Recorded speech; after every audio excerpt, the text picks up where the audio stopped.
Imagine this future-forward ecosystem around international organizations active in education, culture and science, set in a time and place of the future, where the ecosystem stakeholders collaborate vertically and horizontally, each bringing their strengths to shared projects to enable knowledge sharing and innovation.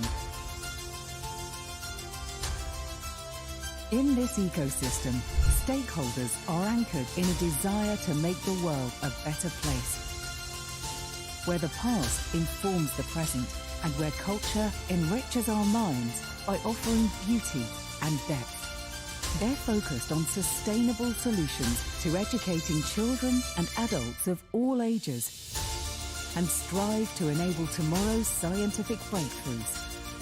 They're driven by the ambition to improve quality of life for all, wherever they live, whoever they are. How did we succeed in lifting this task, which came on the backdrop of the changing landscape of international development and humanitarian aid? We did so by creating a shared vision and leveraging the power of collaboration. We capitalized on great opportunities. We identified new funding solutions through Partnership for Impact, capitalizing on new solutions to complement existing contributions. We built digital capacity to enable effective outreach and agile program delivery. We integrated youth into defining and delivering solutions. We made innovation part of our DNA. And we built the Future of Education, Science and Cultural International Organizations Forum, the platform that reimagines the future of international organizations, drives a future-forward ecosystem to shape our shared vision. FESCIO enables investment and knowledge sharing and empowers mutual opportunities of collaboration for our future. Our good future. Together for impact in the 21st century.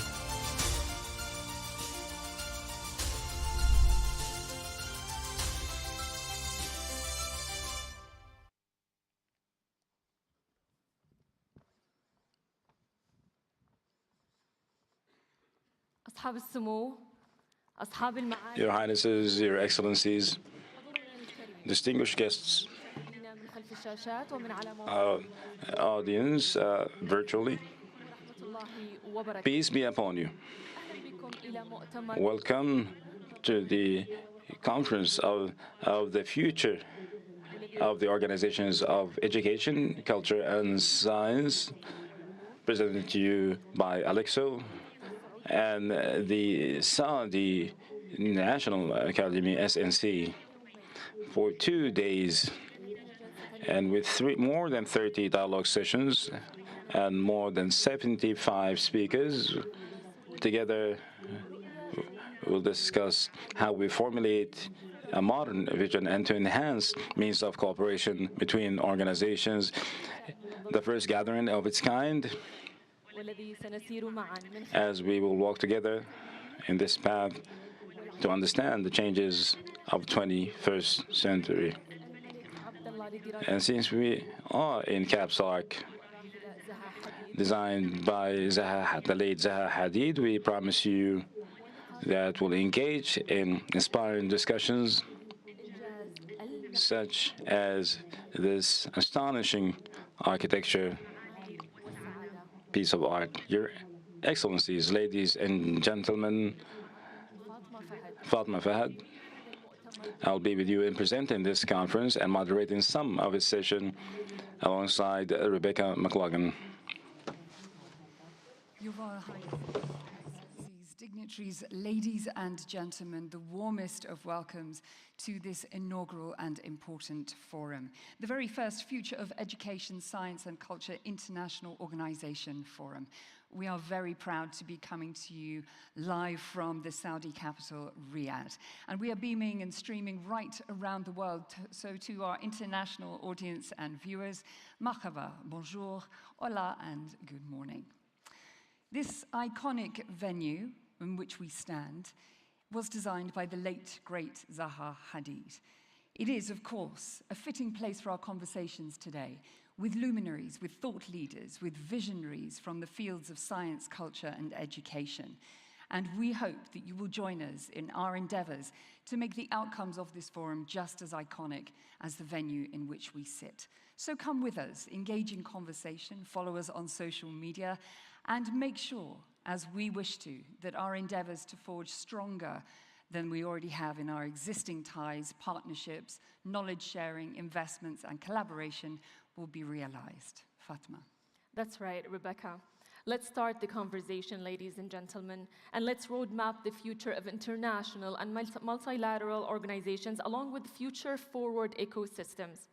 So to hear, ladies and gentlemen, and without further ado, please join us in welcoming on stage the Saudi Minister of Education and the Vice Chairman of Saudi National Commission for Education, Culture, and Science, His Excellency Mr. Youssef Al-Banyan.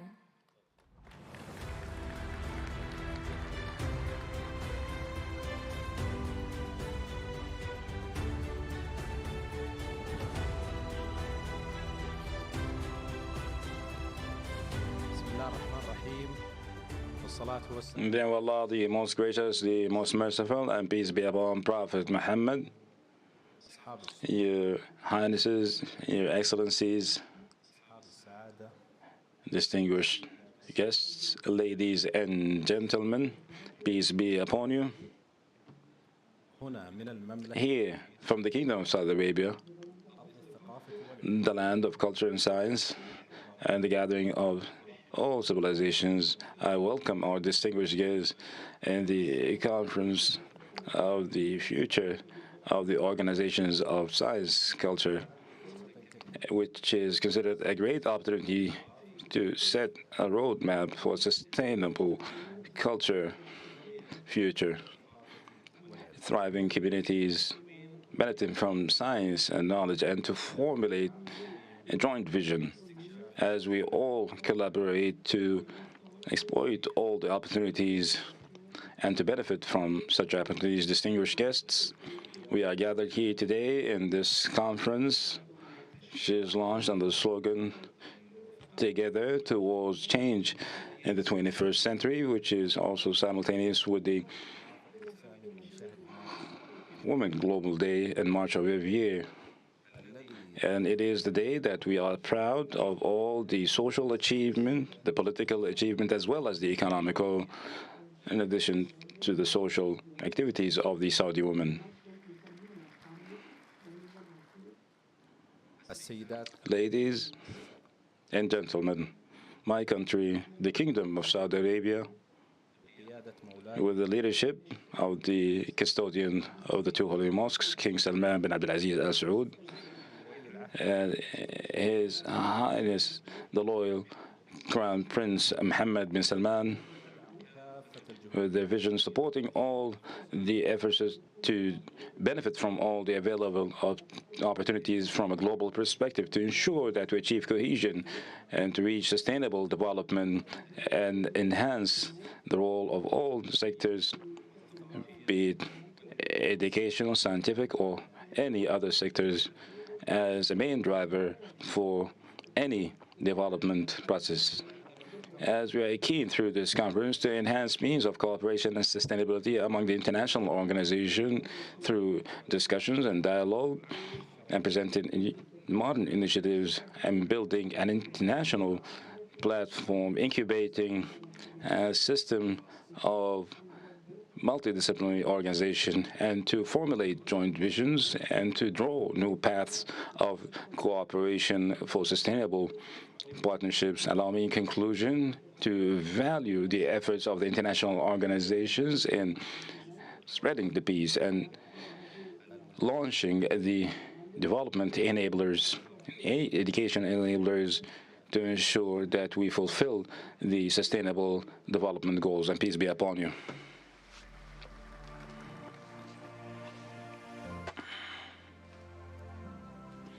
Thank you, Your Excellency, for those well-said words. Indeed, today, ladies and gentlemen, we do want to shape the future. We do want to create a roadmap for the future, for education, for culture, for science, to make it easier for our kids, our grandkids, to have better education, better way of life, and better style of living.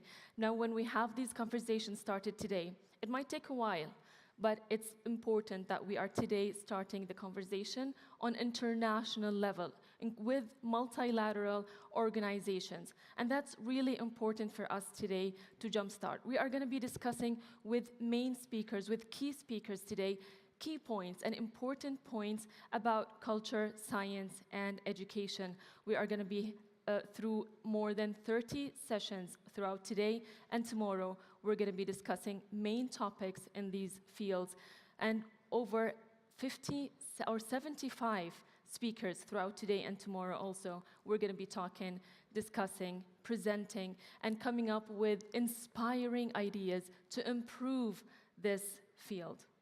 So to hear, ladies and gentlemen, I would like to invite on stage the Director General at the Arab League Educational, Cultural, and Scientific Organization about shaping and our shared vision. So please welcome on stage His Excellency Mohammed Wald A'mar.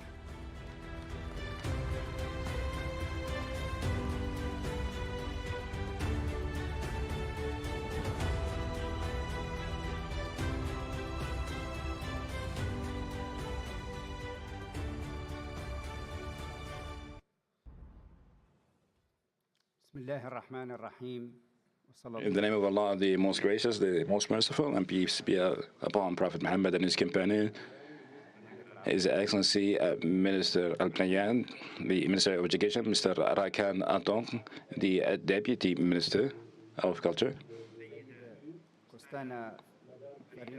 Ms. Kostana Barin, the representative of the UNESCO, Mr. Al-Malik from the Islamic Organization for Culture and Science, His Excellency Hani bin Mohammed Al-Muqbil from Alisco, His Excellency Ahmed Ablehi, the Secretary General of the Saudi Committee, Your Excellencies, Your Highnesses, the experts, distinguished guests, peace be upon you.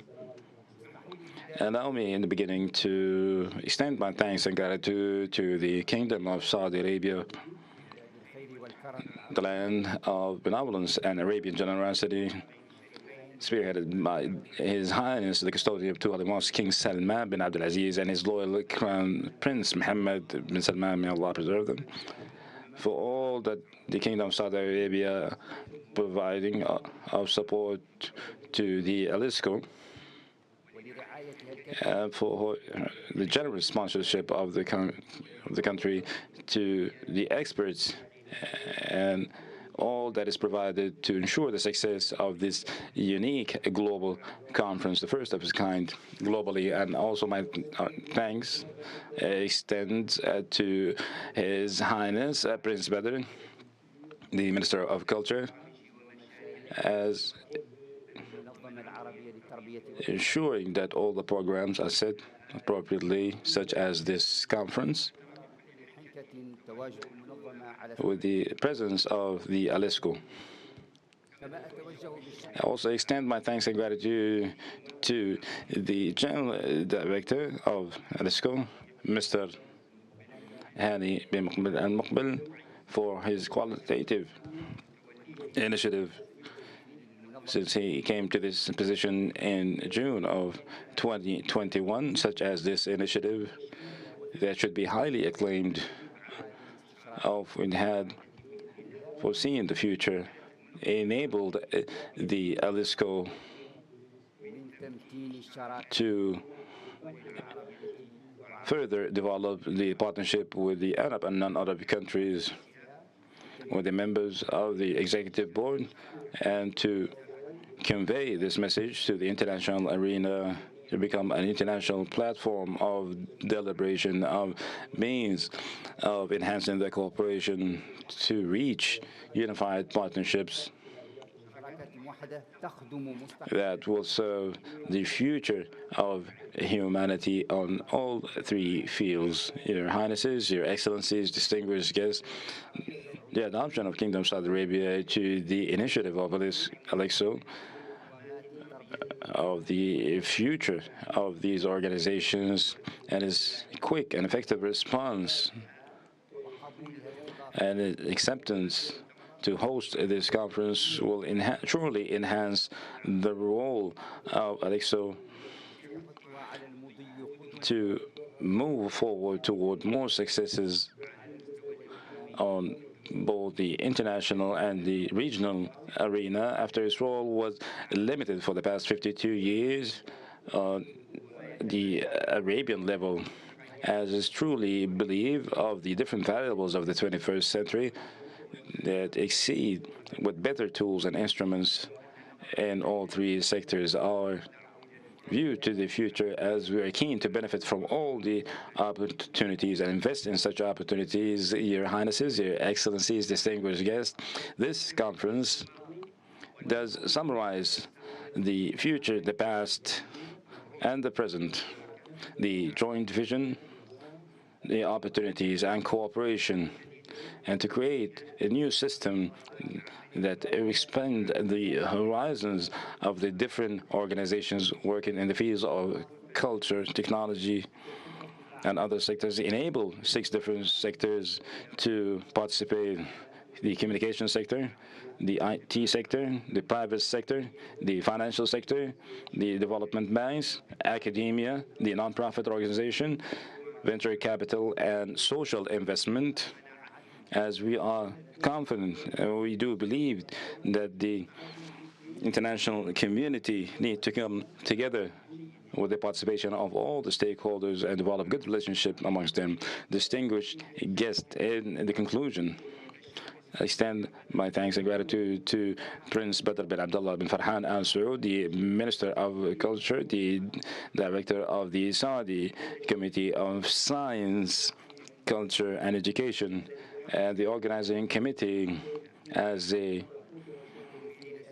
continue to cooperate with the organization to ensure the success of this conference. Also extend our thanks to the media outlets, hoping that we will achieve success as well as all our objectives intended for this conference.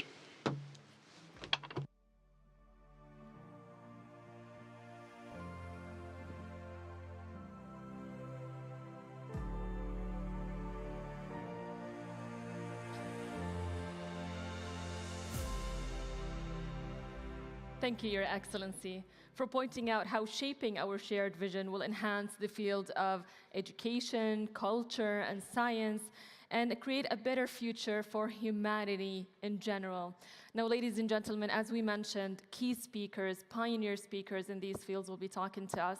We're going to be hearing about different subjects, such as introducing a roadmap, creating a plan for the future, jump-starting the conversation. And for that, we're going to dive right into our first panel, our main panel for today.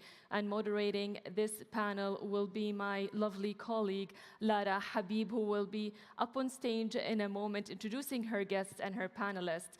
And of course, they are going to be talking about different subjects, important key subjects in this panel. So, Lara Habib, please join us on stage. The floor is yours.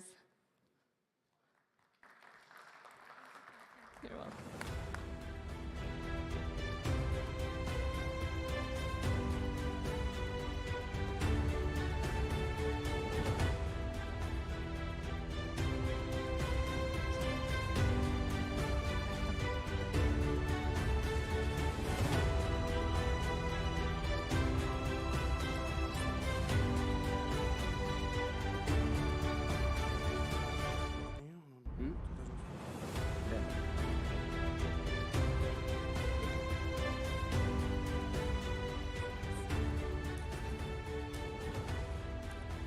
Your Excellencies, ladies and gentlemen, good morning. It's an honor to be here, to be part of this unique event to discuss opportunities in collaboration within the multilateral organizations. I would like to start by quoting the wise words of Henry Ford. Coming together is a beginning, staying together is progress, and working together is success. For over 50 years, multilateral organizations have played a significant role in shaping the world and establishing the international institutional framework.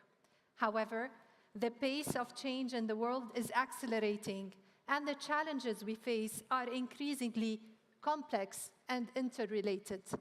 As such, it is imperative that we examine how these organizations can be empowered to shape the future and collaborate within the international, regional, and local development communities to identify opportunities for collective action. In this panel, we will hear from major players in the field who will share their insights and perspectives on the future role of multilateral organizations and how to address the challenges ahead.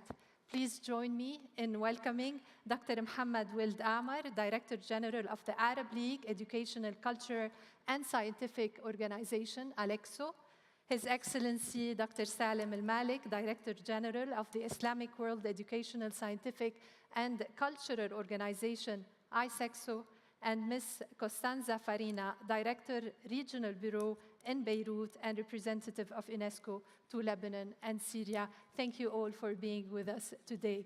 I know that before we start our discussion, I know Your Excellency, Dr. Mohammed, you have a presentation for us to highlight the work of ALEXO. I will leave the floor now to you.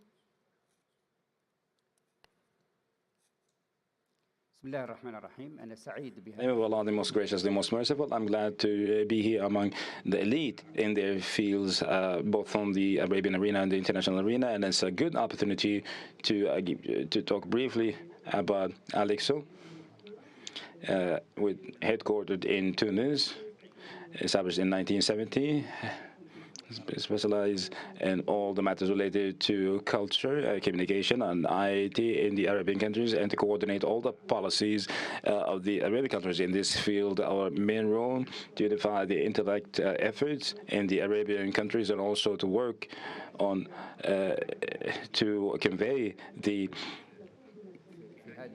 and to positively participate through these policies. This organization in general is an organization such as any international organization with the organizational structure, the administration of education, the administration of culture, and the administration of information and communication, and other, the administration, the finance administration, and some and another center in Cairo,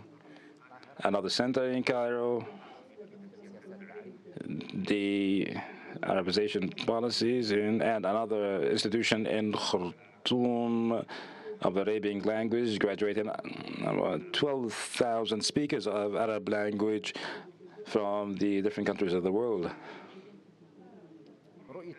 The vision of this organization is the general process in education culture, and to implement projects and to enhance the human capital in the Arabian countries. The Constitution of the region, the Charter for Ministerial Councils, Ministerial Council of Education, Culture, and Ministerial Council of Higher Education, and Ministerial Council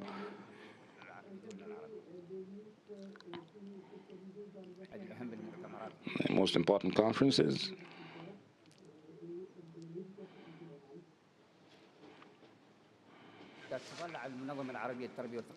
The ALEXO strive to enhance education in the Arabian countries and to contribute effectively in achieving the development objectives despite all the global challenges in the Arabian countries, to spread the coexisting and peace intellect,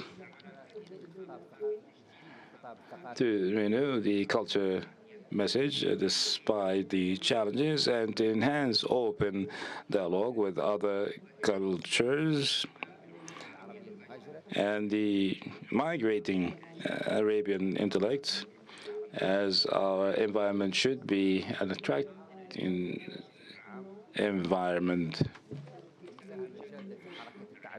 to contribute seriously in Arabization through our different sectors. 52 dictionaries were developed or published in Rabat to improve the Arabization of terminologies. In the fields of culture, science, research, in the field of education, to develop the different education systems and to continuous development of educations for elders.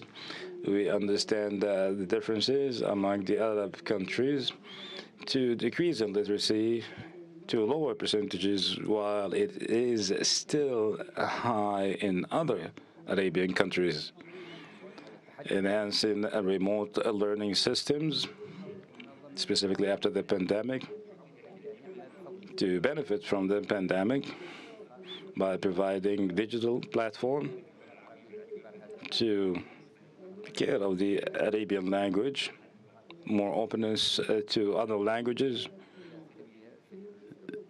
to implement the objective, the Arabian identity,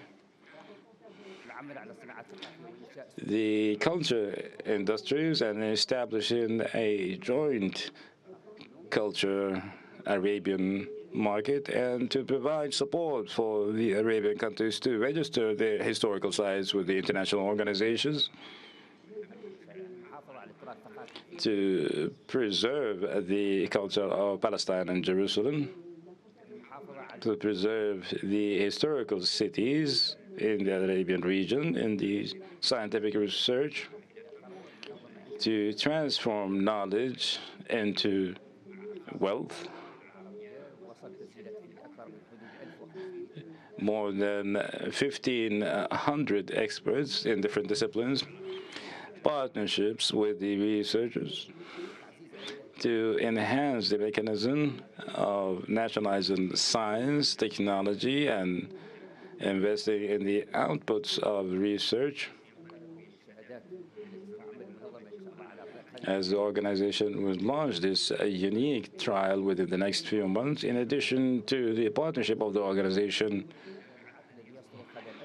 in other efforts in partnership with the Arab League and other Arabian organizations to enhance the scientific research and development, information and communication,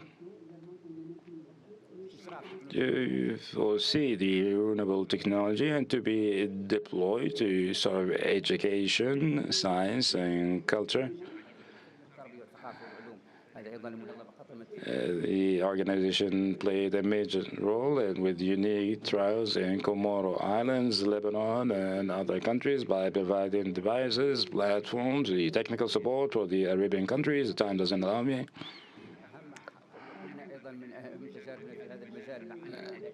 To establish the private Alexo schools and to improve the capabilities of our employees' abilities, as Alexo face many challenges. I also acknowledge the fact that we are trying to achieve noble goals to increase the level of coordination among the Arabian countries by coordinating with all the sectors, specifically the sectors of culture, education in our countries. Thank you, Dr. Mohammed. Just brief about the organization. Of course, there are many topics that we can revisit when we talk about the main topic of our session, enhancing means of cooperation among the international organization. First of all, happy International Women's Day. Thank you, all of us, to all of us. Thank you so much, Lana. So I would like to hear your initial thoughts on the opportunities that can arise when we increase collaboration with multilateral organizations, and how are you identifying opportunities for collective work when it comes to education, science, and culture?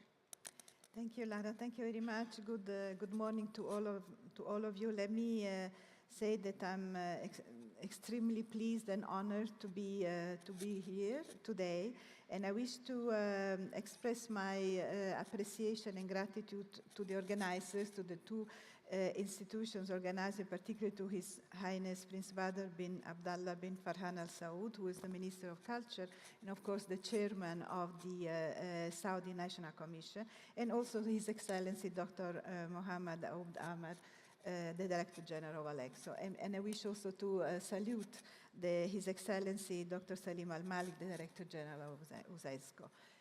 Absolutely, this is fundamental.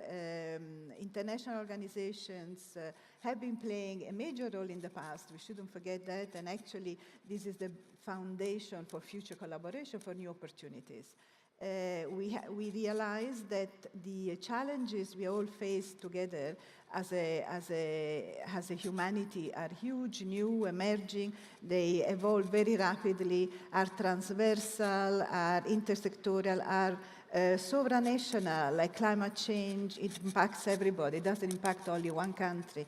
Like access to education, the difficulty to access quality education. It impacts many countries together. So for this, international organization needs to co-create solutions, opportunities, innovative solutions, and actually transformative solutions. We need to talk about what we can change, really improve, move forward. And there are absolutely many opportunities in working together. This region, we can work together and have a better impact in the region, and at the same time, this region should have a larger and more prominent role to impact the global and international agenda. That's an important point that we need to raise to the attention. Now, the first entry point I see is the 2030 Agenda for Sustainable Development, with all the elements which go into it, which is the political commitment to achieve the targets, and with the innovative financing mechanisms that should be identified, and also with the technical achievements, the targets, which are the Sustainable Development goals. Now, this is a global commitment. It's not a UN agency. It's really the member state, but not only at the governmental level. The civil society, the private sector needs to be involved. The philanthropic organizations, the academia needs to be involved. So altogether, within that institutional framework, we can find more concrete opportunities. I can talk more, but maybe next round. We'll go back to some of these, what you mentioned, and especially the involvement of the private sector. But yes. I want to hear the thoughts now of Dr. Salem. Dr. Salem, we have with us on stage 3 organizations. One is global. One's focus is on the Islamic State. One's focus is on the Arab world. However, you all have the same mandate of supporting education, of supporting science, of supporting culture. What is the status of your collaboration right now? And do you see that there's room for further collaboration in order to achieve better impact? بسم الله الرحمن الرحيم. أبدأ أولاً In the name of Allah, the most gracious, the most merciful, I extend my thanks to the Ministry of Culture and the Saudi National Committee and the Alexo organization. Also, a thanks extended to the support of the custodian of Tuwali Mosque and his Lord Crown Prince in this conference, as we are foreseeing in the future. People usually talk about these 3 organizations as they are similar in many of their activities. For example, the Arabian Organization or the Islamic Organization. but we don't see a competitiveness, but we see integration and cohesion among between us. And what we're looking forward to achieve is to fulfill all our duties. We do have partnership with Alexo and UNESCO and many other international organizations. Never thought for a minute that we are competing amongst each other as much as we are achieving cohesion amongst us.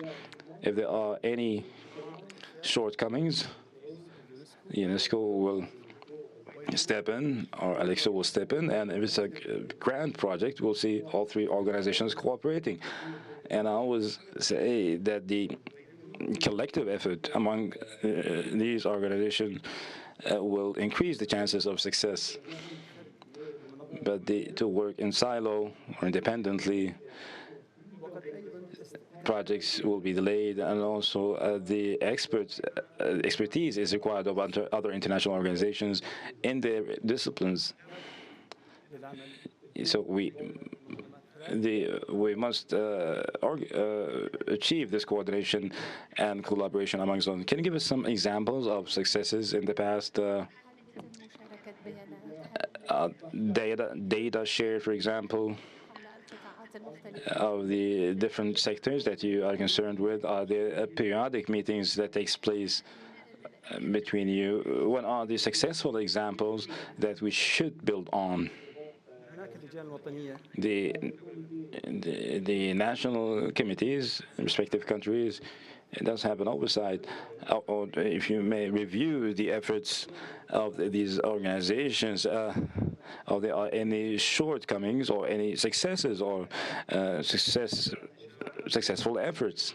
We will engage in three-party dialogues and any issues related to education. The different conferences and events are held by UNESCO, and we do attend. We presented some projects to the UNESCO. First of all, I would say that the efforts of these organizations are similar, rather help us to overcome some of the obstacles. Dr. Mohammed, before we moving on to overcoming the obstacles, I would like to hear from you as where do you see opportunities of cooperation, your organization and the other international organizations in the future, the many opportunities to be explored and the challenges are major. And we would like to achieve success, and we believe that the differences of the disciplines will enrich these efforts. We in Alexo will try to link the gap among the Arab countries and the developing world, specifically in education,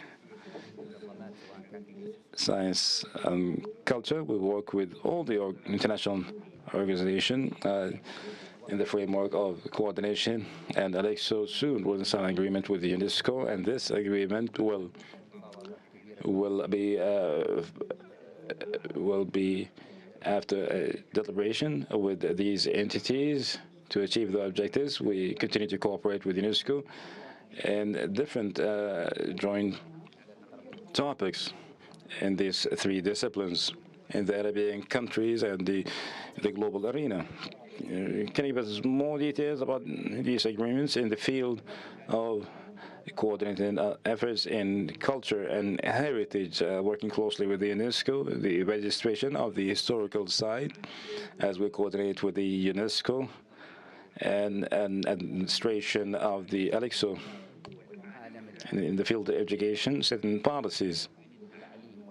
We're talking about the transformation in education. That's a global objective, and to achieve this objective, we need to coordinate amongst each other as we see the differences of the local context in our countries. We at Alexo, we believe in the importance of change, but also believe in the importance of preserving our traditions and our privacies that do not delay us, but rather will assist us to keep up with the continuous and the fast pace of change that is taking place globally. Grand objectives and our coordination with these organizations will continue.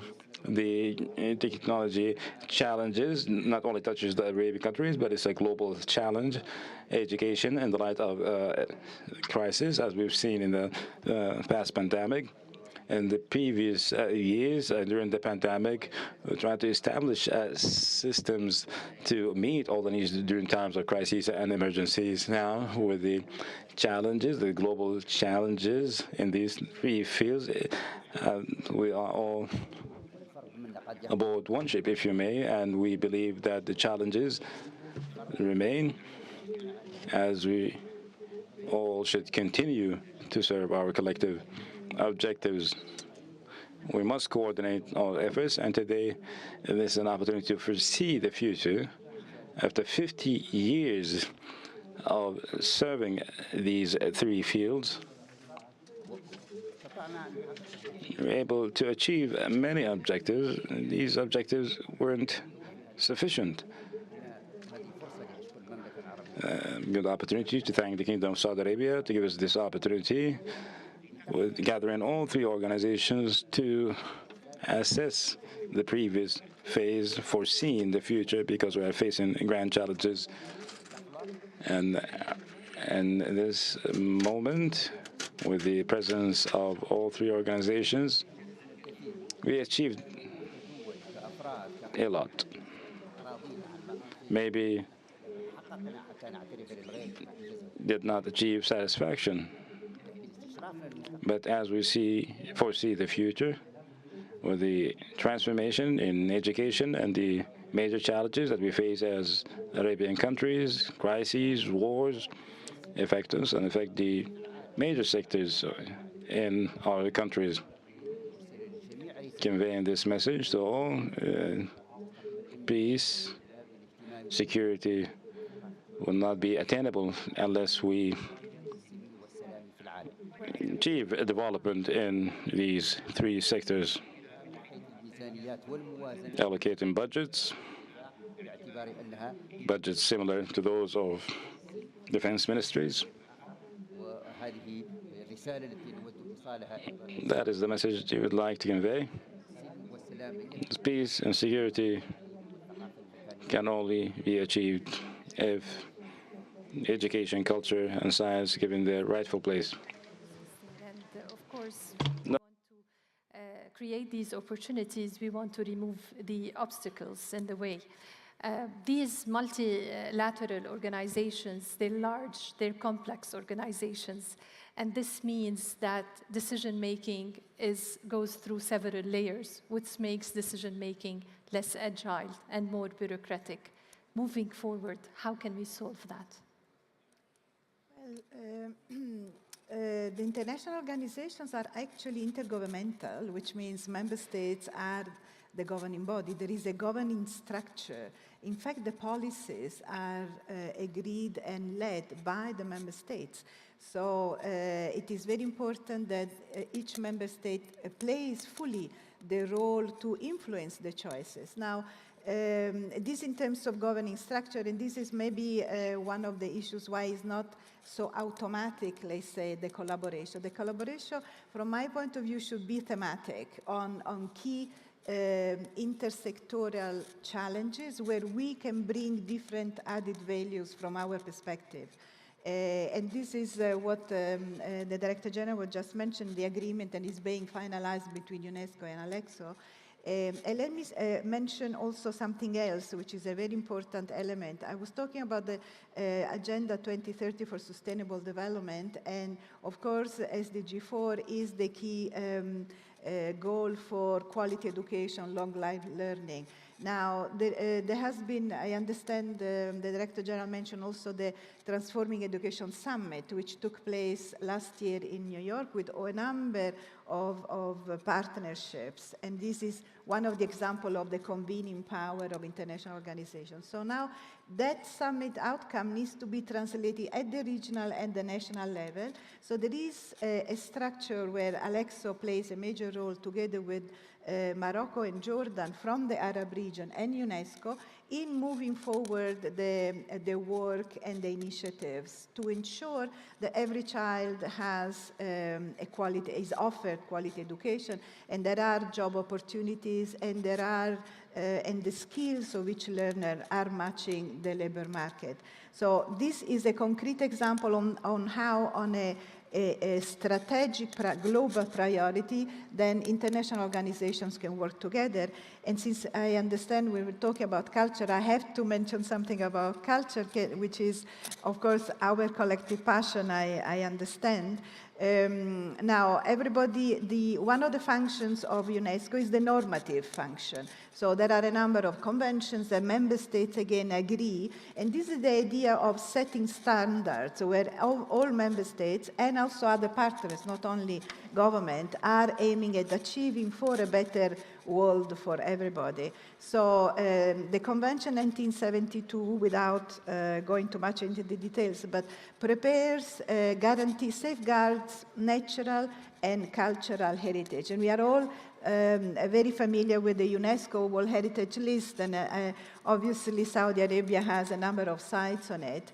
Now, this year, the World Heritage Committee, which is the governing body representing not only member states but all the partners, will be held in Saudi Arabia in September under the leadership of Her Highness Madame Haifa Mogherini. And this is an example of how member states can collaborate and can create opportunity, because it's not only the governing structure, it's also what comes with it, the project, the initiatives, the awareness that is linked to it. So I would think the first thing is to strategically prioritize what items within the Sustainable Development framework we can work on, and see what added value each of us can bring, and just go ahead, because there is so much to do that we really welcome partnership. Absolutely. Thank you so much. Dr. Salim, ربما من المعوقات أيضا هي One of the obstacles is whether these international organizations do compete amongst each other regarding funding. How can we create a modern system with the participation of new entities or new parties to provide funding for the international organizations?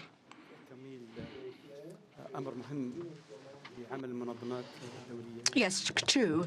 Its financing is very important for international organizations, but we have to take into account that the innovation has to be one of the principles for any organization. وهذا يعني أنا أعطيك مثال على سبيل المثال نستخدم وأعتدنا أن نعطي ورش عملا وتدريبات للدول الأعضاء، وذلك من خلال تعليم اللغة العربية لغير الناطقين بها، وكلفنا ذلك الكثير من الأموال من السفر والانتقالات، وكلفت أيضا من ناحية التنظيم لهذه الجلسات أكثر من 3-4 أيام. المستفيدون هم فقط 22 من 20 و30 فقط الآن واليوم. وببساطة من خلال الجائحة وأثناء الجائحة قمنا بإنشاء مشكات هي منصة للتعليم، والموجودين فيها هم من المعلمين والمدرسين، وسوف يكونون أيضا متاحين، سوف يربط المعلم نعم بطريقة افتراضية مع 5 دول. Burkina Faso and Senegal. And 30 to 40 people will be attending, and they will be communicating with him, asking questions and responding. But more importantly, there are also close to 2,000 that are watching in Zoom, but they cannot ask questions. How much did it cost us? Almost close to zero. So, but we delivered. In my opinion, it is not the money, it's how to utilize the money that you have. You could have millions or but you may not be able to do it. The most important thing is that you should look into what the country wants, not what you want to deliver. If I go and just present a project to a certain country, they may not need it. It may not be their target. But if I come and ask the country, what do you need? What are the projects that you are asking for? It could be positioning women, looking into youth and the entrepreneurs and providing them with the tools that they need. It could be in schools that you really sort of support schools, not only giving them iPad, but teaching them even how to use iPads. And it's always said that a child who's in Africa is similar to a child who's in Europe or United States. You give them an iPad, they all will learn within a few minutes. And this happened in India and happens in many countries.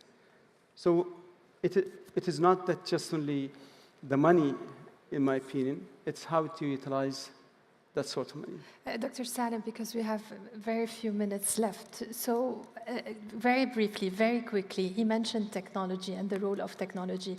دور التكنولوجيا في تنمية التعاون. ذكرت موضوع البلوكتشين. بدي بس to which extent that might enhance the community, the blockchain might not allow for newcomers and new entrants for handling. How will you really guarantee the credibility or any programs? Quickly, please. As for the technology, actually, we have challenges. We are facing challenges. These challenges are many in our Arab countries. We are comforting them in Arab countries. Challenges and obstacles, it might be in educational services for availability, the quality, and also challenges within the state member. Arab countries, actually, they are facing many obstacles that may result to anything, lack of illiteracy of electrology, as many countries surrounding the globe. Therefore, we need to thrive and seek for solutions. We need to look for opportunities, and it requires us to also transfer and transport the best practices from Arab countries. There are some experience they deserve to be shared. Also, it's very important that we to start in our partnership with the private sector, with the third sector. We have ratified and signed some conventions and memo of understanding and memorandums of understanding, and that could be a reference for Arab teaching as a language. And as a result, of course, so there are many efforts and participations and engaging many facilities and entities. That's the role of collaboration. For example, the organization be considered one of the top organizations. So in order to face and comfort these challenges, we need to have the sustainabilities. And of course, we need to double the efforts. And also the fourth challenge, it's how to engage youth. Fifth, how to engage women. Ladies and women participation is very important. All of these challenges are faced by our organization, and we are looking forward actually to stabilize and buffet the way to consolidate our efforts, and also the technological issues and concerns are many. Therefore, we need to integrate. The financing challenges are also a lot. We need support, technological support, financial support, a lot of support. Thank you very much. Unfortunately, there is a lot to be discussed. Unfortunately, our time is really passed quickly, and that was very, very insightful and notions. Thank you very much. Your thoughts with us today. We are counting on all of you on collaborations, further collaborations in the future, so we can have an equitable, sustainable, and prosperous future for all. Thank you.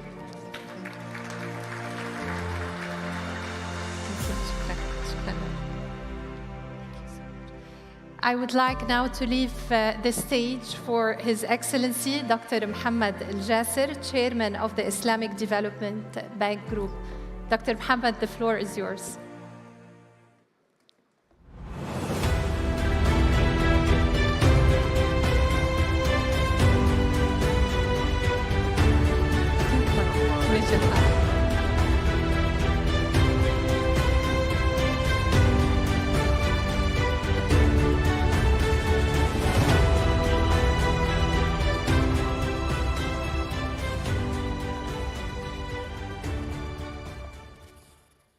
بسم الله الرحمن الرحيم والصلاة والسلام على أفضل الأنبياء والمرسلين سيدنا ونبينا محمد وعلى آله وصحبه أجمعين ومن تبعهم بإحسان إلى يوم الدين. صاحب السمو الملكي الأمير عبد العزيز بن طلال بن عبد العزيز آل سعود، أصحاب السمو، أصحاب المعالي، أصحاب السعادة، أيها الإخوة والأخوات المشاركين في هذا المؤتمر الهام، السلام عليكم. Welcome welcome to this conference. I'm so glad and honored that we'll talk to you about the very important events and activities in this forum. But first of all, let me pass to you the congratulations and celebration of our homeland, Kingdom of Saudi Arabia, to re-nominate us for the organization, Arab League organization, which is representative, the acknowledge and appreciation of the High Court and also Kingdom of Saudi Arabia.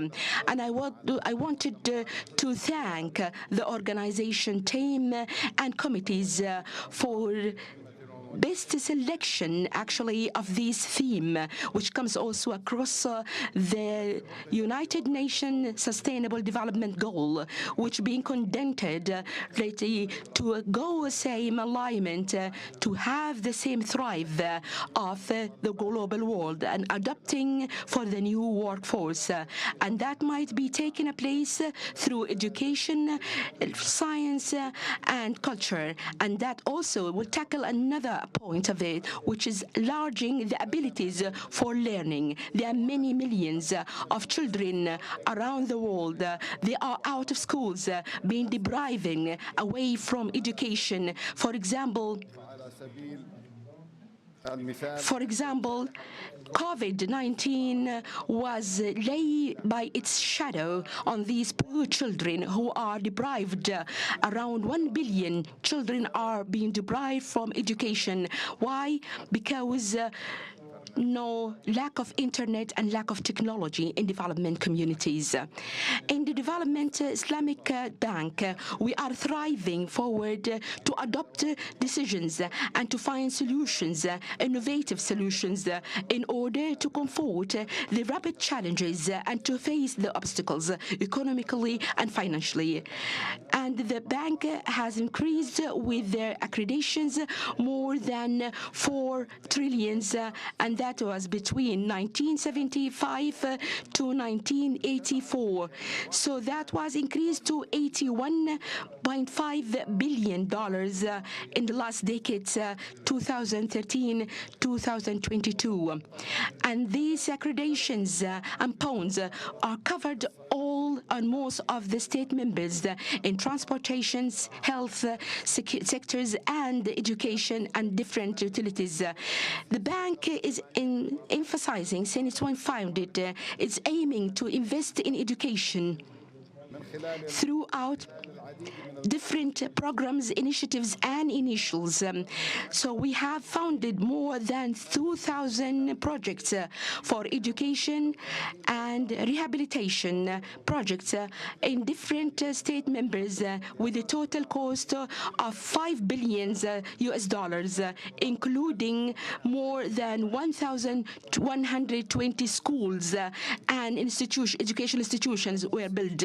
Unfortunately, that most of the members are in our bank, our state of members, they are only third of the children around the globe. The statistic shows that they are very poor, especially at Africa, northern and southern of the desert area and the Asian countries. And that's the minimum level of children are engaged in education and school services. Therefore, the bank has launched many projects and programs and initiatives projects such as teaching Arab language and for a program for children who are not enrolled in schools, and also certain programs for eliminating the poverty and famine. All the projects and the programs are targeting the bilingual languages with parallel education and more contemporary education in order to enhance and to integrate the outcomes of these educators to be engaged in the communities, and also to introduce more innovative methods and approaches to be implemented. Our programs actually depend on dialogue, conversations, hopping, and also to share expertise and to acknowledge the appreciation upon all the educational centers. So we are talking about the educators, and we are talking about teachers who are laying a great effort to dialogue and integrate with children. The bank also has specialized more than $300 million for this program, and there is an initiative project in FAS, Burkina Faso, and Chad, and the project will be expanded for other African countries, for example, Senegal, Nigeria, and other countries. These projects, till now, actually have established more than 1,500 schools, building the capacity of teachers, educating them, and providing the major important facilities and tools for education services. As for the other project for the Islamic Integration Fund, with the partnership for the education is above all an educational fund, and to help the most needed country for tackling these issues and touch upon the important and sensitive issues. And we have rehabilitated and restored more than 8,000 children away and out of school to be enrolled. As for literacy programs, we have also thrived to engage all the literacy programs and to build the skills and the capacity for targeted families, and that was through funding and financing children who are outside of the schools, and in the same time to benefit the mothers. Happy Women's Day. Benefiting the mothers, youth, and young ladies from this illiterate program, and vocational and occupational projects that needed actually for further initial funds. The first project was implemented in Senegal by funding around estimated $14 million, and it helps actually to achieve with different ways and augmentative means of teaching, and the beneficiaries were above 800,000 children or child, and most of them are from girls. 2,188 young men were trained on different activities to provide also workshops for vocational and occupational training, and to establish for sustainable revolving fund with a statement of $2 million for these women and youth. Your Highnesses, Your Excellencies, distinguished guest of honor, the bank, the Islamic Bank, is aiming to habilitate and to actually thrive for conducting partnerships effectively and sufficiently. Therefore, we are looking forward to overcome the traditional and classical funding and financing. Therefore, the partnership and the participation with different entities are very important. For example, the bank has launched 2018 in a project or a program 2016 to train the Syrian refugees with the partnership and participations with the Spark Dutch institutions, with educational above others and others of the our partners. And the project or the program has achieved many outcomes and many positive results. More than 16,000 students of Syrian refugees have benefited, and aiming with the same frame of success Yes, we have launched last year about training for youth STEM in Jordan, in Lebanon, estimated of $100 million. Of course, with the cooperation with Abdulaziz Al Ghurairi Fund. And in different countries, in Kuwait, and different charity fund and entities, and quantitative education and training education. It's also having a great honor and a great luck. That's what we are believing in. We believe in always that the education is the tool to fight disemployment and poverty. Therefore, the bank has recreated with the systematic restructure for baccalaureate and postgraduate, and we have elevated and evolved and renovated such a program to provide best opportunities of education and also to create the needed, the financial needed from different countries. Therefore, they will be follow-up with their postgraduates in different skills and different specialization in engineering, agriculture, and developing also of the children and youth. It might be different from resources, financial difference, from different allocations, and also from entrepreneurs and business owners. And there are the International Fund, Islamic Fund, which was a part of our collaboration that we have participated with 2019 with UNICEF, and it has been collaborated with different entities such as King Salman Refugees and Relief Center, and we have started and represented with that fund. The actions were taking place 2021, actually, to provide the help for Jordanian families needed, and throughout the period between 21 and 22, the fund has presented more than $6 million for educational projects, have facilitated the skills and building the capacities for more than 6,000 child and young men to build their capacities.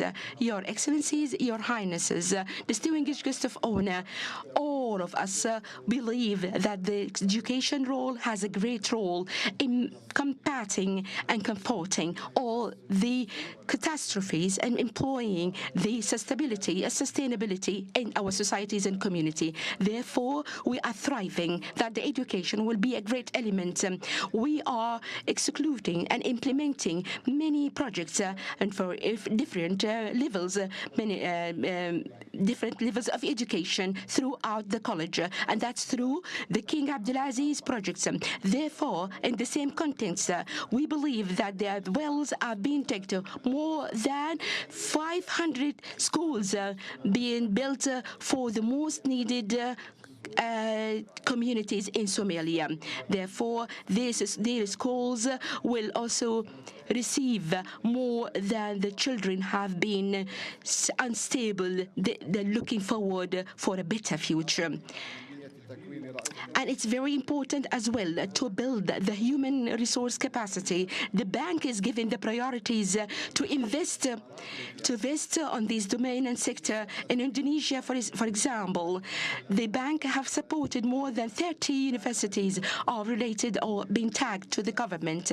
And within less than 3 years, the bank have agreed on healthcare sector projects and initiatives estimated in amount more than $376 million to build more than 12 hospitals and being occupied and well equipped with educational resources. Besides those hospitals and besides these universities, we are creating and establishing research programs.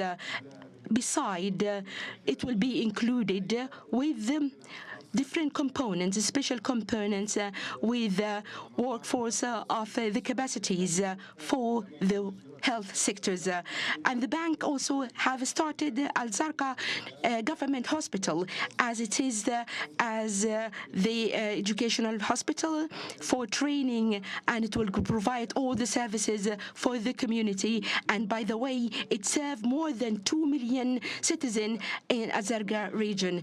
At the end, in closing, I wanted to highlight that the bank's policy always carry out that education is in service for humanities. That's why we have to focus on education, teaching, instead of teaching. And I wanted to assure that the bank group wants to support all the innovative and creative in education in general in terms of enhancing for sustainable activities and to improve the prosperities of citizens and for other different countries and power states. And therefore, we need to be very effective as sufficient as individuals, as productive individuals. Thank you very much. And peace be upon great all of you. I'm fine.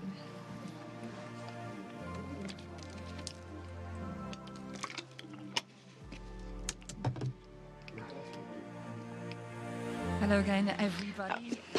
Thank you very much indeed to His Excellency Dr. Mohammed Al-Jasser, Chairman of the Islamic Development Bank.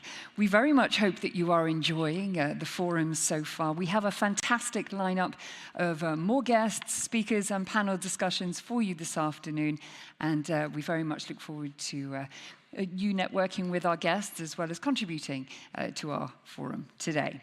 Without further ado, Your Royal Highness, Excellencies, ladies and gentlemen, it's time for a panel discussion. The topic is the future being digital. Basically, how do organizations become more agile? How do they become quicker adopters and greater investors in digitization?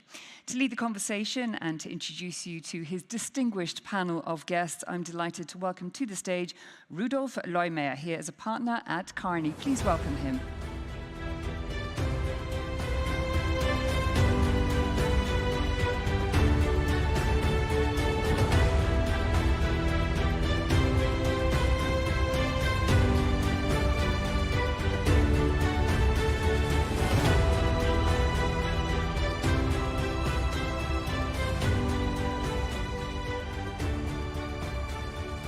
Assalamu alaikum.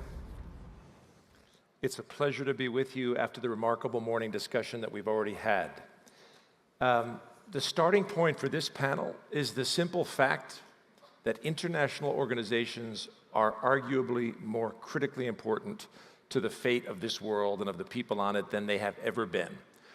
We are at a moment of global fragmentation in which many of the traditional institutions by which nations and people collaborate to create things for all people, public goods, are under threat. They're fragmented. The geopolitical divisions that we see, the economic instability that we see are challenging them.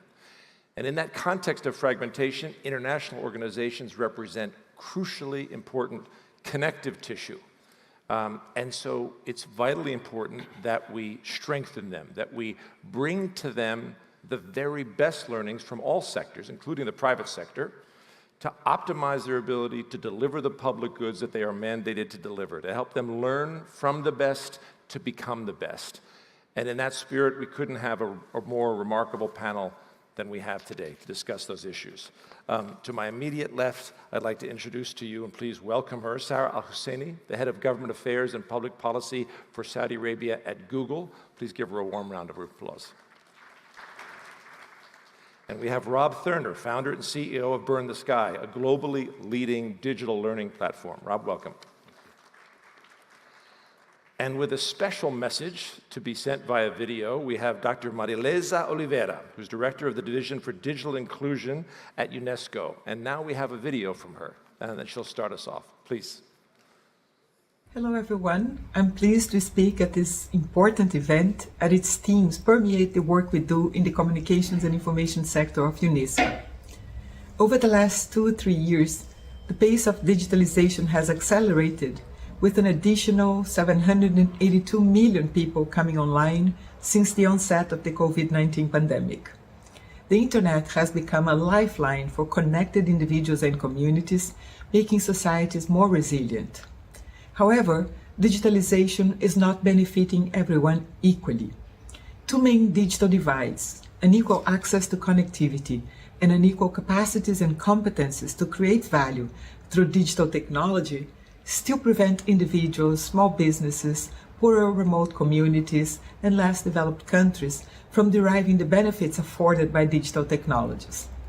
Digital solutions can promote quality lifelong learning, job creation, poverty reduction and inclusion, and ways to address scarcity of critical resources such as water and food. But we also must mitigate the risks created by digital ecosystems and platforms, such as erosion of freedom of expression and the right to privacy, biased algorithms that exclude vulnerable groups, and cybersecurity risks, including data breaches, cyberbullying, hate speech, and disinformation. We must prevent the enormous gap between the underconnected and the fully digitalized from widening and exacerbating existing inequalities. UNESCO works to eliminate the unequal capacities to create socio-economic value from digital technologies and digital data in a safe way. We help member states to generate evidence for people-centered digital innovation and transformation through our Internet Universality ROAM principles, R for human rights, O for openness, A for accessibility, and M for multi-stakeholder participation, and the associated indicators which enable national assessments that lead to policy recommendations for the development of digital ecosystems. 44 countries have adopted this framework so far, and we invite you all to join. UNESCO also promotes access to information through research on cyberspace accessibility, including technology-enabled access for persons with disabilities and aging citizens, multilingualism in cyberspace, and others, to underpin and refine policies for digital inclusion. UNESCO builds the digital skills and competencies of civil servants to guide digital innovation and transformation. We have recently launched a digital transformation and AI competency framework for civil servants and are now developing the practical tools that will enable them to prosper. We have trained 4,500 judicial operators in 139 countries on artificial intelligence and the rule of law, addressing the potential of artificial intelligence to improve service delivery in the context of justice administration and alerting them to the cases that judges would have to adjudicate in disputes in the justice system. So I invite you all to work with us for an inclusive, prosperous, green, multi-stakeholder-led digital future. Thank you. Thank you, Dr. Oliveira. If you can hear a clapter from wherever you are. Something that the doctor said I think is so important, creating public value. That's what we're up to. And to create value in this world, when it's so urgent to do so, of course, digital, we all know, is absolutely central to that. And international organizations are already doing remarkable things, but we also know that there's even more they can do. And so, Sarah, if I may start with you, please. How can the private sector play its most valuable role in partnering, multi-stakeholder partnerships with IOs to meet the global needs that we face? Absolutely. Thank you for the question. Assalamu alaikum, sabah al-khair. It's a pleasure to be here today and see so many familiar faces around the room.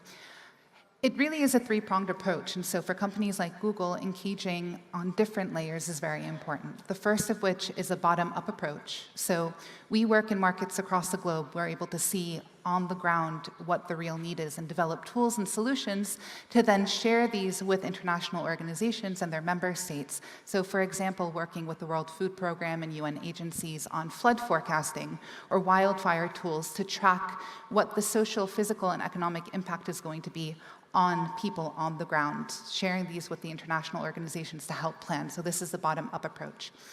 On the other side of this is a top-down approach, looking at what international organizations' missions are and then helping develop tools to bring that to fruition. So one of my favorite examples is working with UNESCO. UNESCO's mission is bringing culture and preservation to the world. So creatively, our Google Arts and Culture not-for-profit works to digitize preservation of cultural sites and documents. A recent project was working with the government of Mali through UNESCO and digitizing over 40,000 of the Mali manuscripts. This is incredible work that can only be done with multi-stakeholder engagement, and it took about 8 years, so really engagement from the political level down to the ground level. And so it's with projects like these that we can bring culture and heritage not only to the fingertips of people, but really help drive the preservation globally. And on a very fundamental level, Rudolf, capacity building with the international organizations themselves. Dr. Olivieri mentioned, digital capacity of UNESCO. So working with the international organization to build the capacity of those civil servants, to make sure that the tools and skills are there to be able to use the information that's available globally to their betterment. Thanks. Thank you so much. First of all, 8 years, that's a remarkable commitment. And if there's evidence that the public and private sector can truly collaborate and make commitments, even at the expense of near-term returns, that would certainly be it. Rob, I don't know anybody who's smarter about the relationship between learning and digital than you are. And if we think about how to make the change necessary within IOs to make it work with, mindset is, of course, crucial. And I'm a consultant. As a partner at a consulting firm, helping clients shift their mindset, continually shifting my own is so crucial. What is the mind shift movement that you see, most important frontier, the direction of change that's most important? Assalamu alaikum, and thank you, Rudolf, and great to be with you on the panel. So I think there's a need to change the way that organizations see what they are doing. In the public sector, of course, the citizen has high expectations. They are used to using other digital products and tools and expecting things to happen immediately without thinking about what happens behind the scenes. So the expectation gap and the actual experience that they're receiving presents an interesting opportunity. Part of the mindset, I think, is to be very much focused on what the customer experience looks like and how they can measure the experience thanks to many touch points across the journey and measure what is improving and how that translates into a faster service, more transparency, quicker turnaround if there's a problem that needs resolving.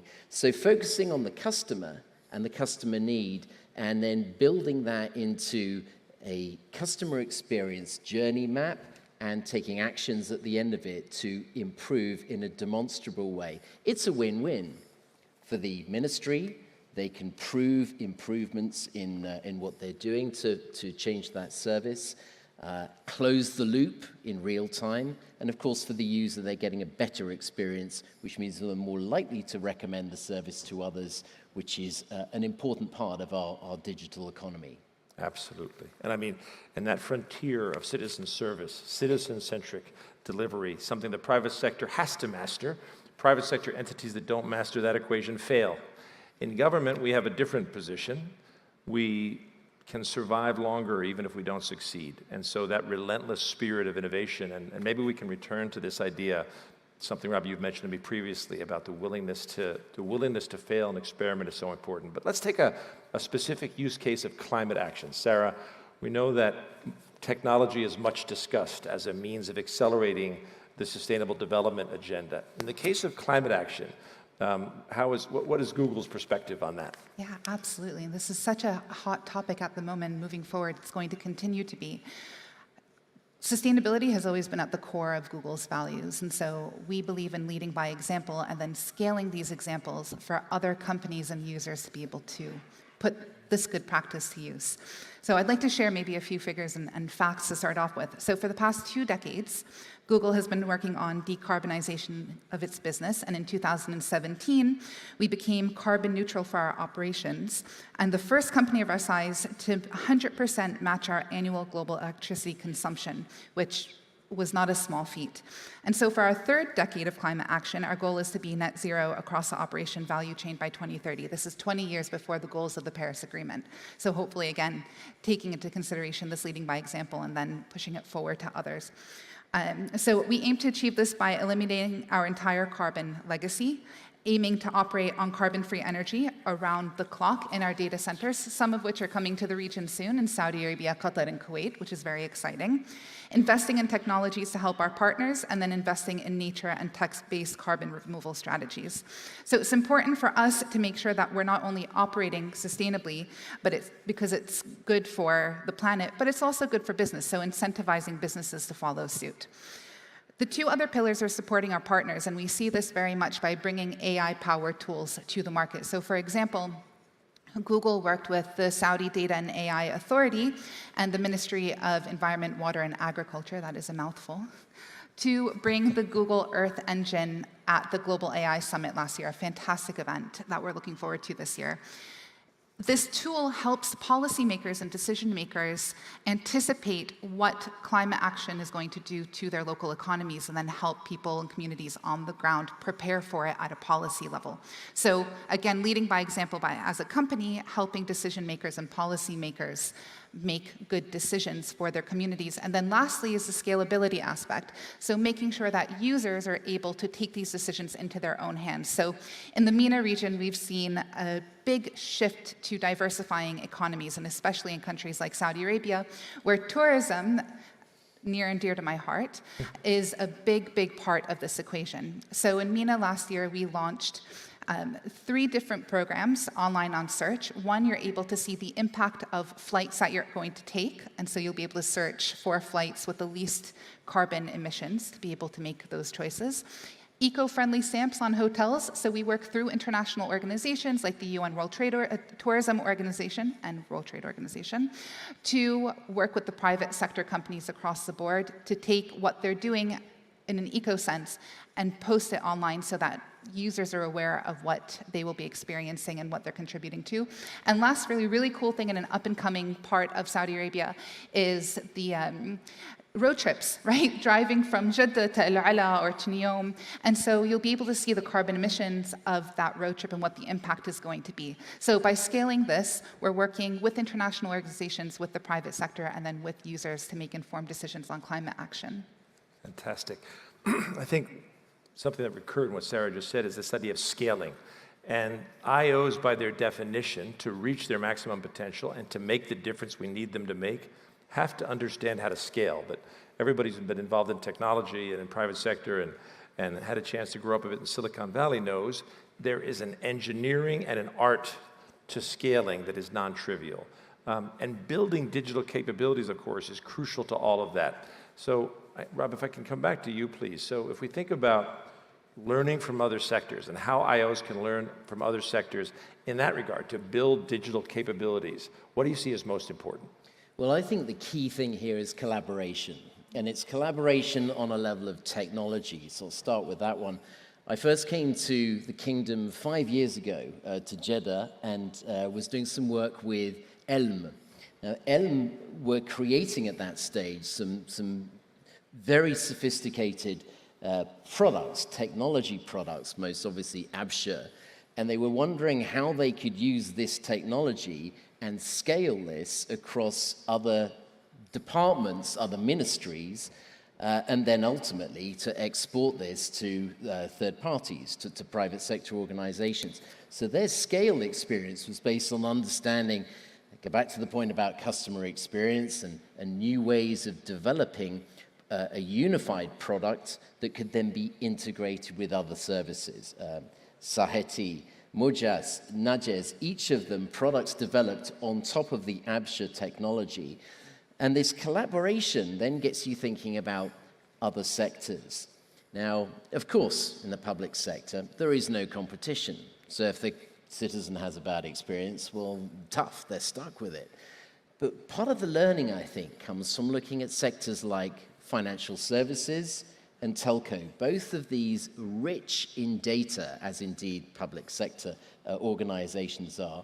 And they've been rather forced to innovate and to find ways of working in a more agile way. Take the banks, for example. I was just last week with SAB, one of your big banks, working with a team of graduates on coming up with innovation ideas and working in an agile way.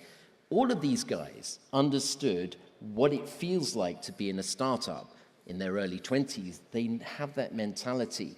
There's a lot we can learn from the banks and the way that they've built their new product offers, worked in a more agile way to be more competitive and bring those startup ways of working into the organization. And then if you look at the telco space, some very interesting pan-regional examples where we can see significant reductions in development cost, up to 30%, by bringing teams from multiple markets together and building the best product for market at a much reduced price cost by working more collaboratively. I thank you, Rob. I mean, this last point, for international organizations, at their heart is enabling collaboration and value creation across entities and institutions that even in their own countries are often divided and struggle to collaborate. And I think that's something we can learn from the private sector. I mean, from many, including from Google. But Sarah, before touching on that a bit further, I realize we've got 3 minutes and 11 seconds left, but we didn't touch it on education. And maybe there's no use case where digital transformation can help IOs more than in education. What is Google's perspective there? Yeah, I mean, at the foundation, Google's mission is to organize the world's information and make it accessible to everyone, everywhere. But the reality is, unless you know how to use those tools and find that knowledge and use that knowledge, it's relatively useless. And so we work a lot. One of the programs that we're most proud of, and one that we work with stakeholders like international organizations and governments and civil society to bring forward, is Grow with Google, where we've trained over 94 million people globally on digital marketing skills, how to use YouTube for monetization. I mean, it runs the gamut of digital upskilling. In MENA specifically, we've trained about 1.5 million since 2018 with an Arabic language digital upskilling program called Maharat min Google. And we've worked with entities like the Saudi Digital Academy, Injaz Al Arab. One thing that we look to do is to work through international organizations in the region like ALESCO and the Gulf Cooperation Council, the Islamic Development Bank, to really be able to scale these skills to others. I mean, we saw $3.2 billion, 12.2 billion riyals in economic impact from some of these products in Saudi Arabia alone. Can you imagine what that would look like for the MENA region if we were to scale it more widely with IOs? Absolutely. Okay, one final question for each of you, a lightning round, and for the audience, I want to say, what are we here to do? If IOs don't change how they do something, none of this transformation will occur. So let's just talk for a minute about the frontier of change that would be most valuable, something for you to take home. And if I can start with you, Rob, one of those are the obstacles, and one of that is resistance. All of us have resistance to change. We've been doing things the same way for a long time. What's crucial in overcoming resistance? Yeah, I think it goes back to the mindset shift question. In a public sector role, it's more risky to try something different where the outcomes are less certain and the risk of reputational damage is more severe. Developing a way of working with small teams, coming up with ideas which, if they don't succeed, are not seen as a failure, but more as a learning, is a fundamental part of improving the services that you're offering citizens. The great news is there's a fantastic philosophy around learning. The MCIT, the Digital Government Authority, are providing some excellent resources for individuals to get in and learn, and I would hope that this is a process which will exacerbate across the whole public sector, and in each ministry will invest heavily in the education and experimental mindset of its Fantastic. people. And quickly, Sarah, last word to you. Perhaps. Let's flip the tables. What does the private sector need from IOs to create an enabling environment where technology can continue to deliver transformative power? Absolutely. We're seeing the world shift from a former center over to emerging markets. And emerging markets are ones that are still developing a lot of the regulatory systems for the tech industry. And so we look to IOs, one, to help set the scene and create those North Star guiding light, if you will, but then also to listen and collaborate with the private sector to make sure you're learning about the on-the-ground realities, to create those enabling environments where we can bring investment into the country comfortably and excitedly. Fantastic. Thank you. Well, everyone, let us conclude then. I think some of the key points really stand out: the importance of shifting mindset, of overcoming resistance, of driving scale, and of course, the use cases that we've heard demonstrate just how much is possible. So please join me in giving a warm round of applause to our panelists. Thank you. Thank you. And I'm now going to pass it to my dear colleague, Sushil Sethumadhavan, for the next panel. Please.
It's still good morning.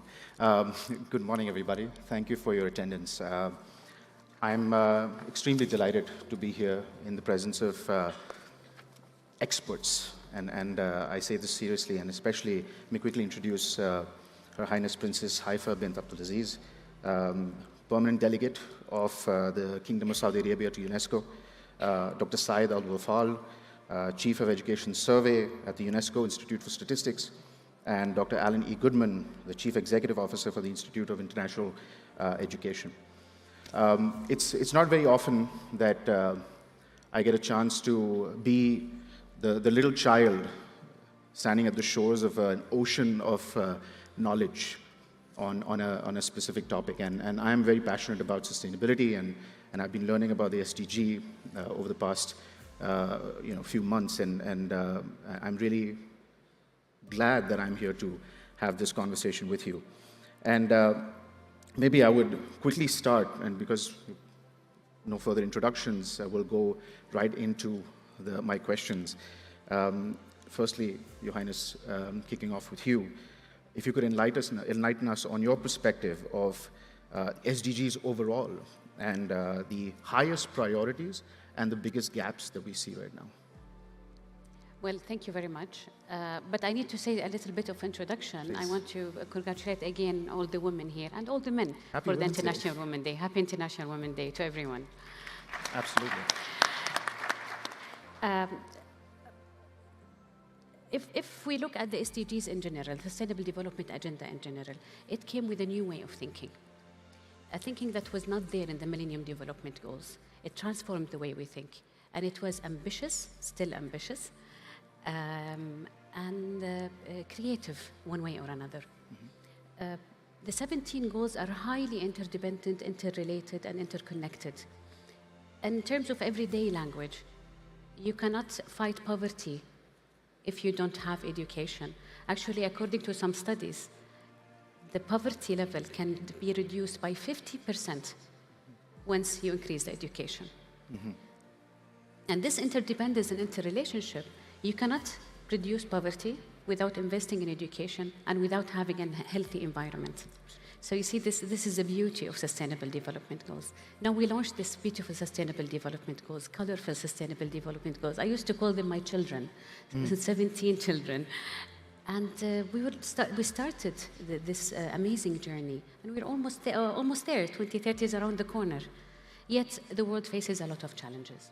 And this is the reality check that we need to sit here today, and we need to start the discussion here among each other.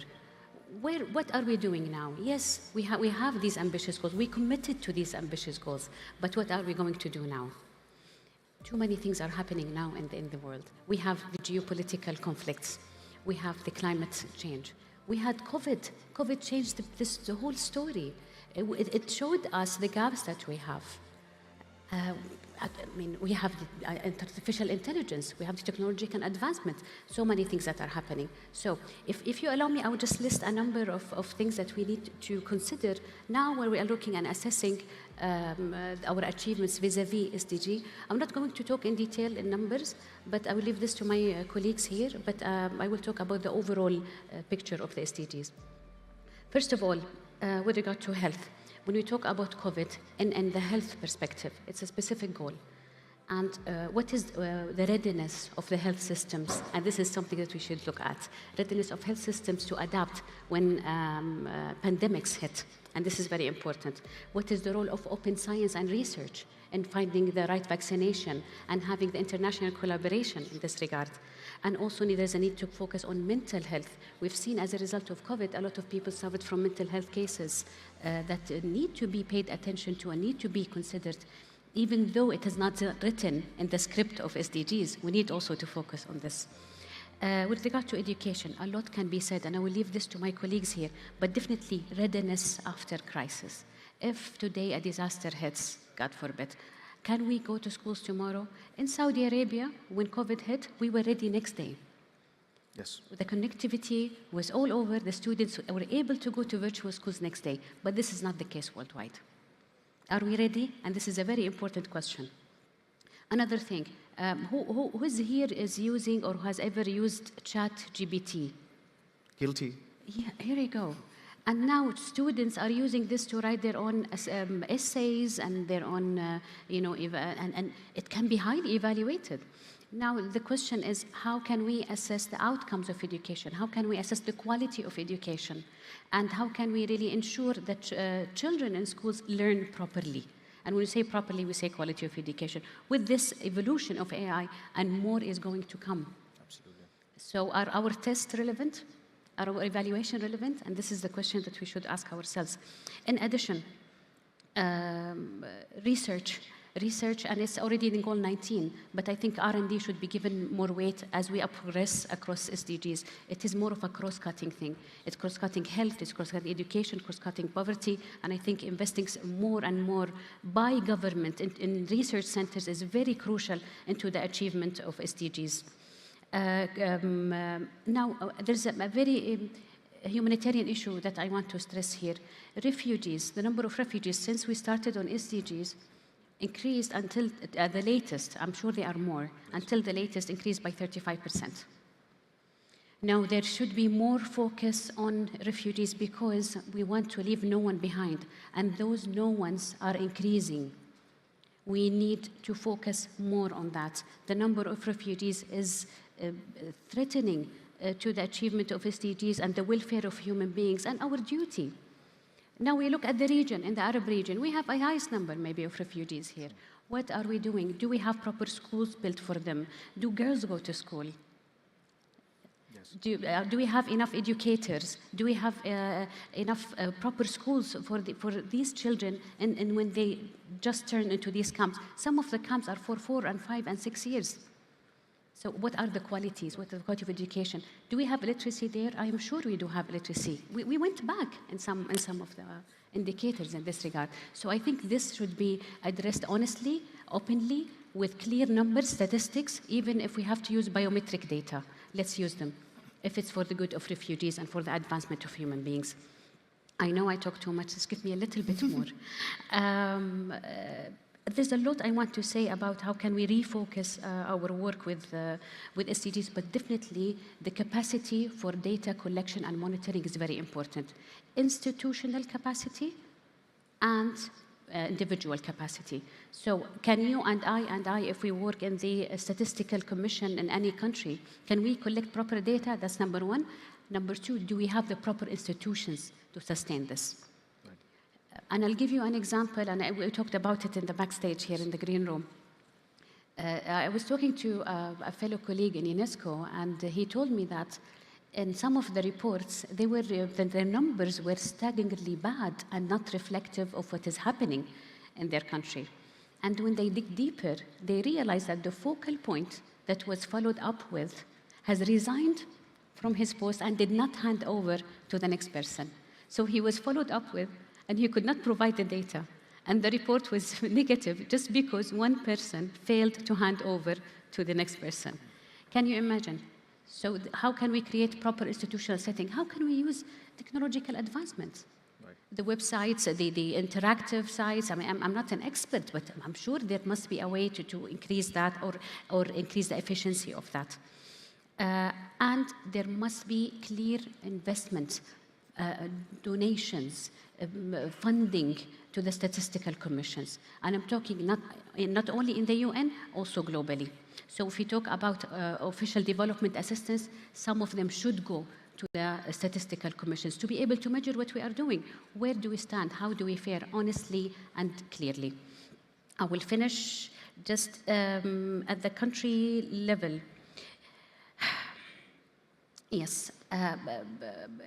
The capacity development is very important, and I think we cannot achieve any goal without capacity development. So now, sometimes I will be honest. Sometimes capacity development is just a workshop, and we finish the workshop. We have the certificate with us, and we say yes, we have achieved this number of regional capacity development programs, and we need to look at the capacity development differently. We need to measure it differently. We need to be very honest about it again.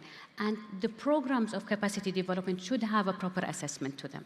I have a lot to say, but I think SDGs, maybe if I can say, I will be too optimistic to say they can be achieved according to current assessments, that a lot of assessments out there, but some of them say if we go as we go right now, at the rate that we're going right now, we may not achieve SDGs before 2094. So let's achieve it at least before that, but let's be practical. Let's focus on what matters.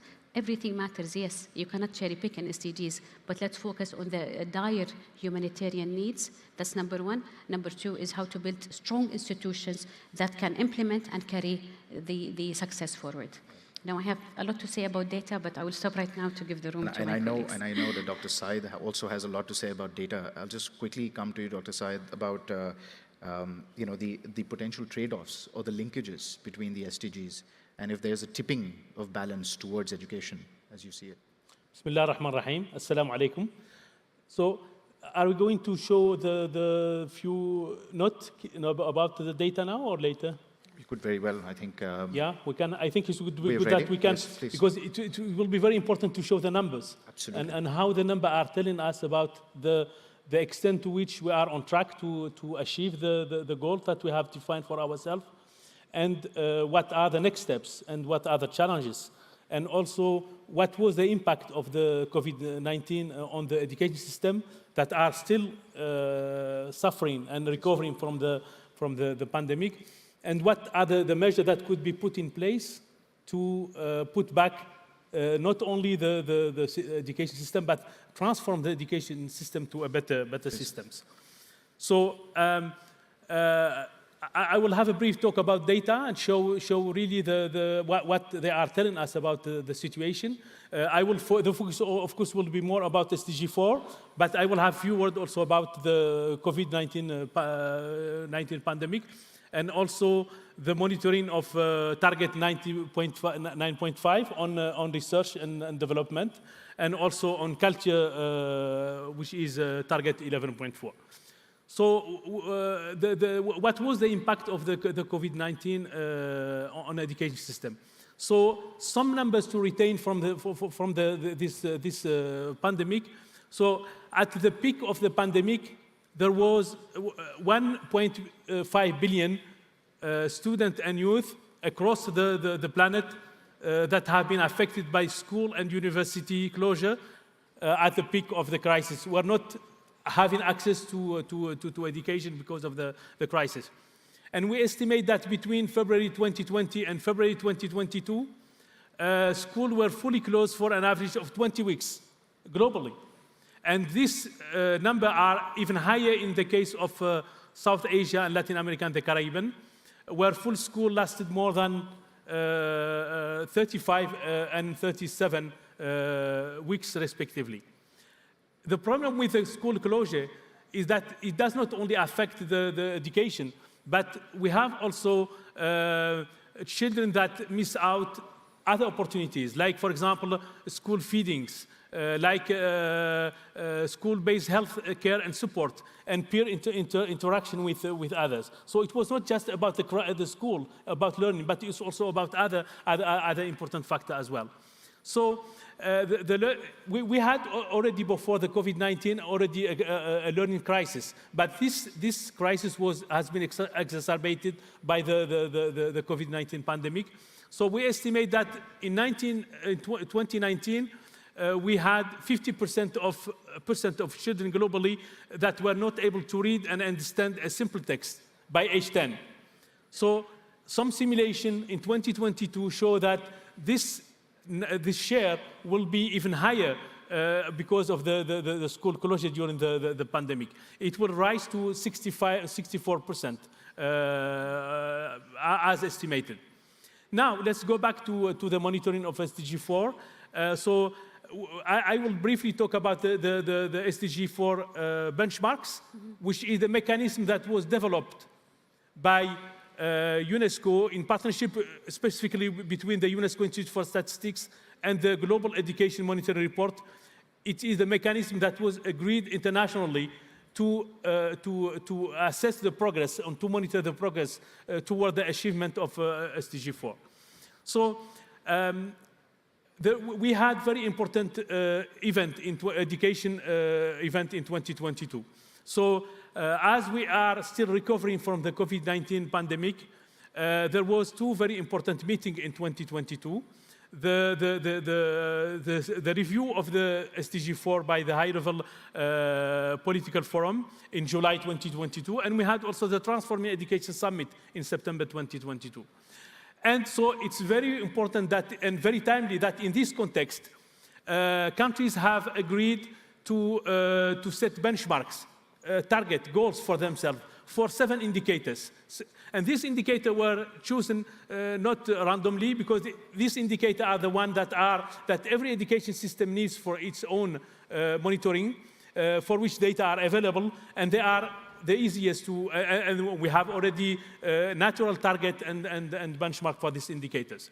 So the definition of this benchmark was inspired by several initiatives, including the call of the Secretary General in 2024 to ensure a culture of shared responsibility, of accountability.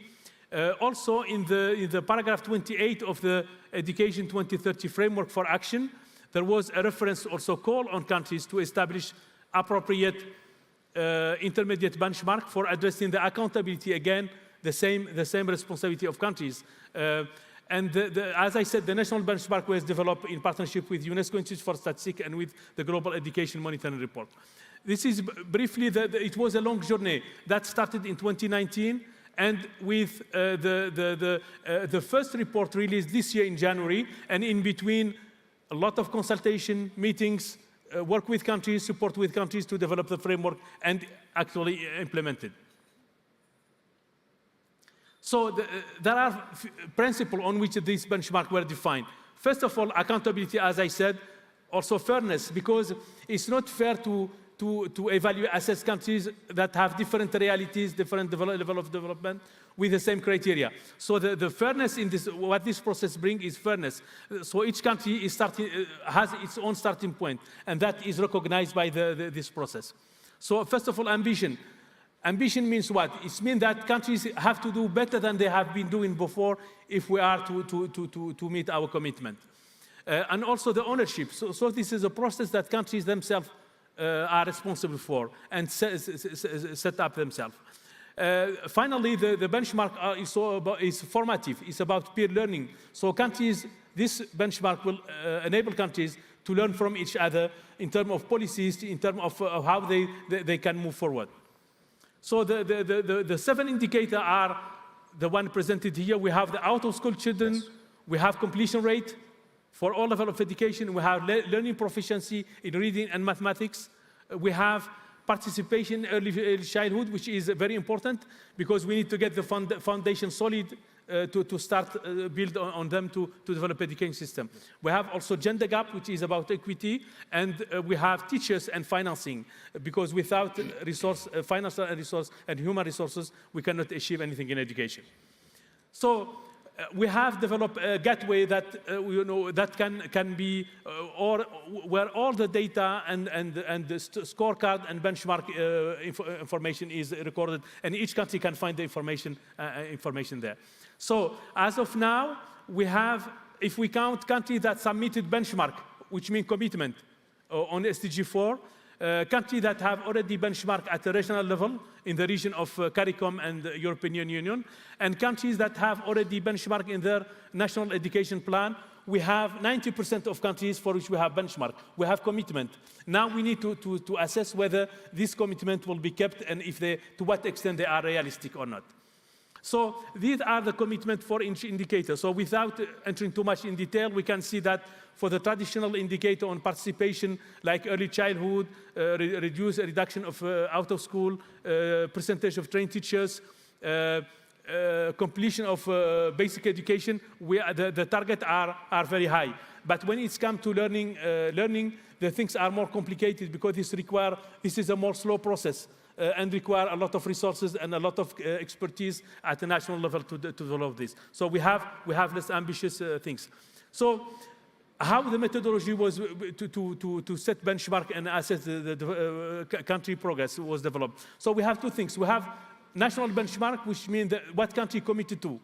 But because ambition can differ from country to another, we have to see to what extent these ambitions are realistic.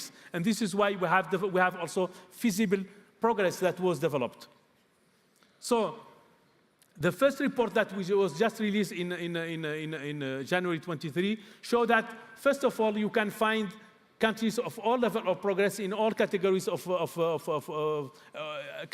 country of all level of income in all categories of progress. You can have, high income countries with low progress and low income countries with high progress. But the big problem is data availability. So we can see here that we have a lot of countries, including developed high income countries, without data, and this is, Your Highness, what we have also commented on.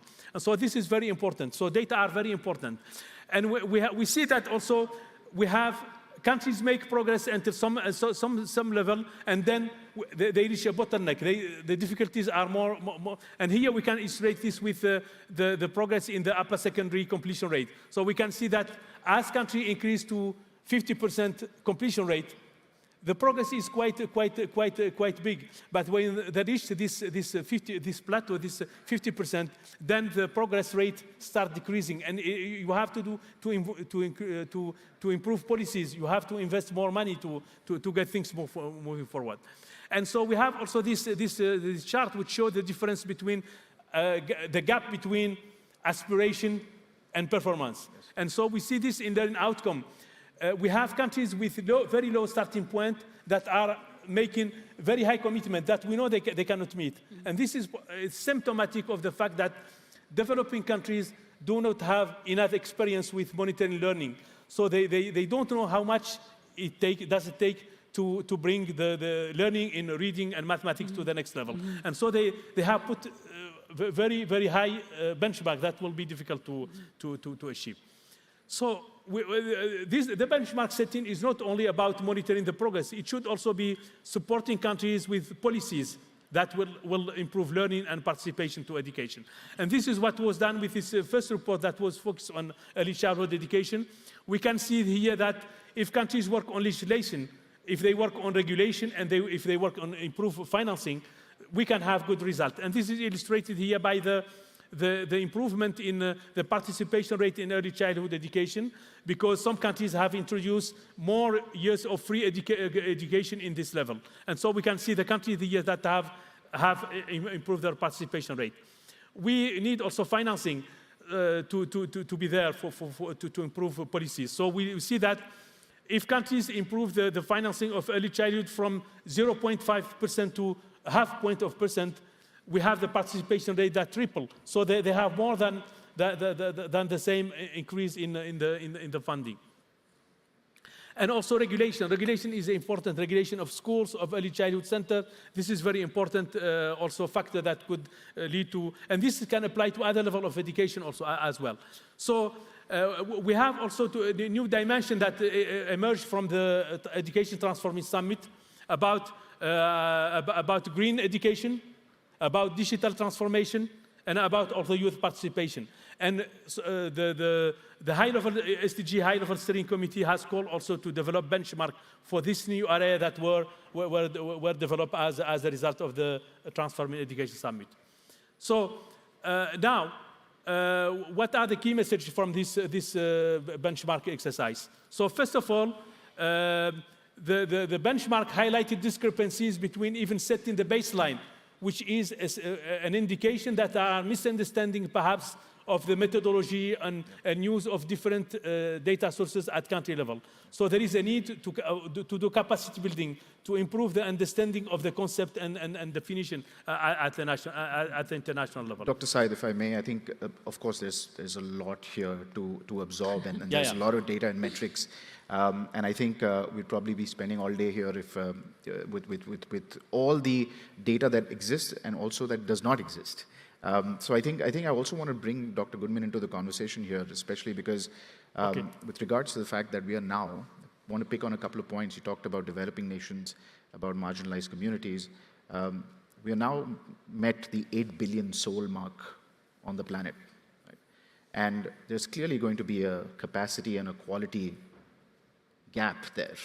And I believe your institution has been doing a lot of research on that topic. Would you like to elaborate on that research and how we could be considering this in the future? Thanks so much, and I think all of us are grateful to be here. Every time I fly from Washington to Riyadh, I always think of the passage in the Hadith that says you should seek knowledge even into China. The good thing is that it's a few hours shorter from Washington to Riyadh than Washington to China, so I'm glad to be here and not on a longer flight. Always learn something when I come to Saudi Arabia, and I appreciate the kingdom being open to learners and exchanging information. I'm just going to make three very brief points. One is about data. At the Institute, our focus is on international higher education. We've been collecting data on the flow of students around the world for over 100 years. We've seen everything. This is our 12th pandemic. We've seen wars, technological revolutions, immigration restrictions. And my first point is that we have seen yet nothing like what's ahead. So think of it, 100 years, all of that turmoil, and I don't think we have a sense yet in my field of what we're facing. The second point is that the world is basically out of capacity for higher education. I don't think there are 5 countries on earth that can take another 1 million students into their higher ed system. And I'll tell you why we have to do that in a second. And maybe there's really only 2 countries that have the capacity today to take 1 million more international students. Why do we need to do that? My third point is that you all know the youth pyramid and how young the world is and how young the world is becoming. And it's becoming young in all the places that don't have the capacity to absorb the higher education learners. Her Highness mentioned the need to put refugees and displaced people on our radar screens. This is something we haven't done in higher education. The Global Compact on Refugee Education adopted by the UN is very, very young, 2018. The UNHCR goal of 15 by 30, 15% of refugee students enrolled in higher education by 2030 is also very young. We're not going to make that. When the compact was set up, there were about an estimated 90,000 refugee and displaced students that should be entering higher education. The world refugee population at the time was 44 million. Today it's 117 million. And the UN estimates that by 2030, we need to be ready to take in 500,000 learners into higher education. And we're not. We simply don't have the national capacity to do it. And I think what we've learned from COVID is that it's not the solution everybody hoped it would be. It is not a university in a box in a refugee camp. It is not a distance learning course to a degree for a displaced student. So between now and the future, we have to build the one thing we actually know how to do, which is more education, more universities, more teachers, and open more doors so that refugees and displaced people can be educated where they are and not have to make the trip to China or America. Excellent. Thank you very much. And I think coming back to the data issue, or the biggest point here, Your Highness, you have mentioned that this is the single most important aspect. In your opinion, how do we bridge the data gap that exists here currently? Thank you. Because Dr. Saeed took more than his time, I will speak as much as I want. No, I'm just joking. So I'll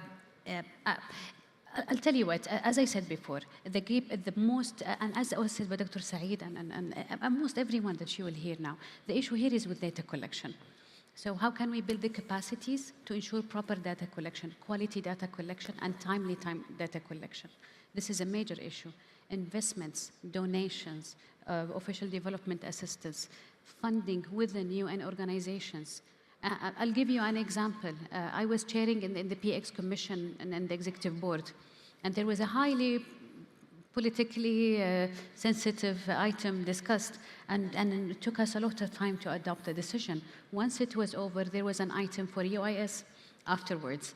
And the item was very important. UIS are facing great challenges in terms of funding, but almost no one was listening. Almost half of the room was empty.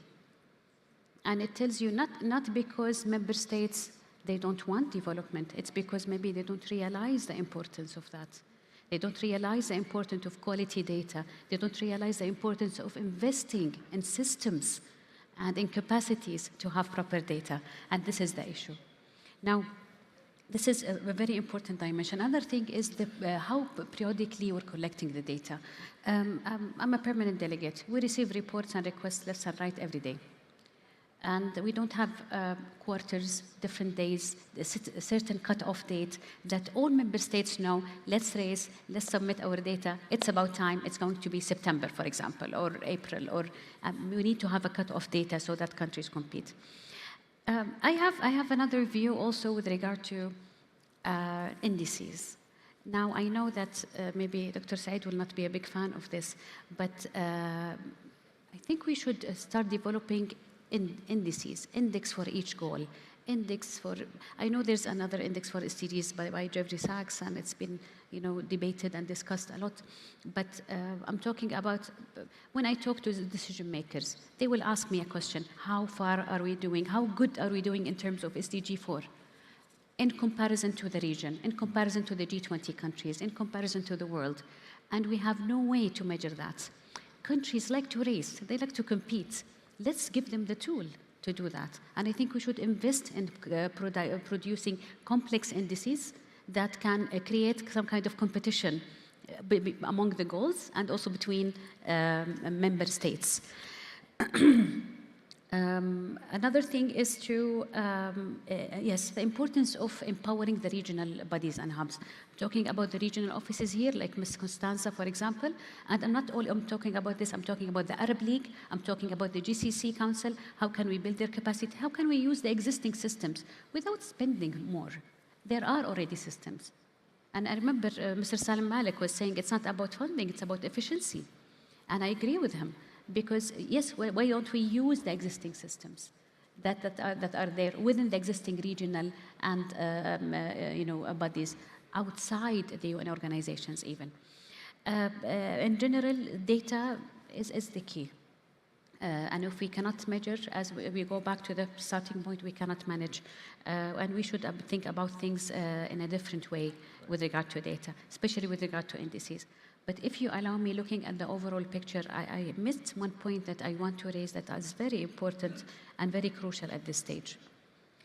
When we look at SDGs and the way it's adopted by countries, it's a commitment by government to their people. It's clear. But the NGOs, of course, and civil society, the different private sector, different players engage together to achieve these SDGs. For a variety of levels that can happen. Some of them for promotion, some of them would really love to support, but they don't know how. But definitely, the private sector needs to be engaged more. Now, we do have the financing for sustainable development. I've been there several times in New York. We've seen a lot of big companies coming and engaging and wanting to, banks who would produce green bonds and create green initiatives. Yes, indeed, they are doing some work. But how can they fund the work of the international organizations in order to achieve the SDGs? I think we should do things again differently. We should be, how can I say, private sector savvy, if I can say. How can we report in a certain way that can apply to the efficiency and result-oriented mentality of the private sector? Because they will ask you, $1, where did it go? And how many people did it benefit? So how can we shift the way we report in order to attract the private sector for more funding? And it may require reducing certain bundles, providing certain options for the private sector to support. And I think they are a very, very important partner that we did not really tap into. We look, for example, at another thing. The private sector may be ready to provide in-kind contributions. If a company would like to provide their satellite services for students after the earthquake, how can we measure that? How can we provide a platform for the private sector to provide their in-kind contributions and be able to measure it and be able to reduce it from their CSR fund?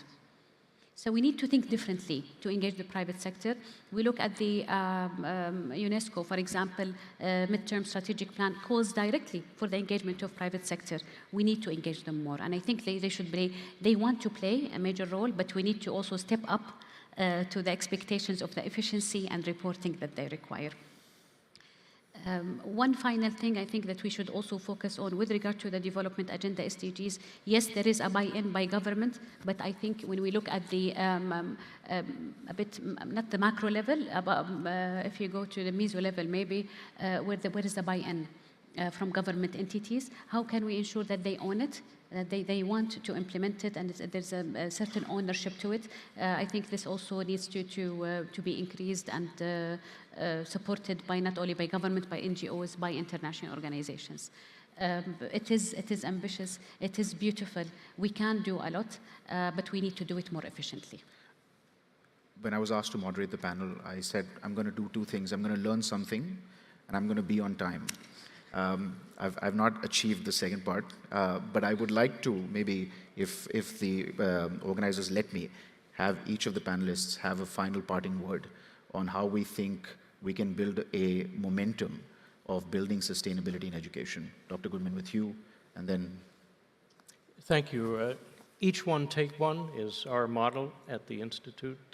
If every university in the world today committed to take one refugee or displaced student, we'd be on the road to preventing a lost generation.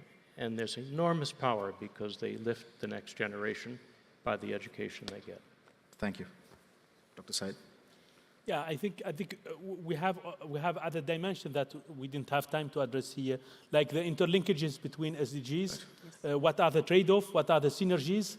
And this is very important. This is key. And so we need to discuss this. Definitively, data are very important, because if we cannot measure something, we cannot measure it, we cannot assess. And I would say that the data are not only useful for monitoring of SDG 4, but Your Highness talk about indices. We have a lot of other indices that are using data, education data, like, for example, the Global Innovation Index, like the Human Development Index, which are very important and very important for countries, because it's about how countries compare to each other. I think data are very important, and we need, the international community need to coordinate, to partnership, to raise funds, to mobilize resources, to produce data, but also to develop a culture of use of data, because if data are not used at the national level, they will not be available at the international level, and this is very important. Thank you. Your Highness, you have the last word. The discussion, I'm very happy that discussions is going on here, and I think using this platform here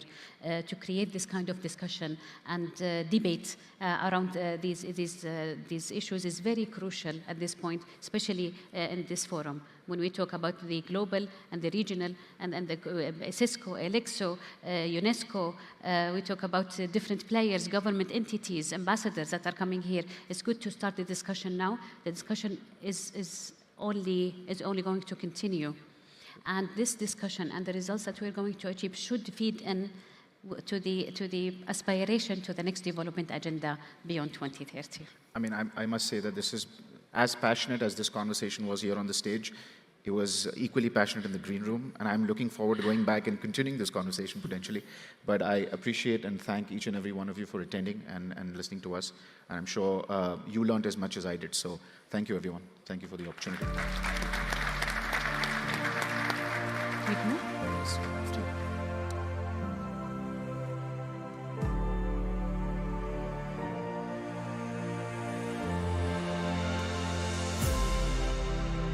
Thank you so much, Your Royal Highness. Thank you, Excellencies. Thank you to UNESCO and the IIE, and to Karni, of course, for that fantastic panel discussion. So many takeaways, so much to discuss, and you will have the opportunity to meet and greet the delegates that you're hearing from on stage. You'll see them in the networking sessions, but also at the lunch and the breakout sessions, not to be missed. They're coming up this afternoon. Without further ado, it's time now for another panel discussion. I'm delighted to be your moderator for this session, and it will be a quick but critical Q&A. The topic at hand is the future outlook for the ESC, or the Education, Science and Culture sectors.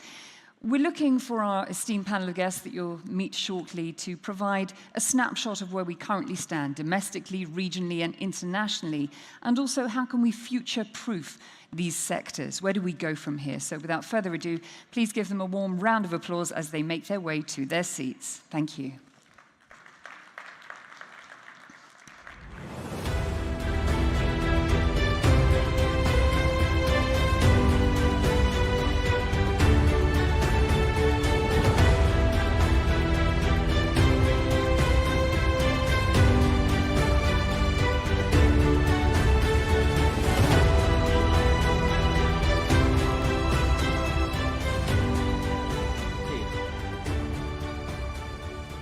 Assalamu alaikum. Hello, ladies and gentlemen, professors, excellencies. I have a very distinguished panel here. We should call it the PhD++ panel. We certainly look forward to our discussion today. And just so you know, there are headsets available with translations. في عربي واحد, Arabic is number 1, Inglesi اثنين, number 2, and that is the extent of my Arabic counting. Let me please introduce to you my esteemed panel. To my left, I have His Excellency, Dr. Abdul Rahman Mohammed Al-Assami. He is the Director General of the Arab Bureau of Education for the Gulf States. Please welcome him again. Next, we have His Excellency Munir El-Dasuki. He is the President of the King Abdulaziz City for Science and Technology. You're very welcome. Thank you. Next, we have Professor Dr. Miguel Klusner-Gott. He is the Professor of Yokohama National University. You're very welcome. Next up, Professor Peter Stone, OBE, the President of the Blue Shield and UNESCO Chair in Cultural Property Protection and Peace at Newcastle University. Welcome to the Kingdom. And completing the fantastic lineup, Dr. Heba Aziz. She is the director of the Arab Regional Center for World Heritage, amongst her other titles, which we will come on to soon. Please welcome Heba too. Thank you again for being here. Your Excellency, let me start with you. In the context of our conversation, a snapshot of where we stand, what we have to do to overcome challenges, and where we're going. Please provide us with an outlook from your perspective. Thank you. Okay, thank you. بسم الله الرحمن الرحيم الحمد لله والصلاة والسلام على رسول الله.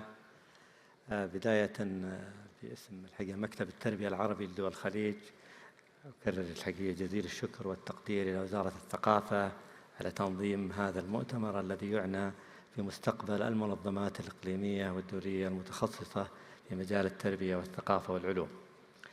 أولاً اسمحوا لي بداية أن أتقدم بجزيل الشكر وفائق التقدير وعظيم الامتنان إلى مقام خادم الحرمين الشريفين الملك سلمان بن عبد العزيز وسمو ولي عهد الأمين صاحب السمو الملكي الأمير محمد بن سلمان بن عبد العزيز ولي العهد رئيس مجلس الوزراء على ما يحظى به مكتب التربية العربي لدول what the Bureau of Education have from sponsoring that contributed to help the Bureau in achieving its goals and its messages, and it's actually a continuous support since the beginning of the Bureau. The Arab Bureau created in 1975. It's a regional organization about education in a member state, so it has more than 5 decades and work in developing and improving education in different levels and directions.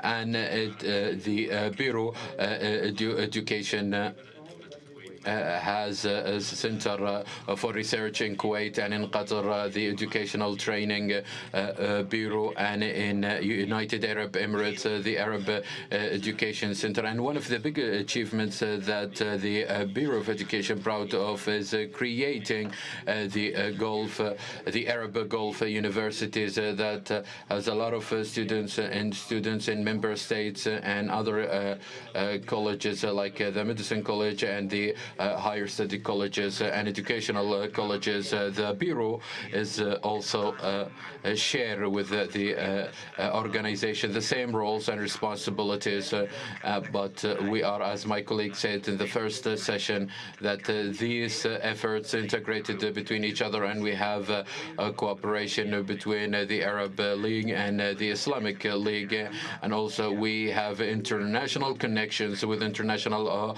organization, with UNESCO and OECD or other UNESCO offices in Arab region, and also we have partnerships and cooperations with other organizations that organized whether to issuing international reports or holding conferences, mutual conferences, and also the studies and applying training programs, and each of these levels to develop education, whether for developing curriculum or education strategies and assessment. All of them the Bureau work on with this organization, and we hope to roll, and we have a better relation and several meetings with the Arab League and Islamic League, and also we have more than 7 meetings, and we continue with this cooperation, with this integration, and our goal is to raise the level of education and its qualities and its practices and its efficiencies, and also everyone is looking for this development that we consider that education is the true investment in human capitals. Once we have a good education with a good quality, and also about real skills for the future, we believe that we are in the right way. So the Bureau, as I mentioned, that work through doing a lot of researches and studies, and also to provide the educational field with a lot of books that translated to Arabic, and also the office has different student activities, and also we are looking to develop a lot of programs and meetings for education and culture. And of course, what we have achieved in the Bureau is a good thing, but we have a long way to go, and the challenges are endless, but we hope that we integrate between each other, and education in the Gulf state is taken a great care of, because if we're looking at the education in the GCC countries, has the highest budgets, and also from our government, and allocated more than 20 to 25% of the annual budget for education and developing education. And this is an indication that the priority the education have in all of the programs in member and budgets in member states, and also the achievements and the development that education witness is an important, and we feel proud of, and also what has been achieved is a lot. Maybe you can see today that the caring from promotion, the education to the quality of education. Now we look for the quality of education that's contributed in making the true change, and we depend actually on the initiatives and the practices that contribute in developing education.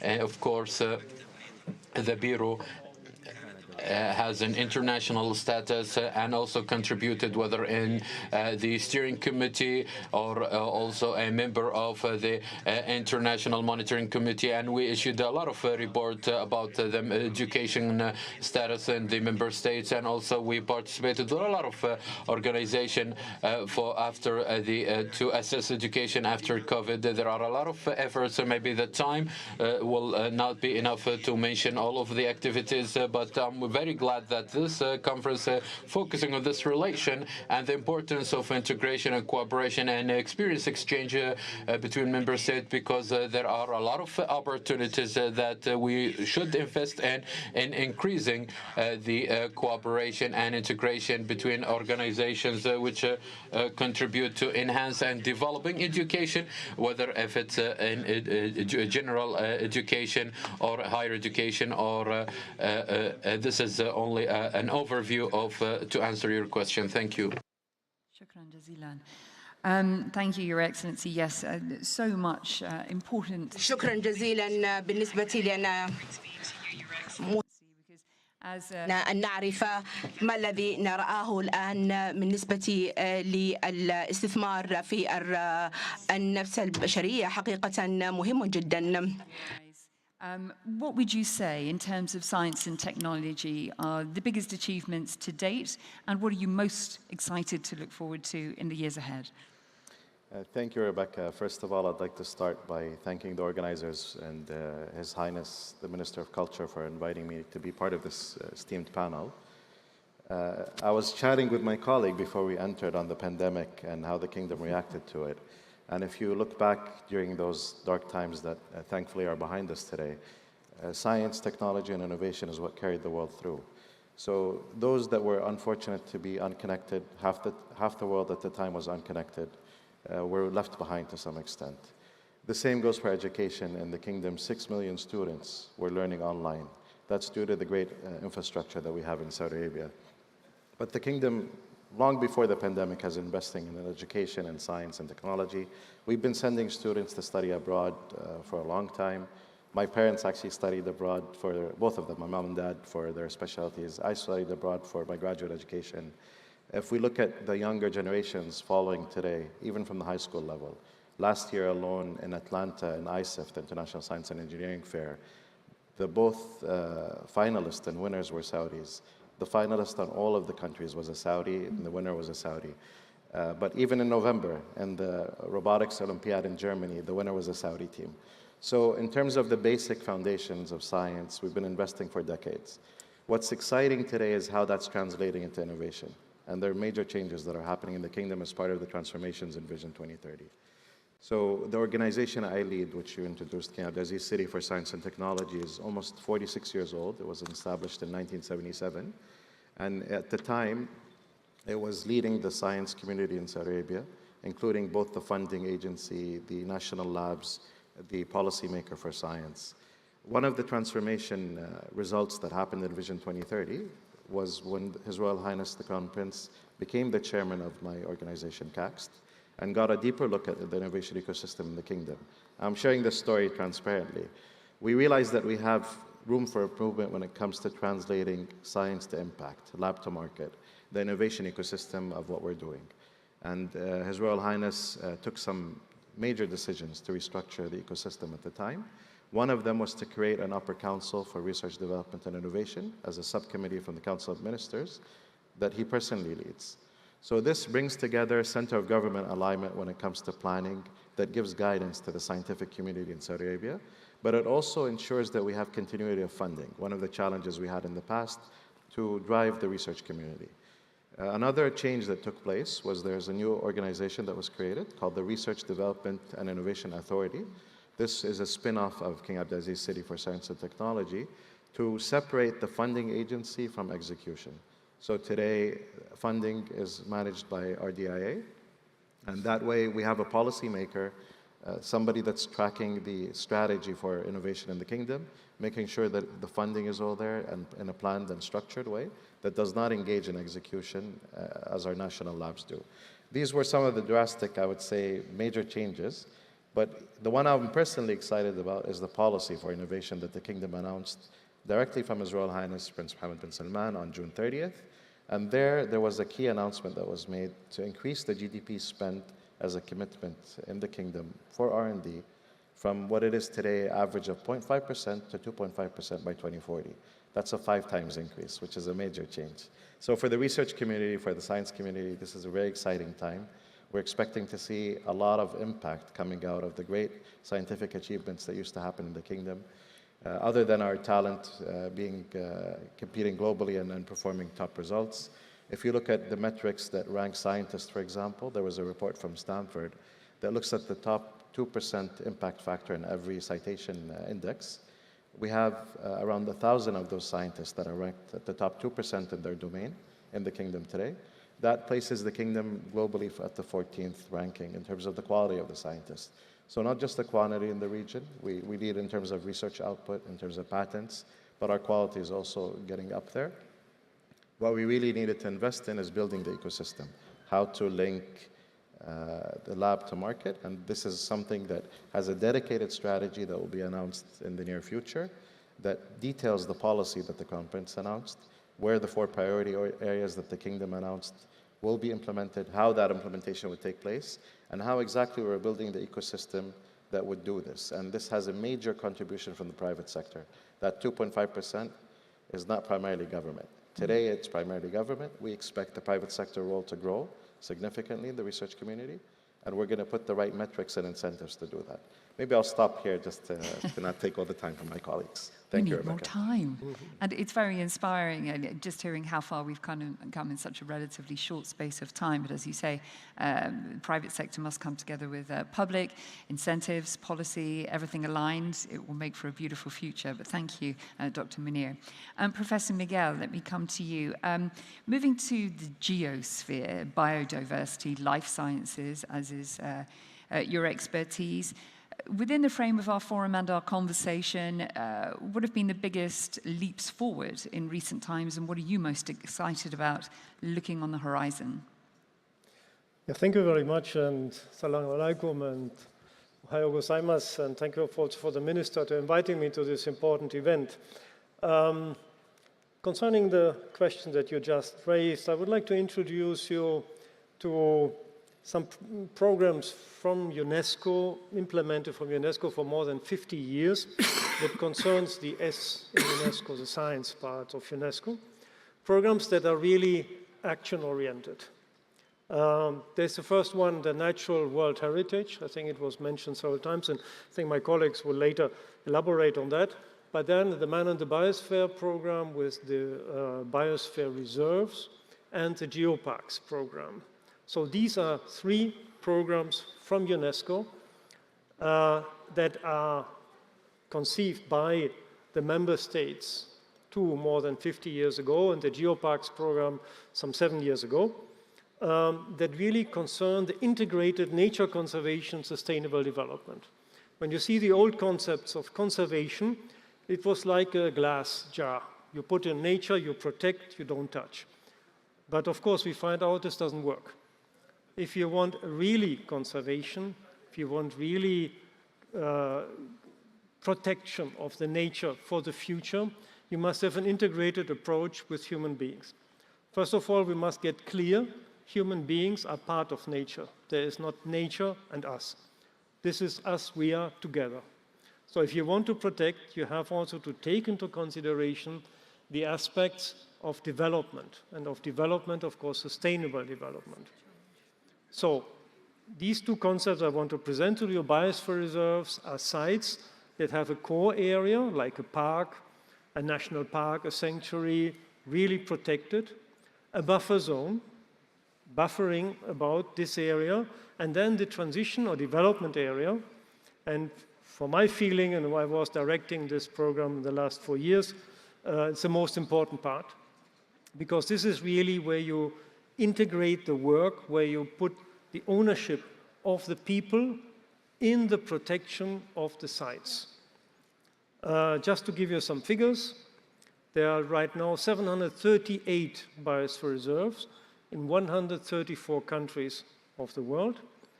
The Kingdom is part of it, with 2 biosphere reserves, Juzur Farazan, that has been recently incorporated into the network in 2021, and Harat Umiyat in 2022. So relatively recent, but very well developed, very well working. The second part is on geoparks, geological parks. This is similar concept, but not coming from the biological, ecological side, but more from the geological side.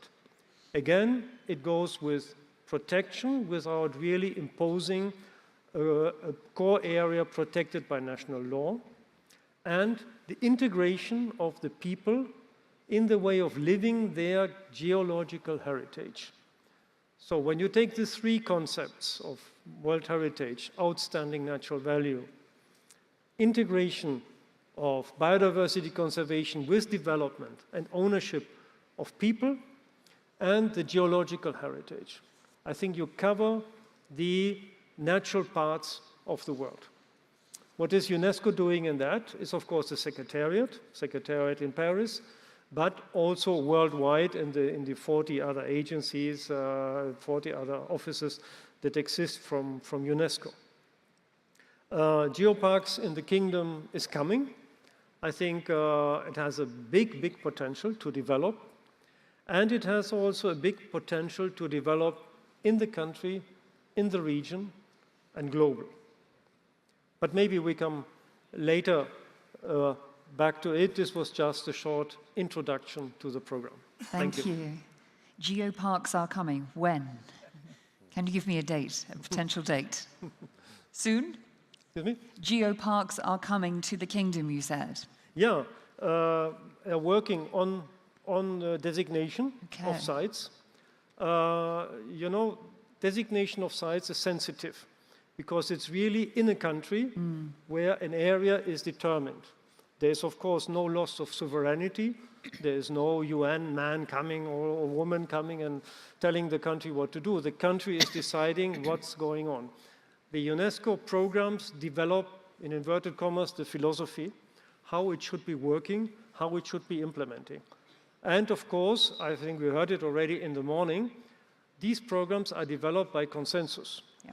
This is very difficult because imagine you cook a meal and you don't have one cook in the kitchen, but 195 cooks. So, but the meal coming out is fantastic, I can assure you. You're making me hungry, and we stand between you and your lunch, so I will come to my next guest, but thank you, Professor Miguel. Professor Peter, let me ask you, in terms of heritage and its preservation, its protection in the 21st century, what do we need to do better and immediately? Because there is a real and present danger, isn't there? And maybe we need to start with a broader question of why does it matter? Why should we be worried about culture and heritage? Okay, thank you. Yes, an extremely difficult future I think we face. But to answer your last question sort of first, cultural heritage, cultural property gives people a sense of place, of belonging, of identity, and it contributes to dignity and well-being. It identifies who belongs in a place and who doesn't belong, who is included. As this, it's a stabilizing influence, and it can be used as a tool for peace building. But of course, it is political, and as I just spoke a moment ago, the mirror of this is that it defines, of course, who does not belong. So the positives of the game of who's here, but also who isn't here, who is excluded. It can be, and therefore, and frequently is, used as a reason for conflict, as a target in conflict, as a weapon in conflict.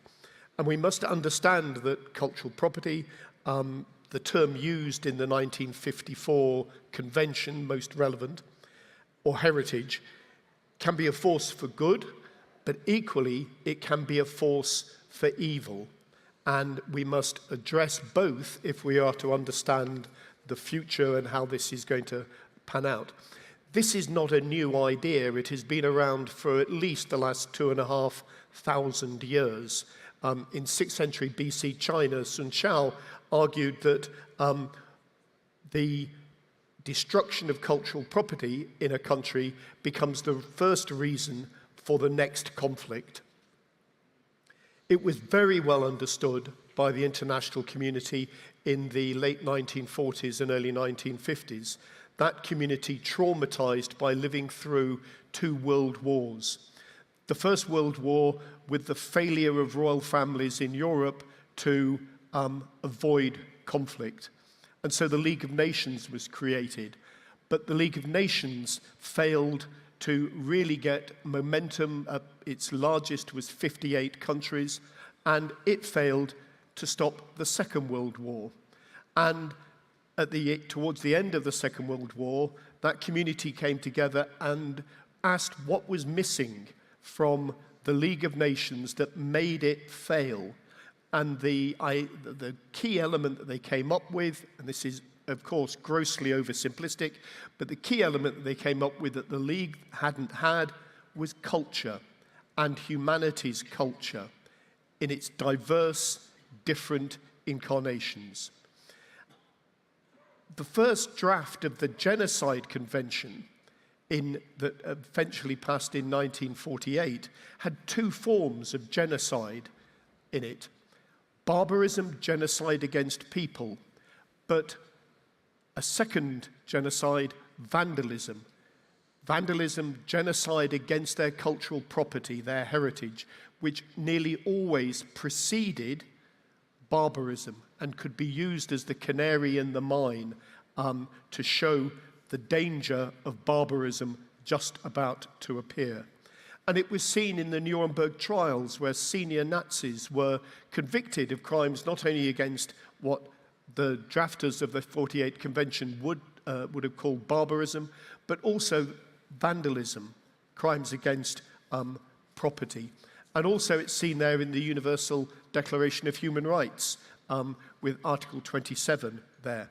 And it is fundamental in the 1954 Hague Convention to give its full title on the protection of cultural property in the event of armed conflict, using the language of the time. And the drafters of that convention envisaged and I quote, Red Cross for cultural property being created. And it was named, if you can see the lapel badge, for obvious reasons, as the blue and white shield, an emblem created at the time. But the organization wasn't created at the time, only 42 years later. The Blue Shield movement was created in 1996 and only really became active in 2003. It is an independent, impartial and neutral organization. Protection of property must happen in peacetime. Leaving it until a conflict starts is too late. But it cannot be protected just by the heritage community. It has to be a combined heritage, armed forces, military, humanitarian agenda set within a political, legal and media context. We now have 31 national committees working to this agenda globally of raising awareness, of education, of training, supporting exercises. We take a role that UNESCO and the UN can't, because as we've heard, they are essentially political organizations, and getting all 194 in the room to agree does not always work. They set the context, fantastic, through the Security Council and UNESCO conventions. But by being independent, neutral, and impartial, we can go and work with all parties to a conflict and try to deliver that.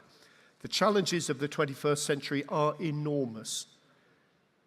Blue Shield at the moment is funded through my UNESCO chair at Newcastle University, totally unsustainable. Armed conflict is not going away. The current global equalities are probably only going to get more difficult without a massive change in global political will. We have already seen the first conflicts influenced by climate change. We are going to face countless climate change wars in the 21st century. If we don't understand the importance of cultural property within that, those wars are going to get worse. Thank you so much. So many fascinating things to touch upon, so much worthy research initiatives and the like. And speaking of initiatives, Dr. Hebba, if I can come to you swiftly. With your World Heritage hat on, what are the most important initiatives that you've seen good results yielding from? And also, when we talk about heritage, we have to talk about the youth, not just domestically in the kingdom, but the region and further beyond. Because the youth of today and tomorrow are the custodians of our heritage sites, of our culture. Are we speaking the same language as the youth? Are we able to tap into and make cultural heritage sites interesting, or do they need to be more digitized? What do we need to do to bridge that gap? Yeah, I think if you have a couple of teenagers in the audience, they will tell you immediately how many of them actually goes and frequent our World Heritage Sites as they saw it. But before I begin, I'd like to أحيي الحضور وأشكر المملكة العربية السعودية على حسن الاستضافة. First of all, I would like to thank Kingdom Saudi Arabia and give us the importance for this chance. The language of the witches. So thank you very much, Rebecca, for giving me the chance to talk about this. And I would like to maybe sort of sing a note of hope. I come here to the conference with wearing two hats. The Arab Regional Center for World Heritage, Category 2 center established in the Kingdom of Bahrain with generous funding from the Kingdom of Bahrain with the objective of looking after cultural World Heritage in 19 Arab states and working very closely with them to implement the 1972 conventions, amongst others. And I think this morning there was a lot of discussions about cooperation between different institutions, coming down maybe a little bit from what is perceived as the elite cultural platform into the youth, as you mentioned. And maybe I'd just like to quickly also mention my second hat as the UNESCO chairholder for World Heritage and Sustainable Tourism Management in the German University of Technology in the Sultanate of Oman. I think the first sign of hope is that I was allowed to retain these two positions and to, on one side, be able to talk to international organizations as UNESCO and to go back into my classroom and teach the students about what is happening on this other side. So I think that is a very important role, and I would very much like to thank both organizations for their cooperation and for allowing myself and my organization as the Arab Regional Center to have a touch base with the youth and with what the youth wants. Rebecca, you mentioned two of the initiatives that the center does so many things, and maybe there would be a chance to mention more. But I'd like to mention really three initiatives that I'm very proud of, and they create that connection. The first one is because we are here in Saudi Arabia also with very generous funding from the Kingdom of Saudi Arabia and the Ministry of Culture. We are currently working on a very big project called Dive into Heritage. Tomorrow I will dive immediately to the Sultanate of Oman to start digitalizing one of the main World Heritage sites. So the Dive into Heritage initiative is funded by the Kingdom of Saudi Arabia to the World Heritage Center to allow us to document heritage sites across for all state parties to the convention. The idea of that is really two things: to document them, going back to Peter's discourse, that if there is a disaster, they're gone. It's no longer there. And as Peter also mentioned, I'd like to take your words that this needs to happen in the time of peace, whether this peace is political or climate change oriented. So the documentation happens for that, but also happens, going back to what you mentioned originally, to the youth, so I can create a virtual reality and an augmented reality of maybe the site of Qalhat and telling them how this was the biggest capital in the Kingdom of Hormuz. But I cannot communicate that by words to young people, but I can communicate it through gaming.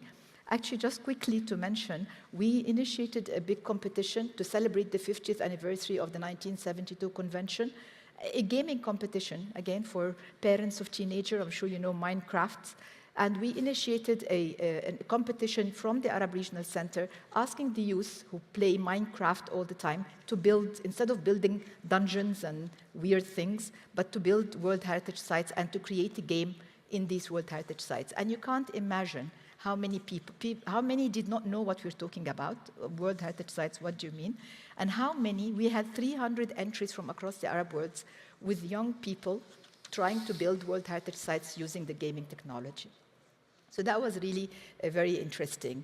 And, as you said, the idea is to speak the language of the youth and to give them the opportunity to really engage with that. Because at the end of the day, the monuments that we are protecting are building, and they're very fragile, either because somebody evil decides to bomb them or because of climate change. But the narrative and the story of this building is what is going to remain, and this is really what we need to focus on. Thank you so much. The sands of time are running away with us. The clock is against us, Yes, but Your Excellency, I want to come for a last word to you. As we sit here at this inaugural, this very proud debut of the summit, the forum, what are your hopes? Should we meet again in 12 months' time? How do you want the conversation to have moved on? Just briefly, if you will, please. بكل تأكيد الحقيقة الحديث يعني For sure. I wanted to focus especially at the education, because the education is it's the whole court and the bone actually back of our organization. And what I'm achieving from that, the teacher, the future teacher, the curriculum are very important to be tackled. The technology that we are talking about, the technology is not even just for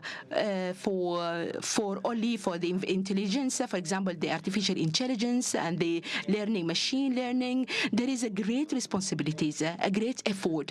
And also the entities, the Ministry of Education, they have to review and revisit what are the characteristics and the sites for the future, what are the tools for the future of the teacher's future, what are the facilities, what are the strategies that might be conducted and may adopt for the future of education in Kingdom Saudi Arabia and all the world. For exactly our vision needs to be reshaped again. And of course we have to have planning and organizing and arranging and drawing the identity of the education, especially in the future. Of course, challenges are many, but I do believe that cooperations between different entities and different organizations, it might come up to get the rightful and the prosperities. For example, we have to work together. Of course, that we in our bureau, we have to thrive with the collaboration to achieve for the fourth goal of the Sustainable Developmental Goal, but we need to focus on fair education, holistic and inclusion education, but tools, curriculums, strategies, approaches, means, I still believe that we have to revisit and review them. We need to redraw how does this curriculum goes, and also the preparation facilities and institutions.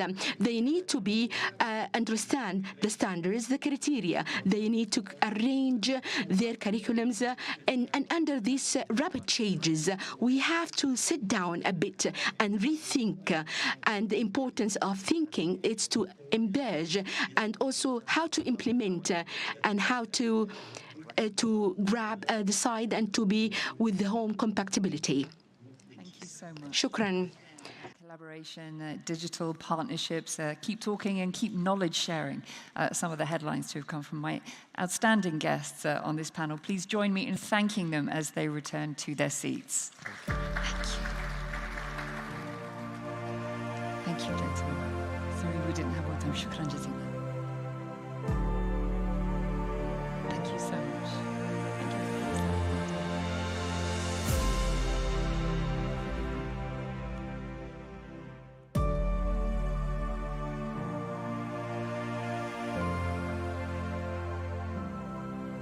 Thank you again to my fantastic, distinguished guests for their contribution to our inaugural forum here in Riyadh today. Now, ladies and gentlemen, it is my great honor to welcome to the stage to deliver a keynote speech on youth and inclusion in the education, science, technology, and culture sectors, the chairman of AgFund. He is, of course, His Royal Highness, Prince Abdulaziz bin Talal bin Abdulaziz Al Saud. Please welcome him.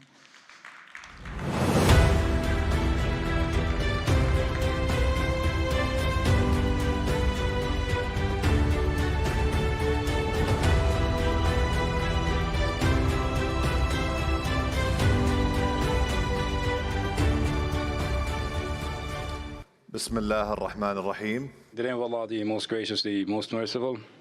Highnesses, Excellencies, colleagues, ladies and gentlemen, Assalamu alaikum wa rahmatullahi wa barakatuh. It is an honor to speak before you today at the Future of Education, Science and Culture International Organizations Forum, organized by the Arab League Educational, Cultural and Scientific Organization, the ALEXO, and the Saudi National Commission for Education, Culture and Science. I am grateful for the opportunity to share my vision for the future of education, culture and science, and to discuss how our organizations can work together to achieve these goals. As we gather here today, We are witnessing an unprecedented period of technological advancement that is transforming every aspect of our lives. The younger generation is particularly affected by these developments, and they are eager to be part of the change. Students from all over the world can now share knowledge and collaborate on projects using online platforms, and they have access to scientific discoveries and the insights of experts in various fields. It is our responsibility to harness this energy and provide opportunities for young people to contribute to the development of our societies.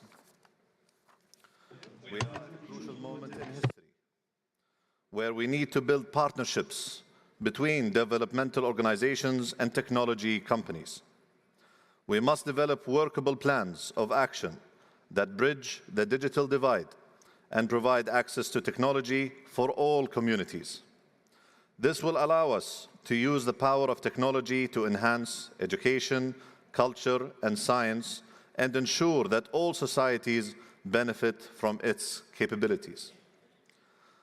As the chairman of both the Arab Gulf Program for Development and of the Arab Open University, which I would like to emphasize that more than 65% of our students are female students, and I would like to congratulate them and to all women all over the world on the International Women's Day. I believe that we must prioritize youth participation in our institutions and work towards building their vision for the future.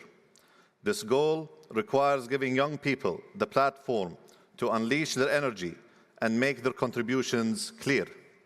It is essential that we reduce the digital divide that exists in many developing societies and support infrastructure, embrace creative ideas, and provide the necessary technical and financial support to make this possible. At this conference, we are fortunate to have the participation of many economic developmental agencies and entrepreneurs who share our passion for enhancing human capital. The development of education is the key to transitioning societies from agriculture and industrial economies to the economy of services and information. However, we see a widening gap between developed and developing economies, and it is the role of the widening gap, and it is the role of the development banks and entrepreneurs to support education projects in emerging economies. This support is essential to reduce inequality, develop infrastructure, improve teacher qualifications, and reform the management of education systems, which is very important, very difficult, but possible. We are eager to share our experiences and work closely with all participants to achieve our common goals. I am optimistic that this conference will be the beginning of a new era of common understanding, joint plans, and action to enhance education, culture, and knowledge. I will close my remarks with Socrates, who once said, "Education is the kindling of a flame, not the filling of a vessel." Let us remember that education is not simply about a flame.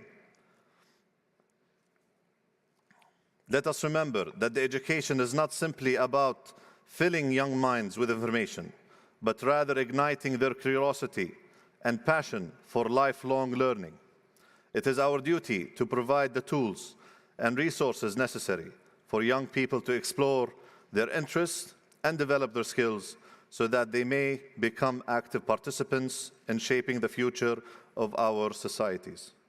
Let us work together to ensure the education is a flame that burns bright for generations to come.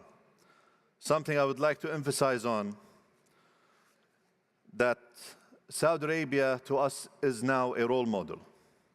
Since 2005, the kingdom has sent over 300,000 students in scholarships to different countries in the world.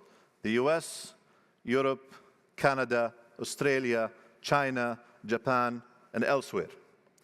Today, with our Vision 2030, they are now the leaders in most of our governmental and private institutions. I thank you for your attention. I wish you all a successful and productive conference. Thank you very much.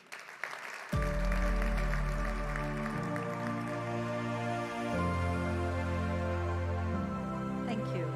Pleasure. Hello, good morning. I would like now to welcome my esteemed panel to the stage to join me. I'm Sally-Ann de la Casa, and I will be moderating this morning.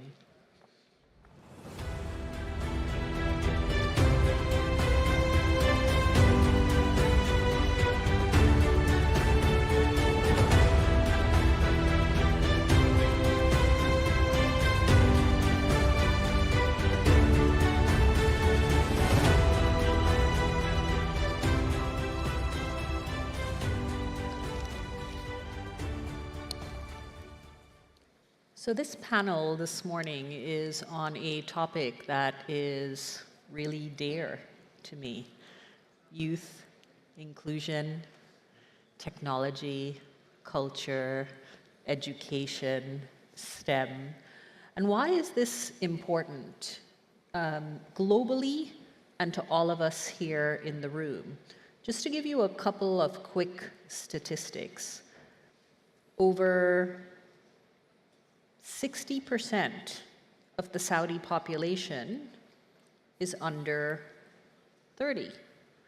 The global population under 20 is at about 20%. And an interesting statistic that I'm planting a seed, even though this is a panel about youth, is in 2016, for the first time in history, over 60-year-olds outnumber under 5-year-olds. And let me tell you why that statistic is important. The World Economic Forum between 2020 and 2022 predicted, and it did come to pass, 42% of all of us needed upskilling. So I want you to keep that in mind in the context of how important is this discussion and this panel right now. So let me start with the lovely Maral. It's Women's Day today. Going to start with a powerhouse woman in the audience. Maral joins us from Abu Dhabi. And Maral, certainly please share with the audience a little bit about your work at the Louvre in Abu Dhabi. But my question specifically to you is, in this age of low attention span, everything digital, what do you do? And how do you engage youth at the Louvre Abu Dhabi? How do you do it? Thank you very much. أصحاب السمو المعالي, سيدات السادة. Your Excellency, Your Highnesses, Participate in this very important forum today, and thank you, Sally-Ann, for your question. The Louvre Abu Dhabi, we just celebrated our 5-year anniversary most recently, and the design of the building, as we alluded earlier to Zaha Hadid designing this magnificent building, is designed by Jean Nouvel to be a space for community building, a hub where people come together, a space that's kind of like your neighborhood public space that you go and frequent. And that's on the outside, on the architecture. And when we go into the galleries, it's about the universality of the narrative, where works from all over the world are displayed next to each other and not by region. So creating this sense of dialogue within it. And of course, the focus for us is to bring in the public and the masses, as well as the youth specifically, to engage with that. So a big part of what we do is learning through the object. So in response to your question, it's participatory learning and experiential learning, which is really key in adapting that. At the end of the day, we will use technology and what is available as a tool to facilitate that conversation. But the work of the museum is housing objects that are 5 years old or 5,000 years old. And how are we able to create dialogue and conversation and raise the awareness of critical thinking and participatory and experiential learning. So that's one aspect. And we look at the model, for example, how do youth come together to go to a sports game or a concert, even though the bands are very old and the sport has been played for a long time, but it's still relevant. And how can we do that in the museum through the programs that we create? The second aspect to work with that through the objects is the stories that the objects tell, but the stories that the youth share as well when they're encountering the objects. So what are the memories? What are the stories? What are those thoughts that they wish to express? And through storytelling, we're able to tell the story of the object and then have the participants share in their knowledge as well. And a third important part of this is how do we start from when they're really young? So by the time they are the youth, the museum is an integral part of their behavior, and it's an integral part of what they frequent. So if they're going to the mall or they're watching Netflix or on their social media, the physical and what exists in the technology or in the digital world, how can they come? So integration into the school curriculum is really key, whereby learning about the museum or learning about arts and artifacts is really key. And again, it's not about producing, and it's not about every single person that comes in has to be an artist. It's about engineers, design, science, math, and all the necessary subjects that we study classically. But then how do you study those and learn about them in an environment such as the museum, where it harnesses and it encourages participatory learning and engagement? Thank you for that, Maral. Dr. Weber, I'm going to take a little bit of a contradictory, give you a contradictory question. Are youth even interested in heritage and culture? Are the youth interested? Yeah. I'm not sure I can answer for them, but let me first of all thank the organizers of this meeting. It's very rare that education, science, and culture, and should I dare say, even think about the youth. Therefore, I want to thank everyone for having this meeting. It's an important meeting, and I hope we will have more of this. Shukran. As ICROM, some of you might not know who we are. We were created by UNESCO a long time ago, and we're an intergovernmental organization which basically focuses on trying to build capacity for cultural heritage. We want to make sure that our World Heritage Sites are looked after, our museums are looked after, that we have the expertise to continue looking after these. Now, we always say that cultural heritage is about commemorating and remembering and making sure that the future generation has something from the heritage. I'm not so sure what the youth see in this. Are they interested in just remembering and just trying to see the future? I think the youth today are interested in what happens today, not what happens in the future. How does heritage provide livelihood? How does heritage provide jobs? A lot of our youth, particularly in the developing world, are unemployed. The continent I come from, more than 90% of the youth are unemployed. And therefore, from ICROM, we see heritage as something which can provide answers to some of these issues, provide employment, provide jobs, provide entrepreneurship. And as a result, from ICROM, of course, all our programs try to emphasize the fact that the youth have got to be a major stakeholder in what we do. But in Africa, we have started a program called Youth Heritage Africa. And its major thrust is to try and create hubs where heritage is seen as a resource for their livelihoods, to create entrepreneurship and to create jobs. For example, the hub in Rwanda, for example, does have youth from all sectors of culture, including artists, including filmmakers, and they use heritage as the basis for whatever they are doing. So what we're trying to do is also break the barriers, even within culture, where we tend to say, oh, okay, these are artists, these are archaeologists, these are this. I think once we start dividing these areas, we create problems, and that in itself creates problems for the youth. What we are saying is that the youth must be looking at culture across the board, not just in one area. What are they going to gain from the museum? Unless they get jobs, unless they get something out of it, it is not easy for them to just say, well, we are protecting it for the future. Yeah. The Thank youth want you. it today. Thank you for that. So I'm going to come back to you on this. First, I'm going to go, but I want to plant this seed. Do you not think if heritage sites were licensed to gaming companies of where actual games take place and NFTs, and you can actually physically go to the sites and have it involved in this whole movement, maybe that might change involvement, engagement, education in terms of heritage sites? And don't want you to answer, I'm just planting that seed for both of you to think about in that space. And now we're going to go to Orkun, who is here from Turkey. And I hope things are okay in Turkey now, Orkun. I know it's been a difficult time for many of you. I wanted to make sure I acknowledge that. So Orkun is a young leader by the United Nations, and his work is brilliant of how he has incorporated the SDGs into STEM education for youth. Talk to us, maybe about a minute or two on Twin Science. Exactly.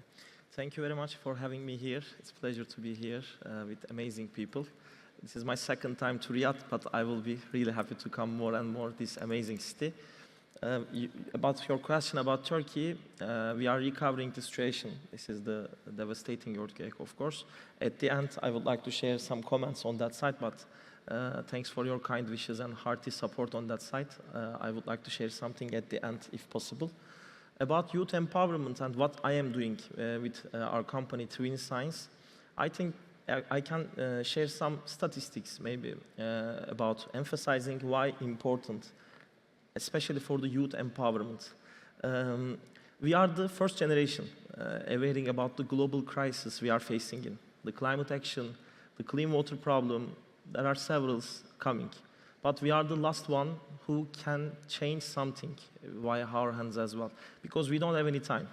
We have an agenda, as you know, 2030, and there are 17 goals by United Nations defines it, and I am here as a young leader for sustainable development goals by United Nations.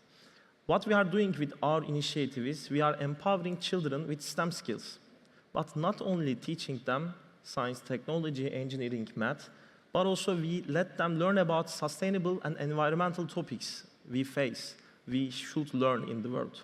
They combine these two topics in once, and we believe that education should be double-winged. I know you all hear that phrase first time, but let me explain it. We believe that a bird cannot fly with one wing. That is why children can have double wing to develop their scientific knowledge as a one wing, and at the end, as a second one, should have their compassion. How they can bring heart to science education is important. Otherwise, we are facing these catastrophic disasters or these devastating issues all around the world. But we can put our heart to science to create better future, to create better world for all. It will be more sustainable for all of us and for upgrading and the new generational of the world. I think it can be the brief explanation of your question. We can come up later in a detailed way. Thank you for that. Maral, I'm going to give you a question that normally nobody asks, but I think we want to. We often talk about youth and we talk about inclusion, and when you don't talk about metric and measure, it does not exist, right? Many times we get very busy in outputs of creating all kinds of programming and all kinds of things, but it has to lead to outcome and impacts. So what metric, and sometimes it's a work in progress, right? What metric are you using at the Louvre Abu Dhabi to determine if you're in the right track? Are you successful? Would you say you're successful yet in actually engaging and including youth in the fabric, and not as a side hustle, but in the fabric of what the Louvre Abu Dhabi does? For Louvre Abu Dhabi, the program specific for youth was always integral, let's say, with the schools, and if we're targeting teenagers and above in university schools, university students that have always come to the museum to learn and engage. And what's happened over time, and it allowed us this, being a new museum, it allows you the opportunity to try and to also pilot programs and projects and so on and see what works. So in this time, we also realized actually the platform is given back to the youth, to university students, to be able to create and participate in the programs, not just be a passive content consumer, but rather a very active participant in that realm. And this really was a quick observation that we made, and we turned that around. So in terms of us, it's of course the attendance to the programs that are catered specifically for the youth. So everything we do for universities, for seasonal programs such as Art Lab, or we allow universities to take over the museum to come up with their programs. The attendance, but of course there is the afterwards, which is the satisfaction in terms of a survey or focus groups that we hold within the museum. But what we're looking forward in doing is also including research done by the university students themselves, or inviting the students themselves to come and look at these programs and actually inform the practice or the resource or the program itself to say, this is not working for me, I'm not interested, or this is fantastic, can we do more of this? It has to sit within the core of the museum, which is the collection and the narrative of the museum. But then what are those bridges and these links that we're making? So in measuring success for us, going back to your question, it's the attendance to the programs, it's the repeated interest, and then when the teacher or the professor comes back or the parent comes back with their child and says, actually, they were really intrigued by this and they would like to learn more. Also offering internships that allows for that opportunity, volunteering, and so on. Okay. So it's multi-layered, but in terms of the actual data itself, I think right now today is attendance and then the feedback after. Perfect. Thank you for that. We only have 4 minutes, and I want to just make sure I get 2 questions in and a concluding statement from us. So I know, Doctor, you wanted to share with the audience, and I absolutely am very interested about how do you involve youth in capacity building and capacity development at your organization? Well, in the first place, with all our programs, we try to engage all the stakeholders in what we're doing.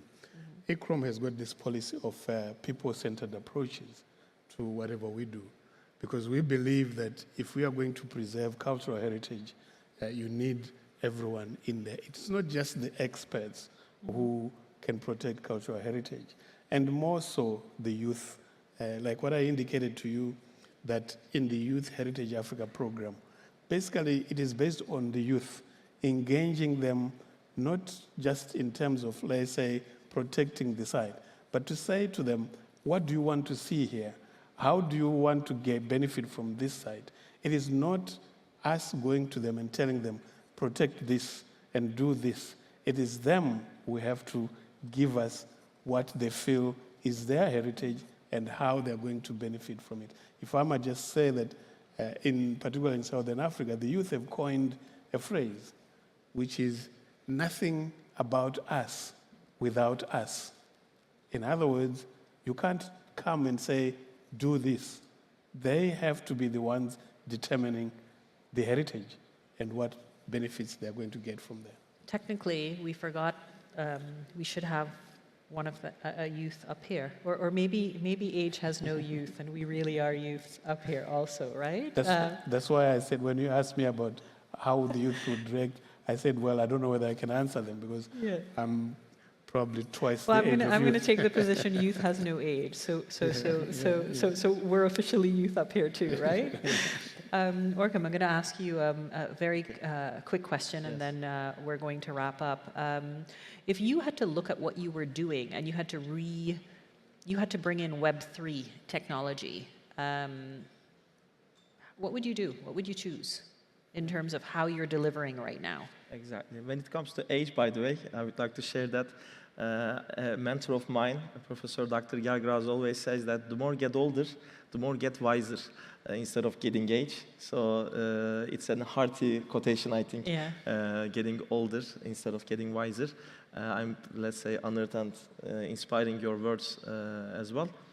Getting education and technology side, what we are providing and how we are providing is actually making accessible education is important. This is SDG 4, as you know, quality education. In order to make it happen, what we are doing is we are providing physical STEM kits, which is based on the electronic modules. They can easily combine with each other, and they are all compatible with Lego bricks, so they can build their own autonomous car, flashlights, even smart home projects. And we provide mobile application as well. Since internet access is another problem of the world, we know, but we are working with telecommunication companies, and we are providing this content with our platform. So they can combine the educational content we provide in the platform and hands-on projects, STEM kits.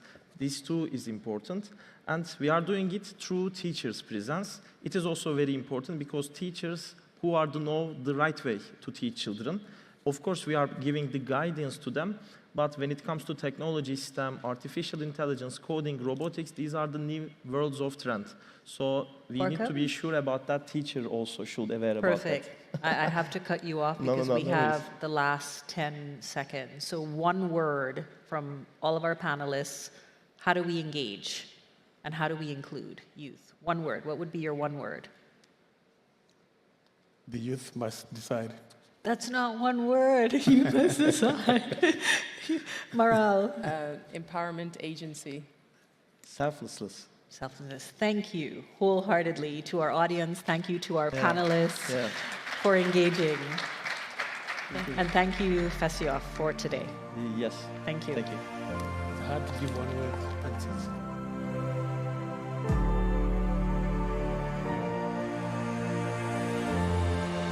Thank you, Sally, for moderating this session, and many thanks to your guests as well for talking about youth and inclusion in the education, science, technology, and culture sectors. Now, ladies and gentlemen, we've heard His Royal Highness Prince Abdulaziz bin Talal speak about youth as well, and the importance of including them in our discussions, including them in our plans, including them in mapping the road to a better future for them, for us, for our kids and grandkids. Now, he emphasized the importance of support and the importance of perhaps investing in culture, in education, and in science as well, because it is a key factor for success, I suppose. Now, that being said, he also talked about joint plans to enhance education, culture, and science. He mentioned that the point of this today is to increase their curiosity and lifelong experiences filling, not just feeding them information. But next, we are going to be talking and hearing about the benchmarking for quality globally, a bottom-up approach to quality in online, open, and technology-enhanced education.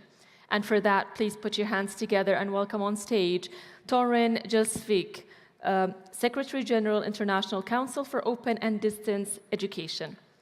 The floor is yours.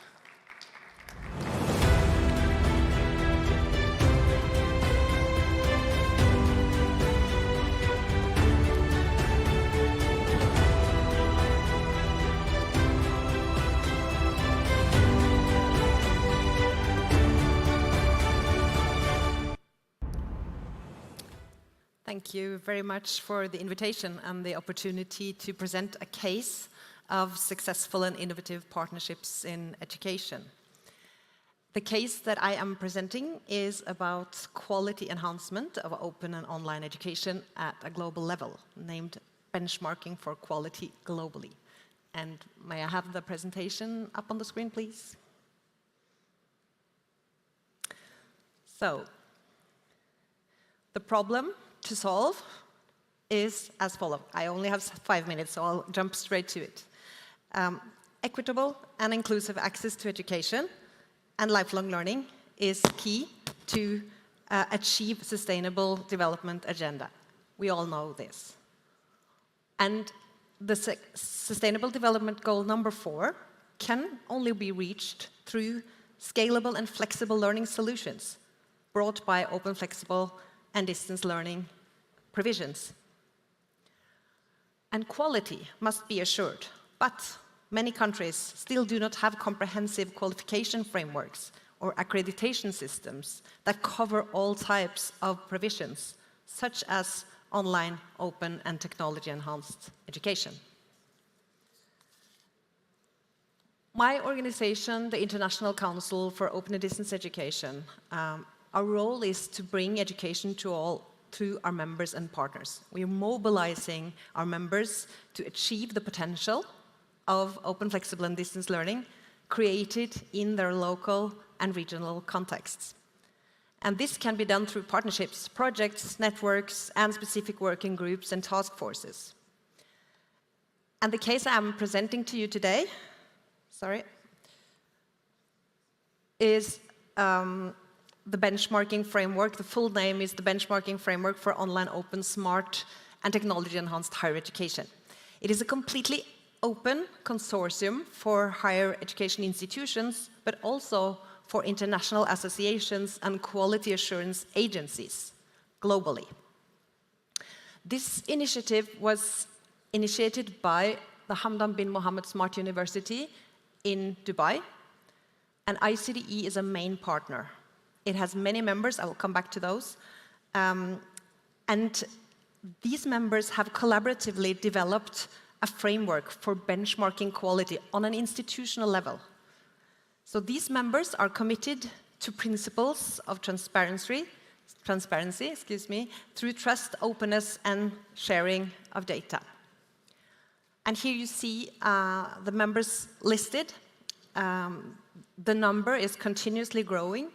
As I said, it's completely open to anyone to join. It includes higher education institutions from all the world regions, as you can see on the map, as well as several regional quality assurance agencies and associations.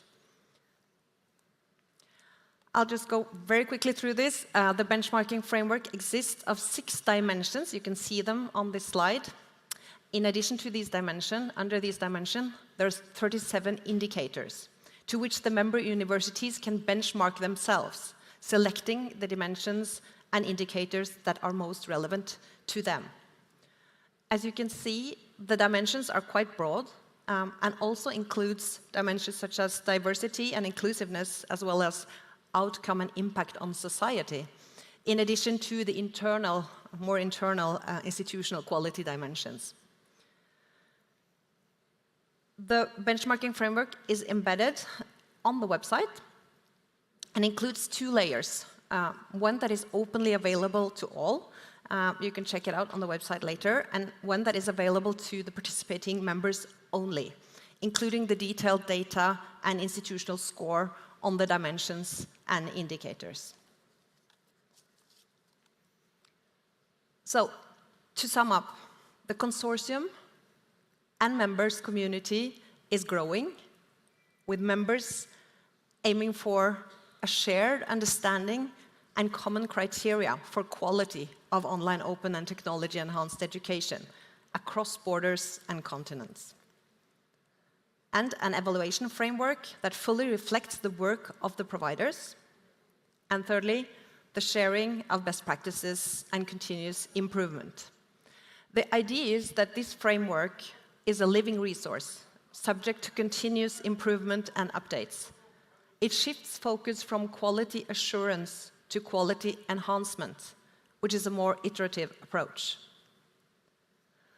The benchmarking framework has been showcased in several high-level events in the past years, such as the UNESCO World Higher Education Conference in Barcelona in May 22, and the Times Higher Education Digital Universities MENA Conference in Abu Dhabi in September. Here you see the contact details and the website. Thank you for giving me the opportunity to present here at the Future of Education, Science and Cultural International Organizations Forum. I would also like to say Happy International Women's Day. I'm very proud to be able to speak to you today. And I also wanted to highlight that the theme, this year's theme for the International Women's Day is strongly supported by my association. It's digital. It's innovation and technology for gender equality. So, equitable and inclusive access to education through open, flexible, and distance learning is key to achieve the Sustainable Development Agenda. So, should you be interested in joining ICDE, the Global Membership Association of ICDE, please take contact with me or check out the website on icde.org. And finally, I also want to wish you welcome to Costa Rica in November, where we are holding our next World Conference with the theme Joining Hands in Peace for the Futures of Education. Thank you very much for your attention.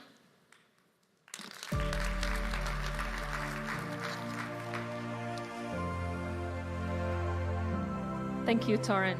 Nice, short, and right to the point.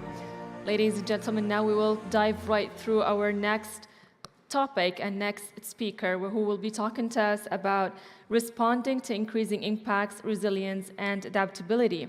So please welcome virtually Mario Santa Quintero, the Secretary General at the International Council on Monuments and Sites. Welcome, Mr. Mario.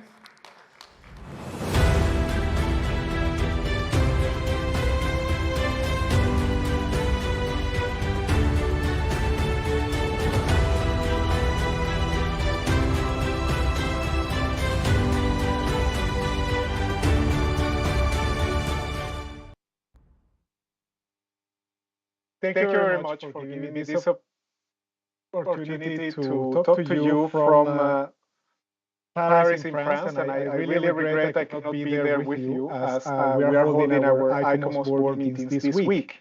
I'm very privileged to talk to you on behalf of our organization, and I want to express ICOMOS commitment to the goals of this meeting. And I also regret not to be there with many of my friends from other organizations that closely collaborate with ICOMOS. So, just a short introduction of ICOMOS. Founded in 1965, we are dedicated to conserving and promoting the world's cultural heritage. We are an official advisory body to cultural heritage for the UNESCO World Heritage Committee. We are based in Paris. We develop theoretical and practical guidance on best practices. We have over 10,000 individual and professional members worldwide, and we are a non-for-profit organization. And this is the way I'm coming to you to talk, and the strength of our organization. I want to talk in particular about two working groups that anybody who is a member of ICOMOS can join and participate actively. The Climate Change Working Group is the first major heritage organization that has addressed climate change in a systematic way for over a decade, mobilizing national and international scientific committees around this issue. We have also developed new tools and technologies to better understand and quantify risk and vulnerability, like the Climate Vulnerability Index, uniquely communicate power of heritage sites using technology such as the Heritage on the Edge project with Google Arts and Culture, promoting and building linkages and bridges between different organizations in the climate science sector, and encouraging collaborations and promoting the value of cultural-based knowledge systems to global adaptation, mitigation efforts, and so on. Our working group continues to develop training resources as the toolkits for ICOMOS members and the wider heritage sector to respond in a meaningful and impactful way, and empowering the sector and communities through the unique value of cultural heritage. The second, and this is one of the major products of our working group, is the publication of the future of our past that you can download in our website. The other issue that I wanted to talk is the working group on sustainable development goals. We are in ICOMOS, we have the mandate to conserve, safeguard, steward, and engage in all types of heritage while providing cultural, social, and economical development to communities. And this is one of the aspects of our SDGs working group. We are a platform for recognition and mainstreaming the effective contribution of cultural heritage as a driver of an enabler of sustainable development in the process of implementing the United Nations Agenda 2030. The Sustainable Development Working Group published a document that I will show you later on, in which we try to persuade the policy guidance for heritage and development actors, which draws upon scientific expertise of our organization to illustrate the many ways in which heritage can address all the SDGs and demonstrate the potential of harnessing heritage in achieving sustainable development. We have been attending many meetings, among them the UNESCO Mundial Cold War Conference on Cultural Policies and Sustainable Development in 2022, and in this year we will participate in the UN Water Conference in New York to showcase how water heritage contributes to the achievements of the SDG 6 and the SDG 14. And this is the publication that you can also download freely on our website, because we believe also in open publications for the wider community. ICOMOS is also at the forefront of technology adoption in heritage conservation. We have specific scientific committees that deal with the adaptation of digital technologies to understand, educate, present and interpret World Heritage sites, World Heritage cultural sites around the world. I would like to invite you to participate in our upcoming activities. In Florence in June, we will have our symposia in digital technologies at the end of June in Florence. And in August, we will have our ICOMOS General Assembly 2023, in which we will be addressing the issues of climate change and sustainable development goals. I would also want to echo the same of the co-speaker of this session to congratulate women in their day. And I would also like to acknowledge the fact of being present here, and I wish I could participate in person next time that you organize these meetings. So with this, I thank you very much, and I wish everyone an excellent and fruitful meetings and exchanges. Thank you.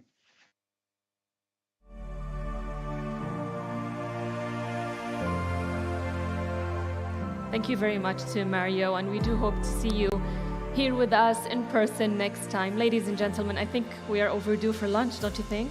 A quick break, and we'll get back here together at 1:45. How about that? Enjoy your lunch, please, and we will be back here together at 1:45. See you then. Enjoy your lunch. Thank you.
Welcome back, ladies and gentlemen.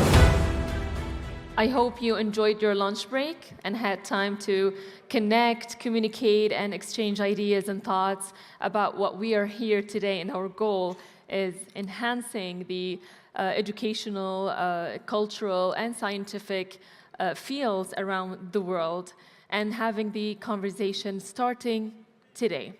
So now let's get right into our session right after our lunch break.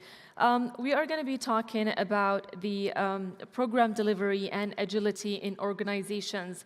And please join me in welcoming on stage my panelists and guests for this panel and this session. I'll start with His Excellency Dr. Mohammed Al-Ahali, President at King Faisal University here in Saudi Arabia. Dr. Ahmed, Supervisor of the General Secretariat of the National Commissions and Conferences. And Professor Jacint, Director at Barcelona Institute of International Studies, and Mr. Levon, Representative for the Middle East Organization International in France. Welcome, gentlemen. Well, we are looking forward to a fruitful session with you all, gentlemen, and talking about agility. I mean, throughout the past few years, we've realized how important agility is. We've realized how important resilience is for companies, organizations around the world, especially right after COVID. Your Excellency, perhaps I'll start with you. You've had many, many years of experience with international organizations, multilateral organizations. Could you tell us exactly the features, the characteristics of these organizations and how agility impacts their performance exactly? In the name of Allah, the most merciful, the most gracious, first I would like to thank the Ministry of Culture for organizing this conference in its topic and its time, and also invite me to participate in this conference. And also, I would like to ask your permission to speak in English, since the question is in English and the discussion is mostly in English.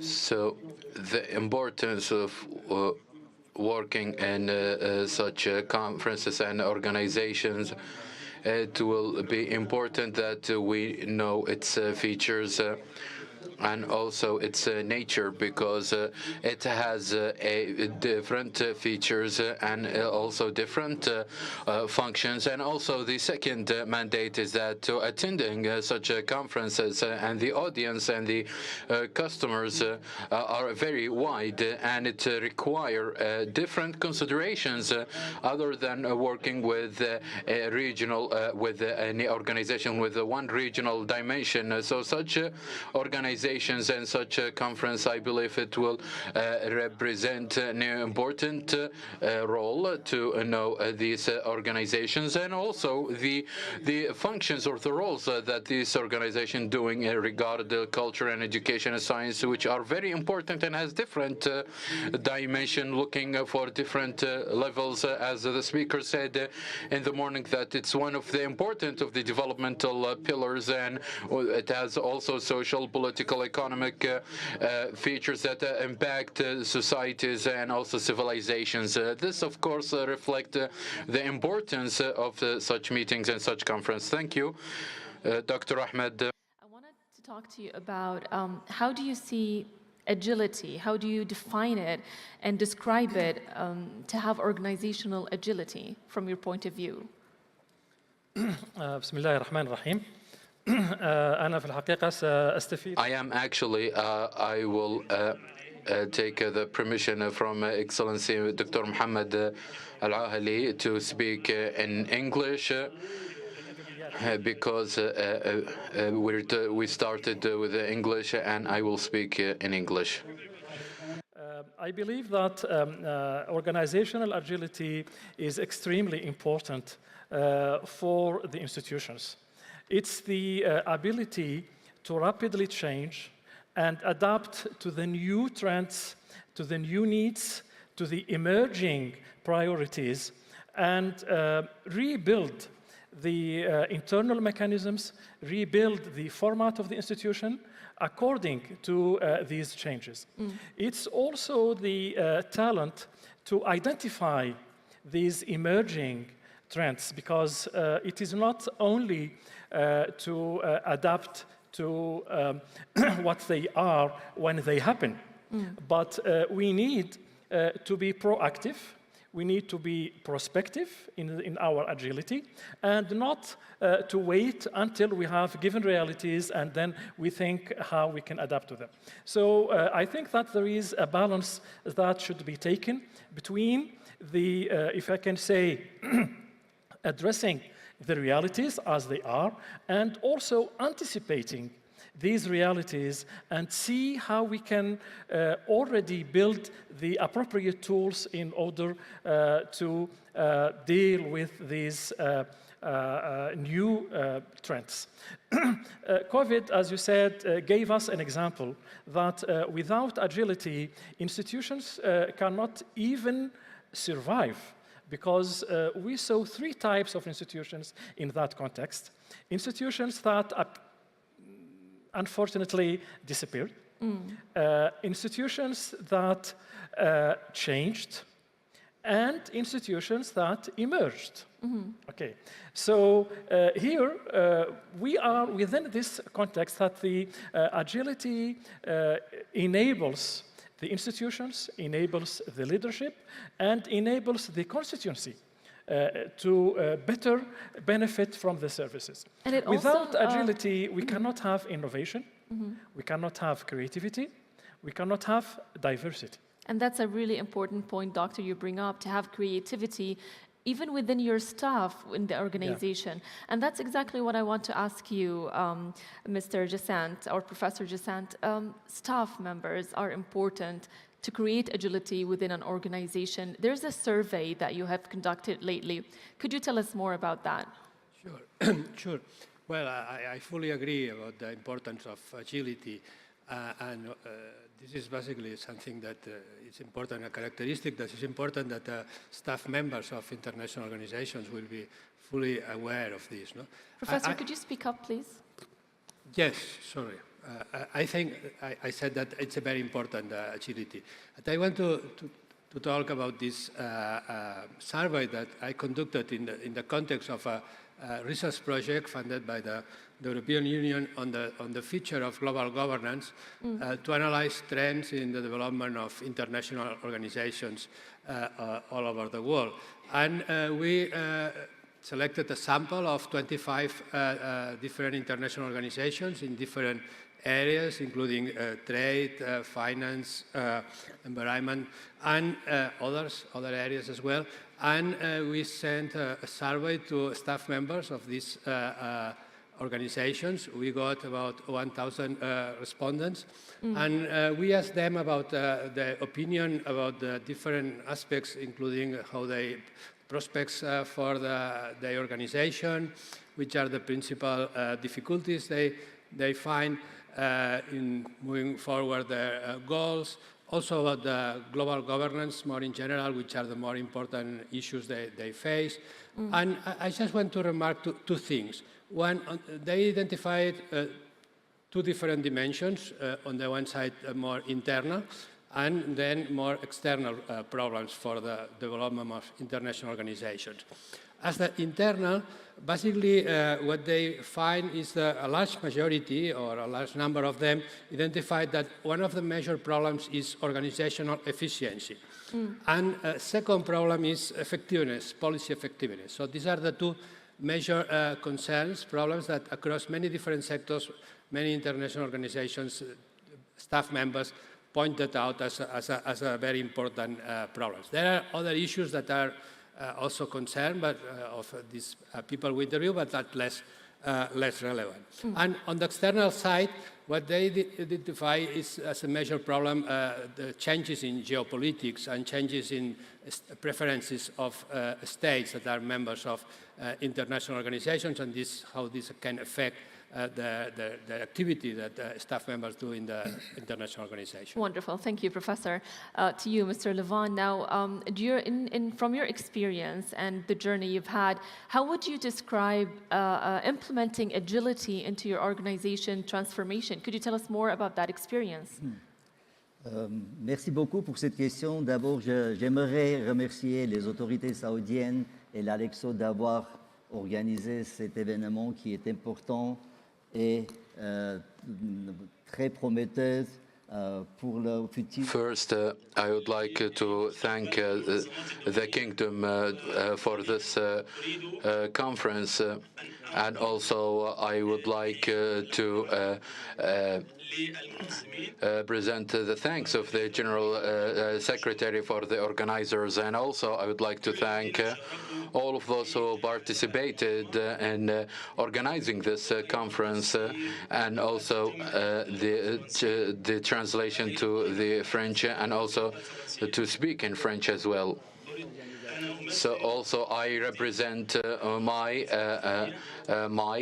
organization, the Francophonie organization, which is its first message is here to promote French language, and also to thank or to promote the linguistic activities. The Francophonie organization represents 84 state members from different 5 continents, and also contributed in promoting French, and also that depends on education and training, and also higher education, and also development. And also into 2019, the General Secretariat of UN, based on the requirement of organizations, started the process of transformation that aim to renew the organization and increase its quality and its performance and its benefits in regard of the French-speaking countries, and to increase its capabilities, and also to respond to the challenges faced in the world based on the changes we face globally. And this process for 5 workshops, and also in the decision-making level, and also the updating the decision-making bodies, and also the changes in program of the annual programs as well, and also the expansion of our network.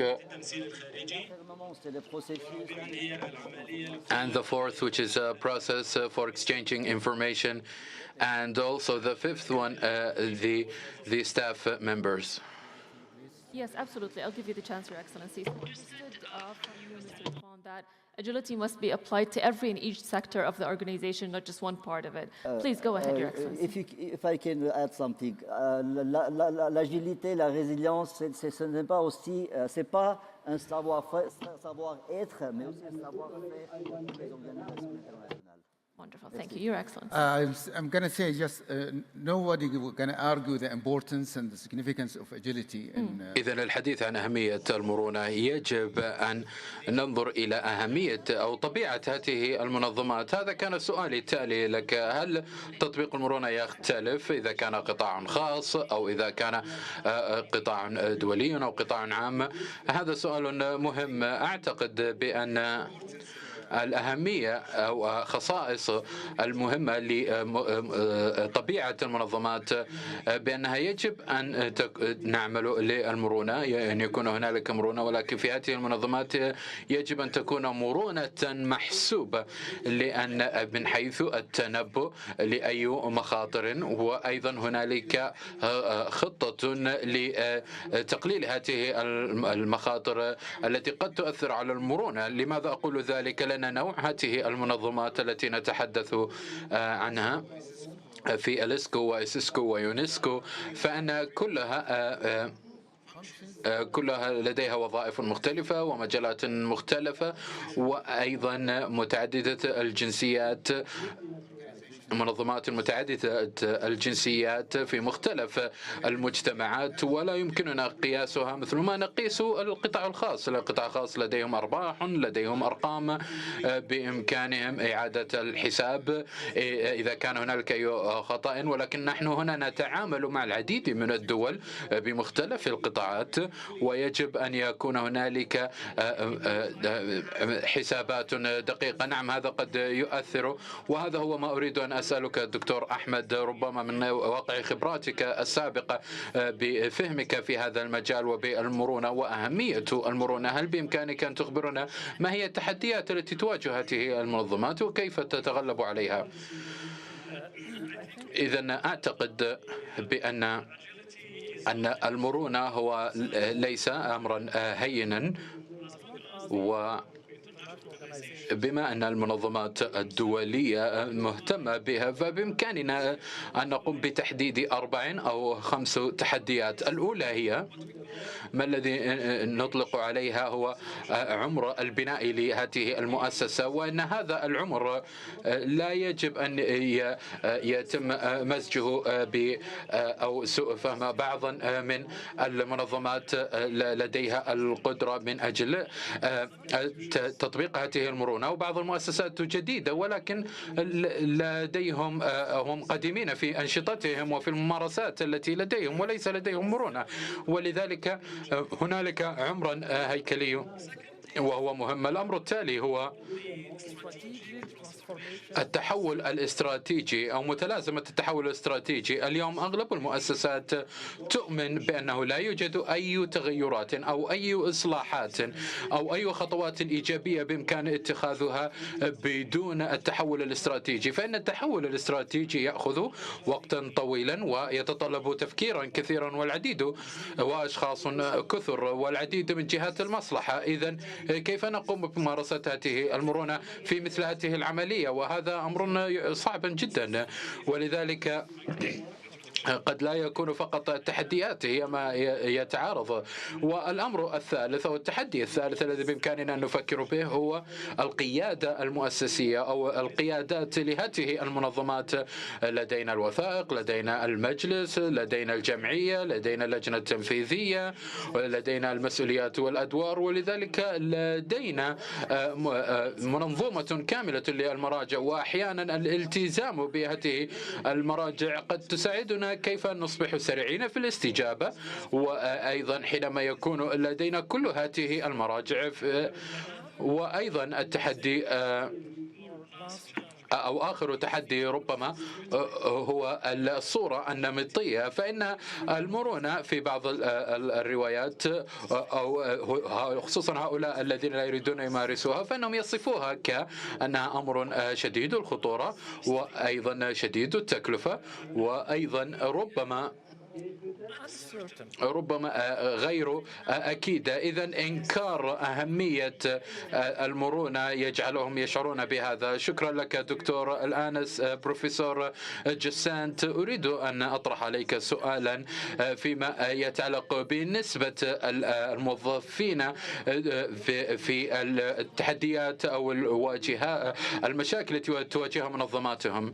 نعم، أحد الأسئلة في الاستبيان كانت حول المشاكل والتعاون وأن يكون هنالك تنسيقا بين المنظمات ومختلفها، ووجدنا بأن الاستجابات بأننا لسنا أن الأشخاص في هذه المنظمات الدولية والموظفين بشكل عام يرون التعاون مع منظمات أخرى كأمر جيد، وأنهم لا يقلقون بشأن المنافسة وتداخل العمليات، ويشعرون بأن هنالك احتمالية للتعامل والتعاون، وأيضا من أجل أن يكون هنالك مرئيات إيجابية بها. شكرا بروفيسور.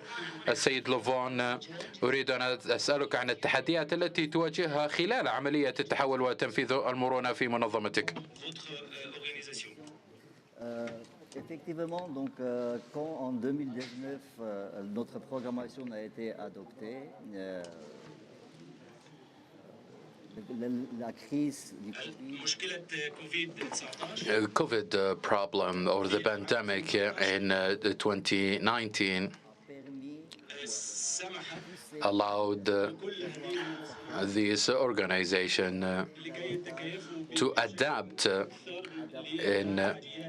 with the needs of the people and also education, and also to encourage the online learning and develop programs that are directed effectively to the people who are exposed to this crisis.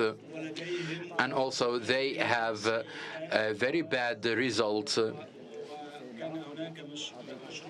And there was a pioneering project, and this project came from this crisis, and also we recruit all the capabilities to help women and those who are exposed to these problems, and also to work in education.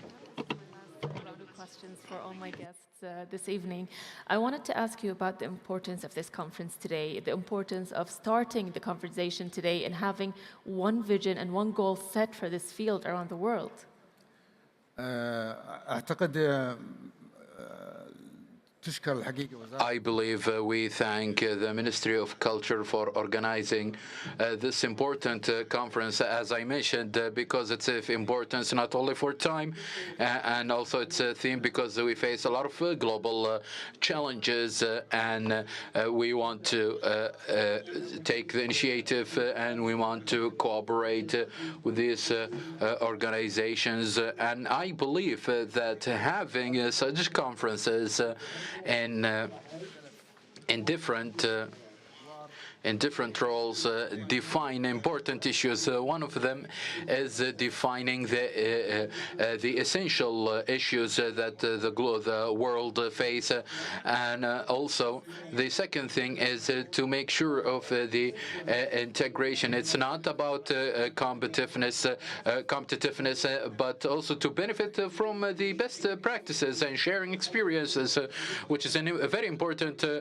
concept, and also defining the roles for each of the organization, because we have the three main organizations, and especially in Islamic and Arab countries. I believe there is integration that could have a frame that such organization can work in, and I believe that having the common goals in education and culture, I believe it's important issues that could develop from this conference in a great vision, and especially that the role of the kingdom in supporting is well known, and I'm very optimistic.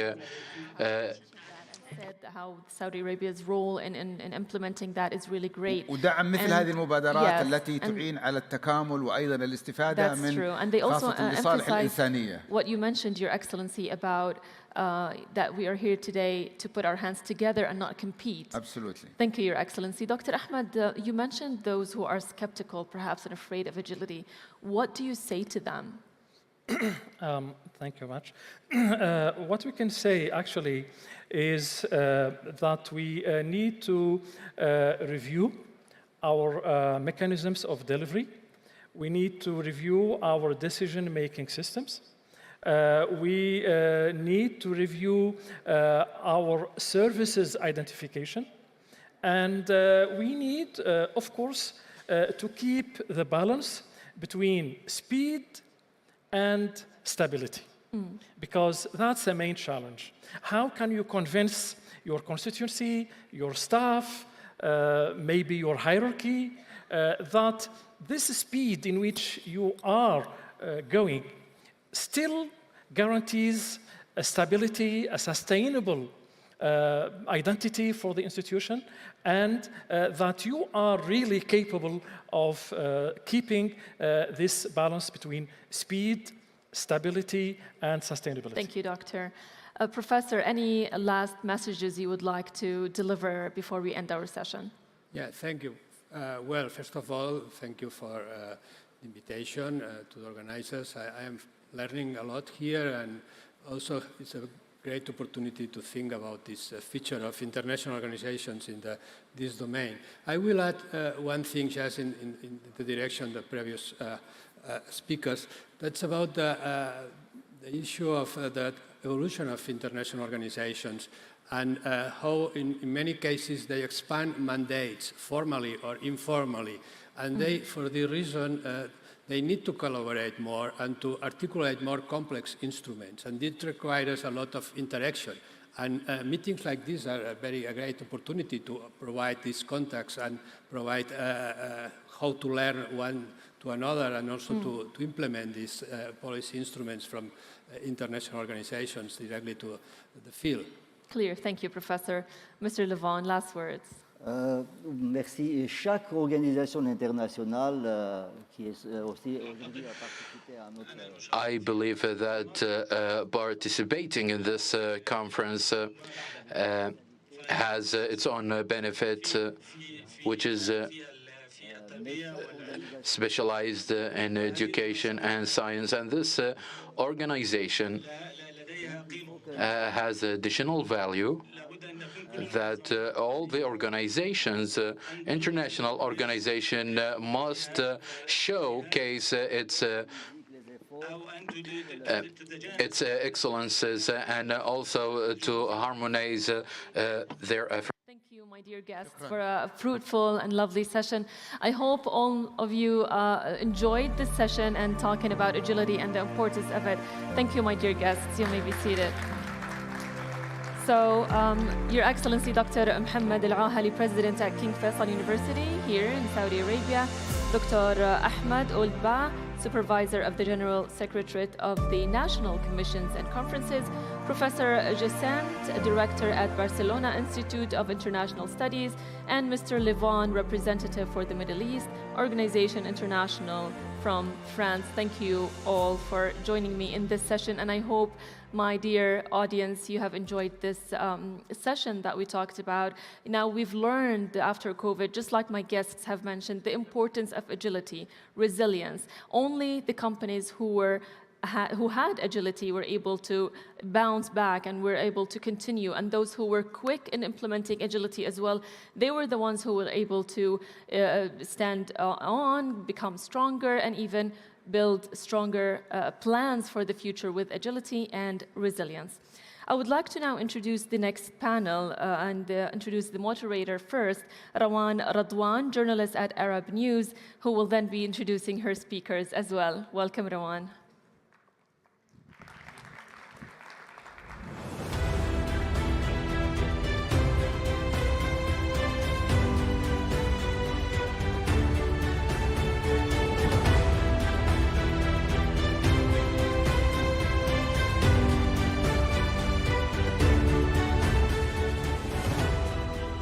Hello, everyone, and good afternoon. It's a pleasure being here. I'd like to first introduce our panelists for this session. Irina Bokova, the former Director General of UNESCO. Kimberly Wells is attending with us virtually. She is the CEO of TWA Group Australia and TWA Sustain. We also have Dr. Abdulaziz Al-Mughaishi, Assistant Director General of Sultan bin Abdulaziz Foundation. Welcome, everyone, to our session. So our panel basically discusses SDGs, and we're looking into what is going on, why are we late to the game, what's happening, how can we fix this, how can we utilize science and education to basically move forward. Let's start with our first session, with our first question, please. So 5 years ago, the UN released a report saying that we're very much late to the game. We're not on track to reaching our SDGs goals. For 2030, we have 17 SDGs. This is a big number of SDGs. And of course, the pandemic was not our biggest, it was a big hurdle. And it set us back, and we're not on track. There's a big setback. There are inequalities that appeared on the screen, on the scene that we could not imagine. You know, lacking of education, connectivity, digitization, you name it. when it comes to climate change, when it comes to education, this is something that is very much a vital topic and a vital discussion that needs to keep going. We should search for new partners. We already have partners, but should we look for other partners now? Whether it's in the private sector, government sector, are we looking for green roots, grassroots organizations? We need to move forward in order to reach at least some of the SDGs need to reach their goals by 2030. Irina, would you like to start off? Yeah. Thank you very much, Rowan. And first and foremost, I'm very happy to be here again. I think this conference is very important. It is important for various reasons. First, I would like to say that being here in Saudi Arabia, it very much reflects Vision 2030 and the ambition for the country to grow, to embrace the Sustainable Development Agenda. This morning I heard that 83% of the SDGs and the targets are already integrated into the different policies of the country. And then, of course, all this debate resonates deeply with my experience as Director General of UNESCO during the time of the adoption of the Agenda 2015. And I remember all the ambitions that we had, both within the larger United Nations system, and also, I would say, the very strong political will to move forward. Now, you're right in saying that we are lagging behind. Actually, the Secretary General of the United Nations, Antonio Guterres, said recently that we have to rescue the Sustainable Development Agenda. Quite strong words that are a call for action. And that is why in September this year, the United Nations organized a big summit on the SDGs. Now, in terms of the specific topics that we are discussing here, which are also quite wide, talking about education and the culture and the sciences, I think this conference is also important for another reason. We have here 3 organizations represented, one a global agency, UNESCO, and I'm very happy to see very many of my former colleagues here speaking about the different aspects of UNESCO's activity, but also organizations like Alexo for the Arab world, Lisescu, which goes on different continents also, and talking about, once again, this common agenda. Secretary General says our common agenda, our common future that will be discussed next year. I once again come to the thought that maybe what is needed nowadays is really to look at the gaps, to see where we failed. We know that there were multiple crises, the pandemic, the climate, geopolitics, fragility in the world. Look at these gaps, maybe adjust some of the indicators that we have, but also go beyond a little bit the cooperation, the collaboration. We have to have synergies. For me, synergies means really a common action, and a common action with a very clear vision of where we want to go and what we want to achieve. So this is, I believe, the other reason. And then to look at those factors which probably are not that much into the mind nowadays of people and decision makers when we speak about sustainable development. But I'm inspired also this morning by the debate to look once again at the questions of culture, of culture and heritage. And this is also a debate where Saudi Arabia takes a strong leadership, because I have to share that we at UNESCO had a very big difficulty at those times to convince political leaders and diplomats that culture matters, that it is not just what we want to achieve, but it is how to achieve it, these 2 questions. And this is where culture comes, I believe, into the picture. And I remember we just exchanged with Dr. Abdelaziz the very interesting, strong, I would say, and remarkable initiative of Saudi Arabia, of the Arab countries at those times. I supported it strongly, to adopt the International Day of Arabic Language. Yes, I was just about in to 2011, mention that, yeah. Right. 18th of December. And it was not just one day, it was not just one decision to say, but it was really to respect the culture, to create around it a sense of identity, a sense of pride, to educate young people, to know that they have history, they have heritage, they have legacy, and then have to also bring it to the world as a huge contribution. Also, I'm very proud, and this morning this came to my mind, that out of the 6 World Heritage Sites here in Saudi Arabia, 5 were inscribed during my time. And I remember each one of them, what really a true cooperation and true synergy there was between UNESCO, the experts, and the local communities. And last thought, and maybe we could develop it more, if I put my other hat that I'm here, as a patron of the International Science Council. I think this was a missing topic, to put stronger emphasis on science and sustainable development. Because science, to rebuild trust in science nowadays, it was not just out of the blue that we had the vaccines and we could cope so quickly with the vaccines. It was based on the science. It was based on research in basic sciences well before that. And then, of course, under the pressure of the moment, scientists develop it, just to give one example of it. You mentioned science, and you mentioned a gap that needs to be filled, and I think my next question would be, and I think Kimberly could actually add more to this, filling in the gap using the science. We are now in a very connected world. There's no room for hiding. We cannot hide. There's also basically, we are playing judge and jury at the same time as citizens of this earth. Can science fill the gap and ensure that we find the right solutions here? We're talking SDGs, we're talking setbacks, you name it.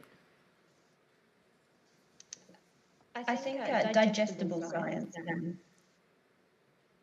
So if we want to be able to communicate science to the masses, we need to be able to pull it down into concepts that are very easy for the general public to understand.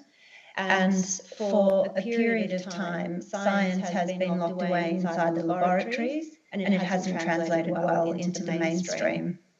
So it's where we definitely have a role as communicators to ensure that the efforts of science are digestible for the broad public, so that they then can build trust and confidence in the information that they're receiving. Are we doing this right? Is the approach right now, raising awareness, are we on the right track here, or can we change the way we're promoting culture, promoting science? I mean, it's 2023. This is not 1993 or 2003 even, or 2013. I mean, we're a very connected world. We have a lot of issues. We have a lot of problems here. Do we need to change something in order to reach as many people possible in terms of cultural exchange, scientific exchange, institutions, collaborations, partnerships? What do we need to do to move this forward even more than it is right now happening? Well, if you allow me just to add, and I don't want to occupy and I'd like to listen to Dr. Abdulaziz when it comes to culture just because your question provoked me. I think it is important also to speak about knowledge, science and knowledge, I think, and also of actionable knowledge, knowledge that really has an impact on people's lives, on our society. And to combine both sciences, natural and social sciences, without looking at the societal impact of what is happening, about looking at what is the transformation of our societies, I don't think we will give an answer. I'm sorry that I took from my dear friend. Dr. Abdulaziz, yes. أسعد الله مساء الجميع بالخير وتمام البركة. Thank you very much. Good afternoon. As a citizen of this country, I would like to welcome everybody in Riyadh. Riyadh that is embarrassing all people that to be united and consolidated, and their efforts to be also recognized on social and educational level. Today, we are here to contribute every day in replacing peace and distribute humanities everywhere. And culture, education, and science and knowledge, it's one of the most important pillars of the aspects in uniting us and also replacing peace. In my perspective, we are actually in the same rapid exchange. And what happened upon the crisis that happened since COVID and rest and others, that actually increase in the gap, and it find of the illiteracy of culture and science and nature. Therefore, I wanted to know that all organizations, especially United Nations organization, that really pay attention and supervise our educational and scientific and cultural aspects, they have to find solutions, and they have to find and figure layers between these crises, and to help and assist needed countries, weak countries actually. Therefore, in my perspective, the presentations of these organizations in different aspects, whether it's Alexo or UNESCO, they have to cooperate strongly with the partners, with the stakeholders, partners in different countries. For example, partners from especially needed countries, especially Prince Sultan Humanitarian City and Foundation, and His Excellencies Mr. Gruba, who have signed the first agreement, active agreement, is witnessing the size of cooperation and exchange and agreement on topics and concerns that has to be connected with civilization, with connections, and that's through our different associations and different initiatives. Therefore, I do believe and strongly believe that we have to focus on the goals of the communities, that they are needed, especially those are mutual goals and multi-factor goals, and we don't have to focus from only one side. We have to create a platform with connectivities, and also we need to thrive to know and to understand the nature of these communities and societies in order to provide for them the services they needed. And the third aspect, to develop the connections and the relationship between us as the partners, the strategical partnerships, which is truly needed throughout activities and cooperations and financing and financial support and logistic support. Whenever it's needed, we need to support. Allow me, I just wanted to have a very little example. Usually I just teach my students this example. In my university, I used to tell them, we have to understand the audience, the community. You have to understand the features, the characteristics of each community. Therefore, there is a story. There is one community in one development country. There is a small insect in a child head in certain community. So they have a lot of campaigns. So to sum up, these campaigns to fight that instinct. So there is a cinema shows, a movie theater, have invited everybody to see. So the audience saw an ant who was just walking around with this injured. So the ant was sucking the blood. So the ant was so huge. They saw the details, but they haven't realized that the human being assisted. When the movie theater have finished, they give them a treatment, a remedy for each of these disease. Everybody refused to take it. So they told us, no, I don't need this medicine because that thing on my head is so little. It's not huge as the ant we've seen. So the results came in otherwise reflecting that the size of our problem, sometimes we never recognize it, we never appreciate it, and therefore it will be transport to the other community. That's why actually the theme and the bottom of this story reflects the idea of understanding our nature, our characteristics, the features that we need to understand. We need to give a proper size for our problems. Dr. Abdel. Stakeholders and partnerships. They are key to the success, but also some of the world's biggest problems demand system-level solutions and communicate and change. It's important to uncover the systematic issues and not just communicate on the surface of it. Where have we gone astray? I mean, you just mentioned partnerships, and you have to understand the community that you're working with in order to achieve the goal that you've already set. I think the example would be the Sultan bin Abdulaziz Foundation, and in partnership with UNESCO, you have achieved great strides. As we can see that this year, the Saudi Ministry of Culture has announced that this year would be the Arabic Year of Poetry. And then a few years ago, it was the Year of Arabic Calligraphy. So there you go, you have a promotion of a language and the content and everything that has to go with it.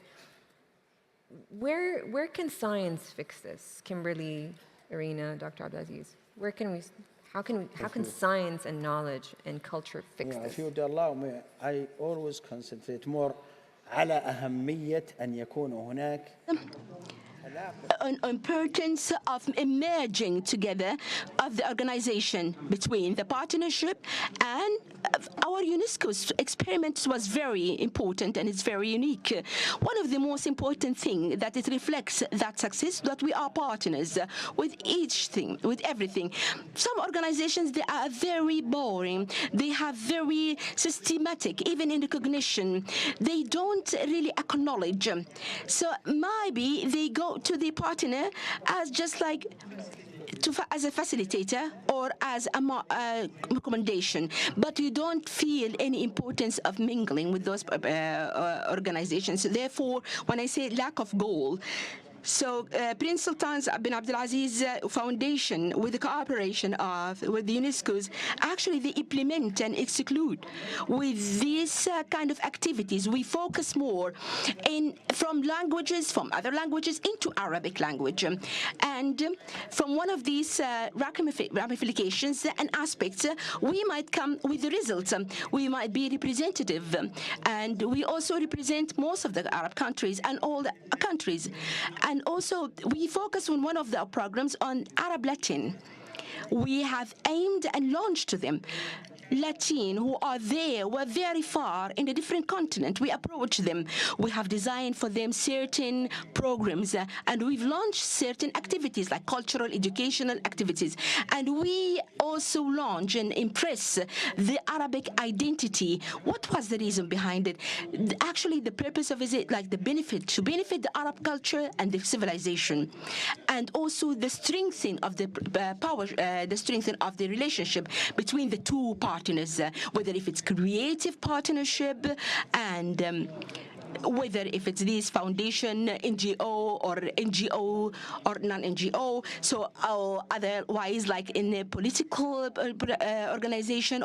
So this relation, the connectivity comes, it's a flow of relationship from different aspects, from different sectors, what can also present from not only one direction, from multi-directions, multi-factors. Kimberly, I think you systemic issue. Would you want to elaborate a little bit on that? I'm sorry, could you repeat? There's just a lag that comes through. Sorry, we're talking about the world's biggest problems in terms of the systemic issue.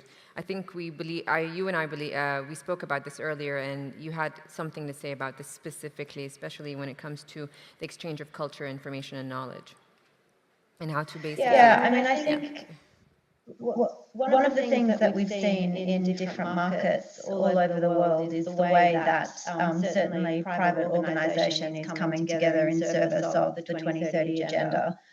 But when we look at the issues that they're really tackling, they tend to be the ones that are most visible. And it's not to say that they're the easiest, but certainly there's a lot of focus being placed around things like reduced inequalities, responsible consumption and production. And so we need to ensure that when we are having conversations around the goals, that those gaps in between, there's a huge opportunity for brands and other partners who convene around some of the issues that are certainly more difficult and much more challenging. I think when you ask the question about where have we gone wrong, as a community, I spend my life working in advertising and marketing communications. And one of the areas where we have gone wrong with the Sustainable Development Goals is we put them into the hands of marketers too soon. And so there are many instances where brands are now communicating against one or multiple Sustainable Development Goals. There's not actually enough hard-level evidence sitting inside the organisations with which they can confidently communicate on that basis. So, one piece of advice is we need to make sure that we're wrangling just the packaging that sits around these problems out of the hands of the marketers, putting them back at the top table in organisations, ensuring that we're delving deep into the types of various activities that need to come together in order to genuinely drive impact, not just against the goals, but against the sub-targets that sit underneath the goals, and then communicate. So there's a little bit of wait, then talk, do, then say, not the other way around.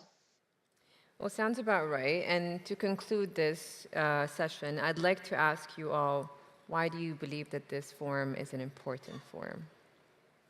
Irina, maybe let's start with you. Well, I believe it's an important forum because I believe in this, in the agenda of education, science, and culture. I may be biased, as I said, because of my previous experience, but I think nothing more important in the world for human dignity.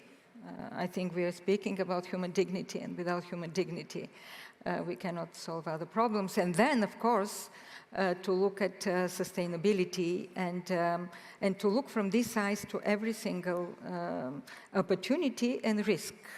Like technology, which helps immensely, but technology without linguistic diversity, for example, without the content which is appropriate for the different circumstances, will not bring what we want to bring, just to give one example. Dr. Abdelaziz. نعم. أولاً المملكة العربية السعودية Kingdom of Saudi Arabia has always been utilized and thrive always for the best what human might need. And this conference or forum actually brings out the goals that Kingdom of Saudi Arabia is striving to achieve. It's very good actually that this meeting and this forum put the effective power in cultural aspects, as also for us all organizations and UN organizations, we are also aiming and enhancing and contributing. And all our colleagues have mentioned in the previous sessions the integrations and holistic and coherence and all of these aspects. This platform, maybe it will be formulated from this conference, and it may be the first initiative for collaboration, for collaboration, and to achieve many goals, as well as it's very important throughout this conference, we need to identify the mutual goal. The mutual goal is very important to be identified, and that's what I'll be talking about through these sessions. And if you allow me, and please, Mr. Hani and Mikbel, allow me, we are praying to look forward to meet together, and this conference will also, with the positive audience and attendees have joined, we are hoping further in the future to look forward to enhance more human actions and human actually services. Kimberly, maybe you can. I think for me, this is evidence of Goal 17. So bringing, I'm sorry I can't be with you all, and so I don't get the audience view, but no doubt there's many organisations in the room represented. Thank you to our hosts in Saudi, and there is no moment more important than the moment that we all sit in, and what we choose to do with that moment is obviously a predicator for the future, and so All the best of luck with the rest of the conference, and thank you very much for having me. Thank you so much, everyone. It was a pleasure. Thank you. Thank you.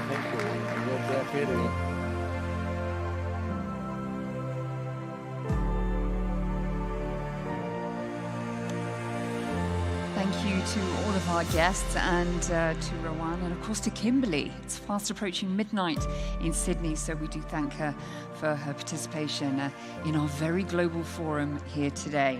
Much food for thought. We need to walk, then talk. We need to do, then say. Many challenges ahead, but nothing insurmountable. Very rousing and inspiring to hear from our panelists. Up next, we have another panel discussion, and the topic is the future of communication and digital connectivity. We have touched a bit upon it, but what is the real impact of big data and Web3? How do we become even more connected and even more efficient? Well, here to deliver all the answers and more is an esteemed panel of guests led by Sally Ann. Please welcome her back.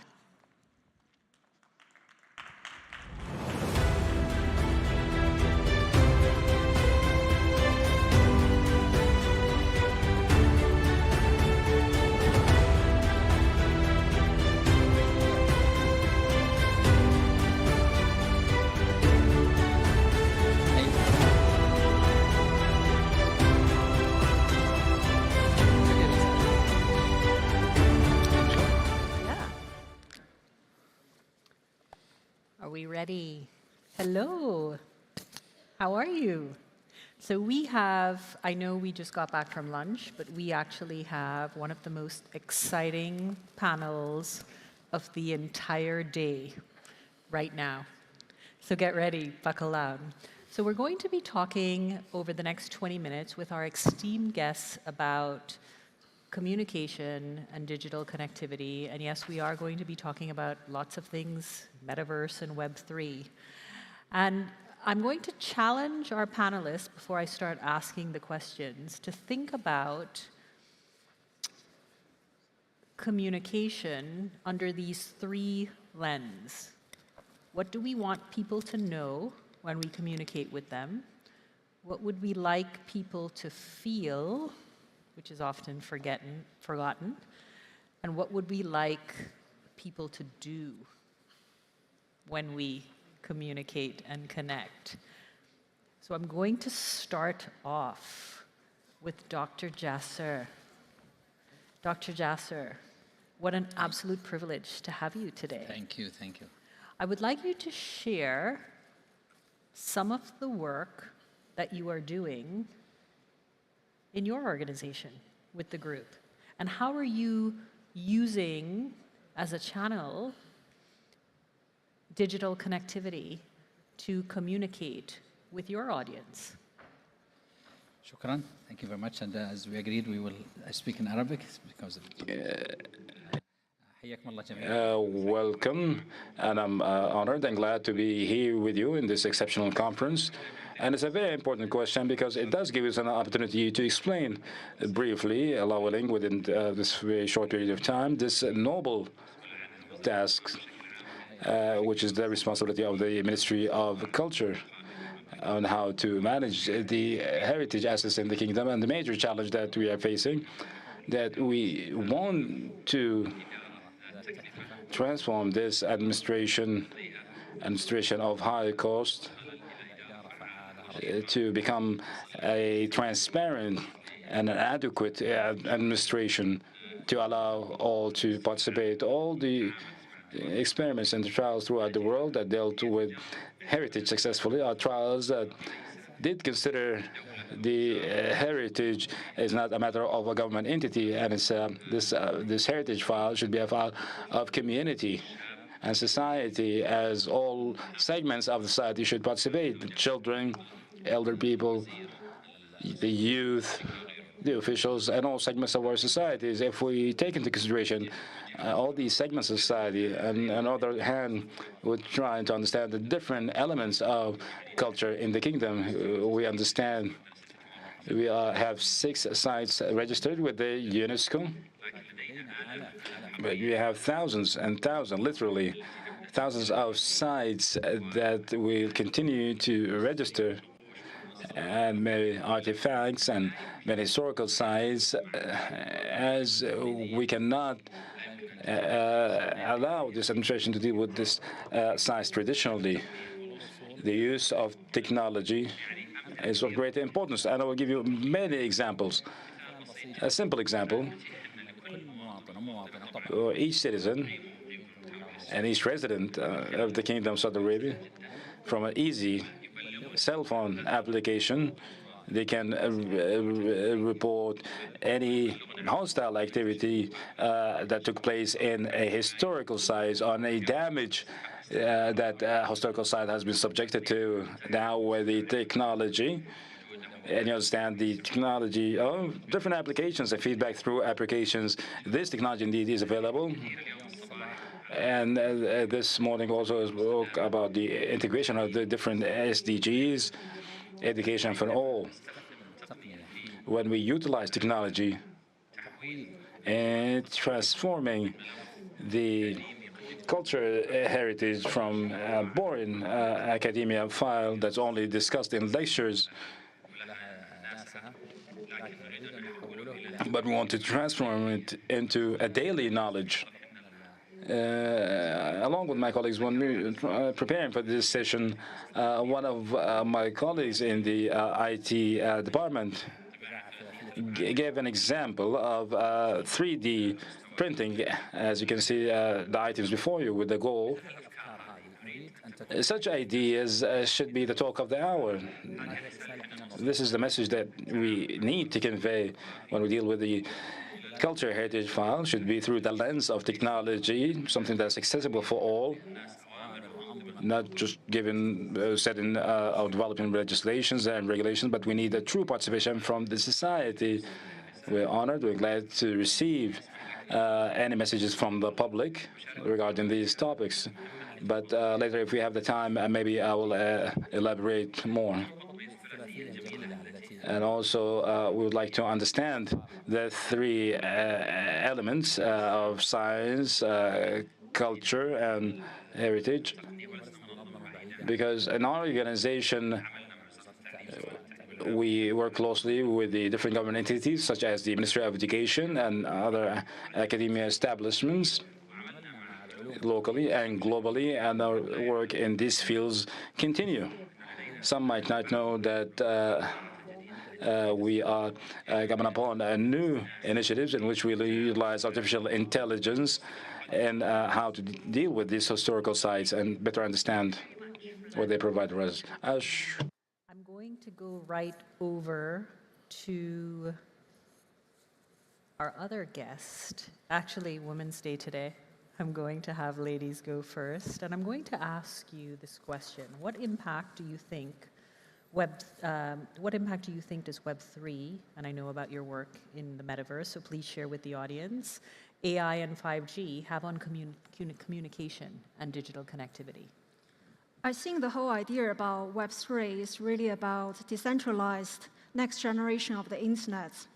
And a very big feature about the metaverse is really a whole range of technology coming together to form the next generation of the internet, which is more immersive, interactive, and intuitive.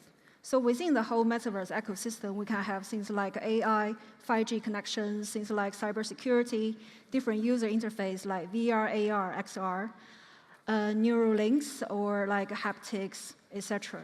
So I think the beauty about anything we're talking about, Web3 or like metaverse, is really it creates a very user-friendly interface which never exists before. So for example, in Saudi Arabia, we have many amazing smart city projects where we use digital twin in the metaverse environment to simulate the whole city, so that even before the city is constructed, every citizen who are planning to move to that city, either here in Saudi Arabia or from other part of the world, they can see how the city is going to look like, either it's public transport or the housing or the healthcare or education. So it's a very powerful, decentralized and bottom-up like communication, collaboration tool for the general public to better communicate with the top decision maker, and both way. So it's top down and bottom up. It can be very, very efficient. Yeah. Absolutely. Wow, that was really, really incredible. And you are correct, right? I think all of us are a little bit apprehensive about the metaverse, but that's a real use case of moving. Just look on this stage. Many of us came to Saudi Arabia for the first time, and to be able to actually have a digital twin and go, what would that look like, the city, and interact with the city? What a great use case. So I'm going to go now to Lawrence. Lawrence just moved here, also from Canada, fellow Canadian. Lawrence, why don't you share with us some of your work at Alula, and in particular, under the lens of how do you see digital connectivity addressing cultural and other divides in underserved and developing regions? Thank you very much, and it's great to be here, and thank you to the organizers, and also happy International Women's Day, so that's very, very important. I just want to build on just a couple of things. I mean, Alula is very much focused on the regeneration of that area, and heritage is a very important component of that. And one of the areas that's from a digital connectivity is that through HEGRA, which is one of our historical areas, we utilize with our colleagues in our innovation area in terms of the metaverse as a virtual reality tourism.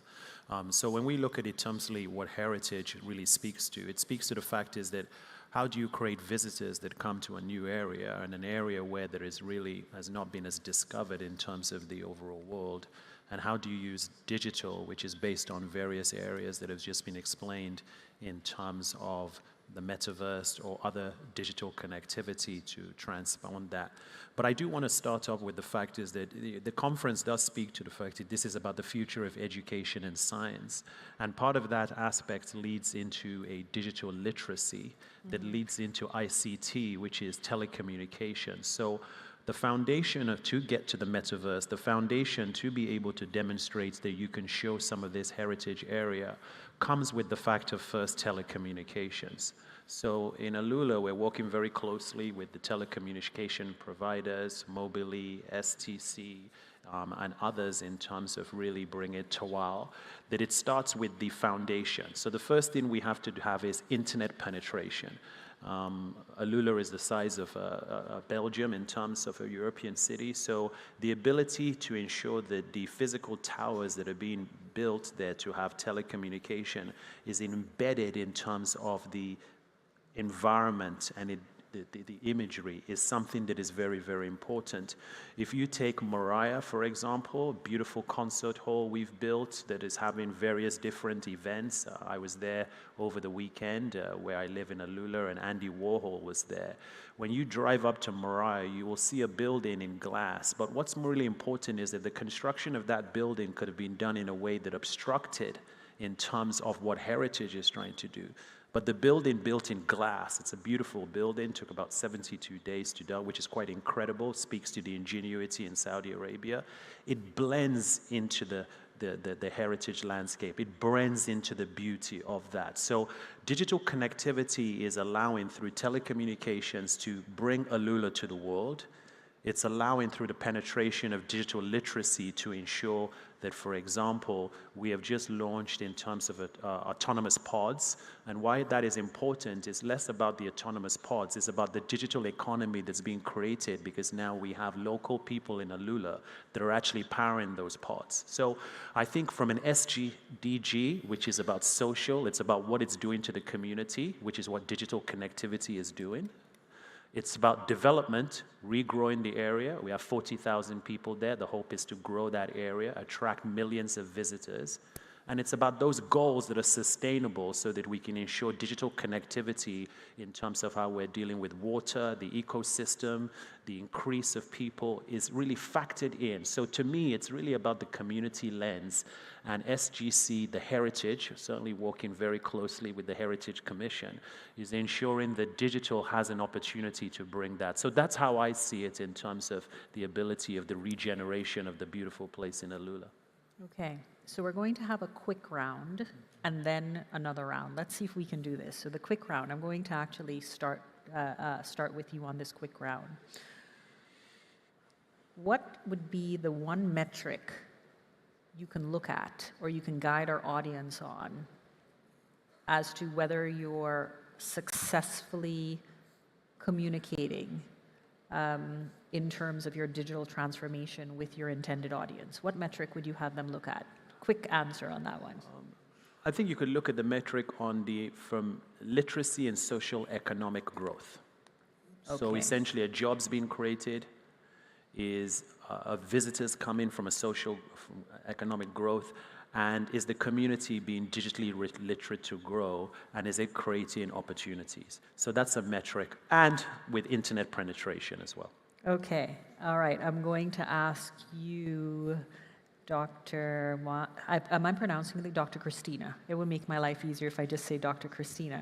Very quickly, what would be one of the challenges you see emerging in the future of digital connectivity? One challenge, so the audience can have that on their mind. I think the biggest challenge will be data standardization and analytics, because we all know that worldwide, with all the IoTs and computing power we are dealing with on a daily basis, we're generating huge amount of data. But the issue is, I think according to the latest statistic, about 90% of data is never analyzed. They are sitting there quietly and consume large amount of storage space. And of those 90%, I would say about maybe 26% of them, when you analyze that, it can really help decision making at all levels. So we need to do that analysis, or else the data is sitting there, they are consuming huge amount of cloud space, and it's not environmentally friendly. So I think data analytics and how to analyze the data to ensure it becomes the next generation of the oil to power every single society is really, really important. Okay, your one quick shot question is, what is urgent right now to focus on this topic? في موضوعنا اليوم طبعا ولا كثير. In our topic, we have many challenges, but in the topic of this session,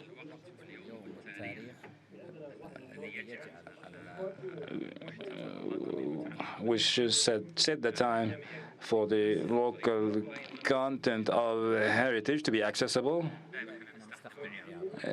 We always use the standard. If you use a remote control to watch a TV program or use a cell phone to call someone, these simple models but effective models of technology.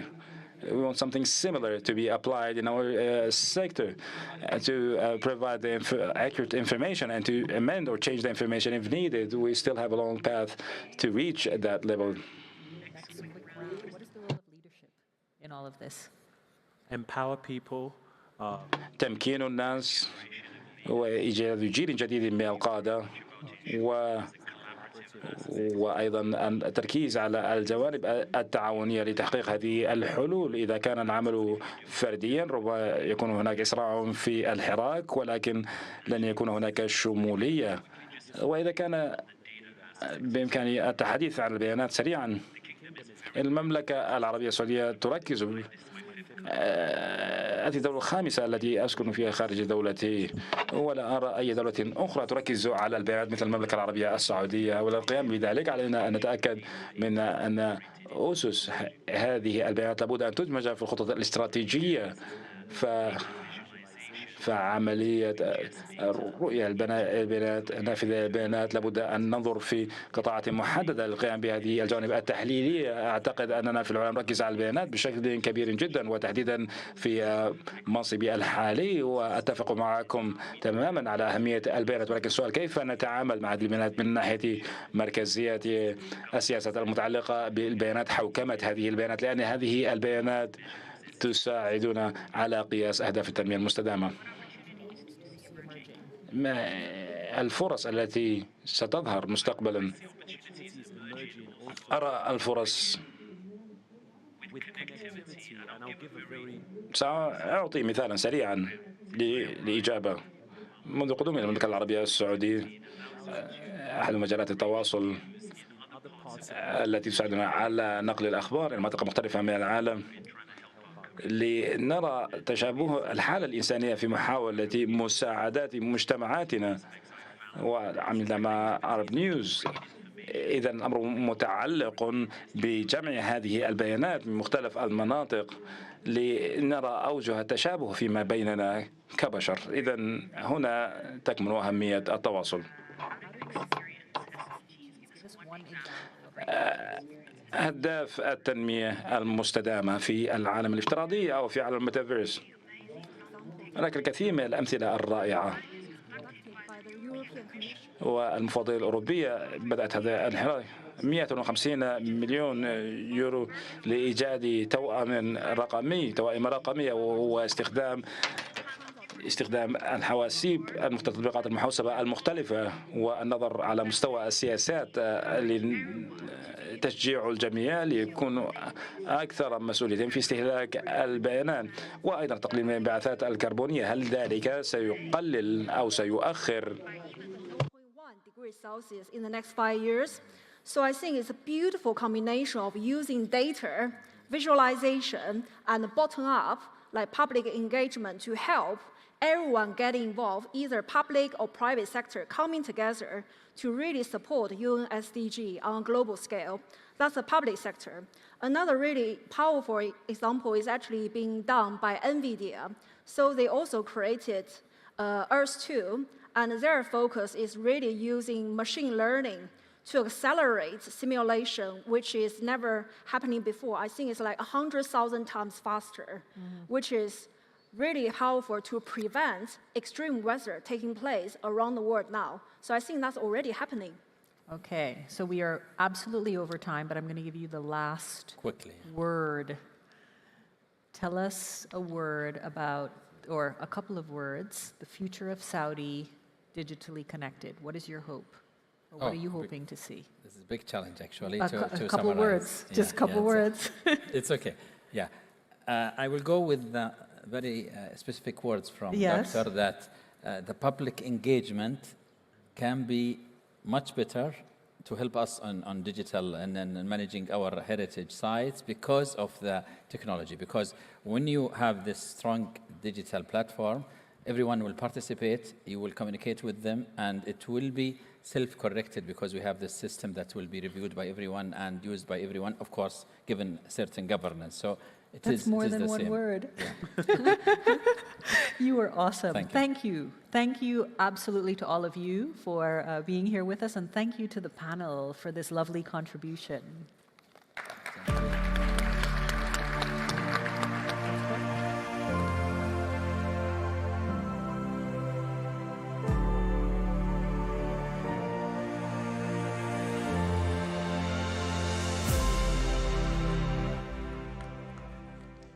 Thank you again to Sally-Ann.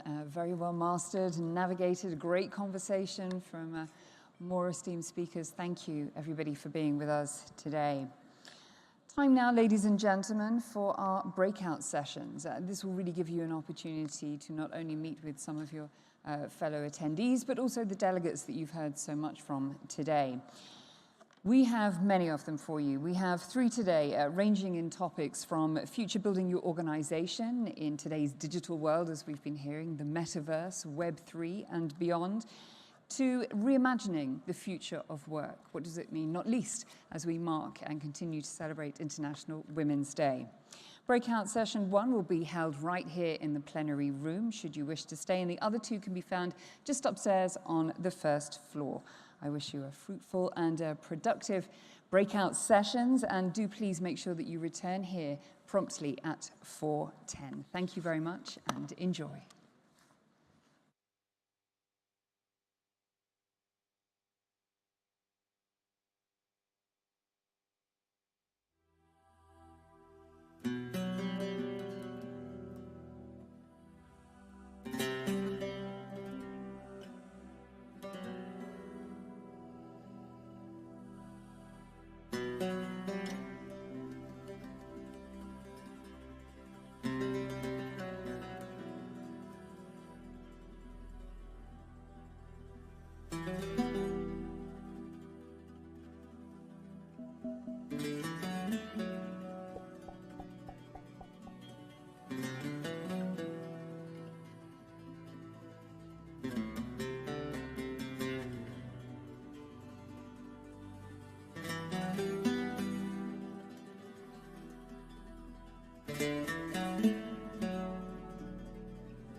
Hello again, back by popular demand. I'm here to meet and greet you again. Thank you for your patience.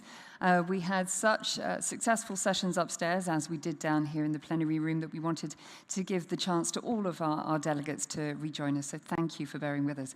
More than 100 organizations represented by more than 65 speakers. It's going to be a full house for this next panel. So Rowan is waiting in the wings. Without further ado, please welcome your moderator to the stage.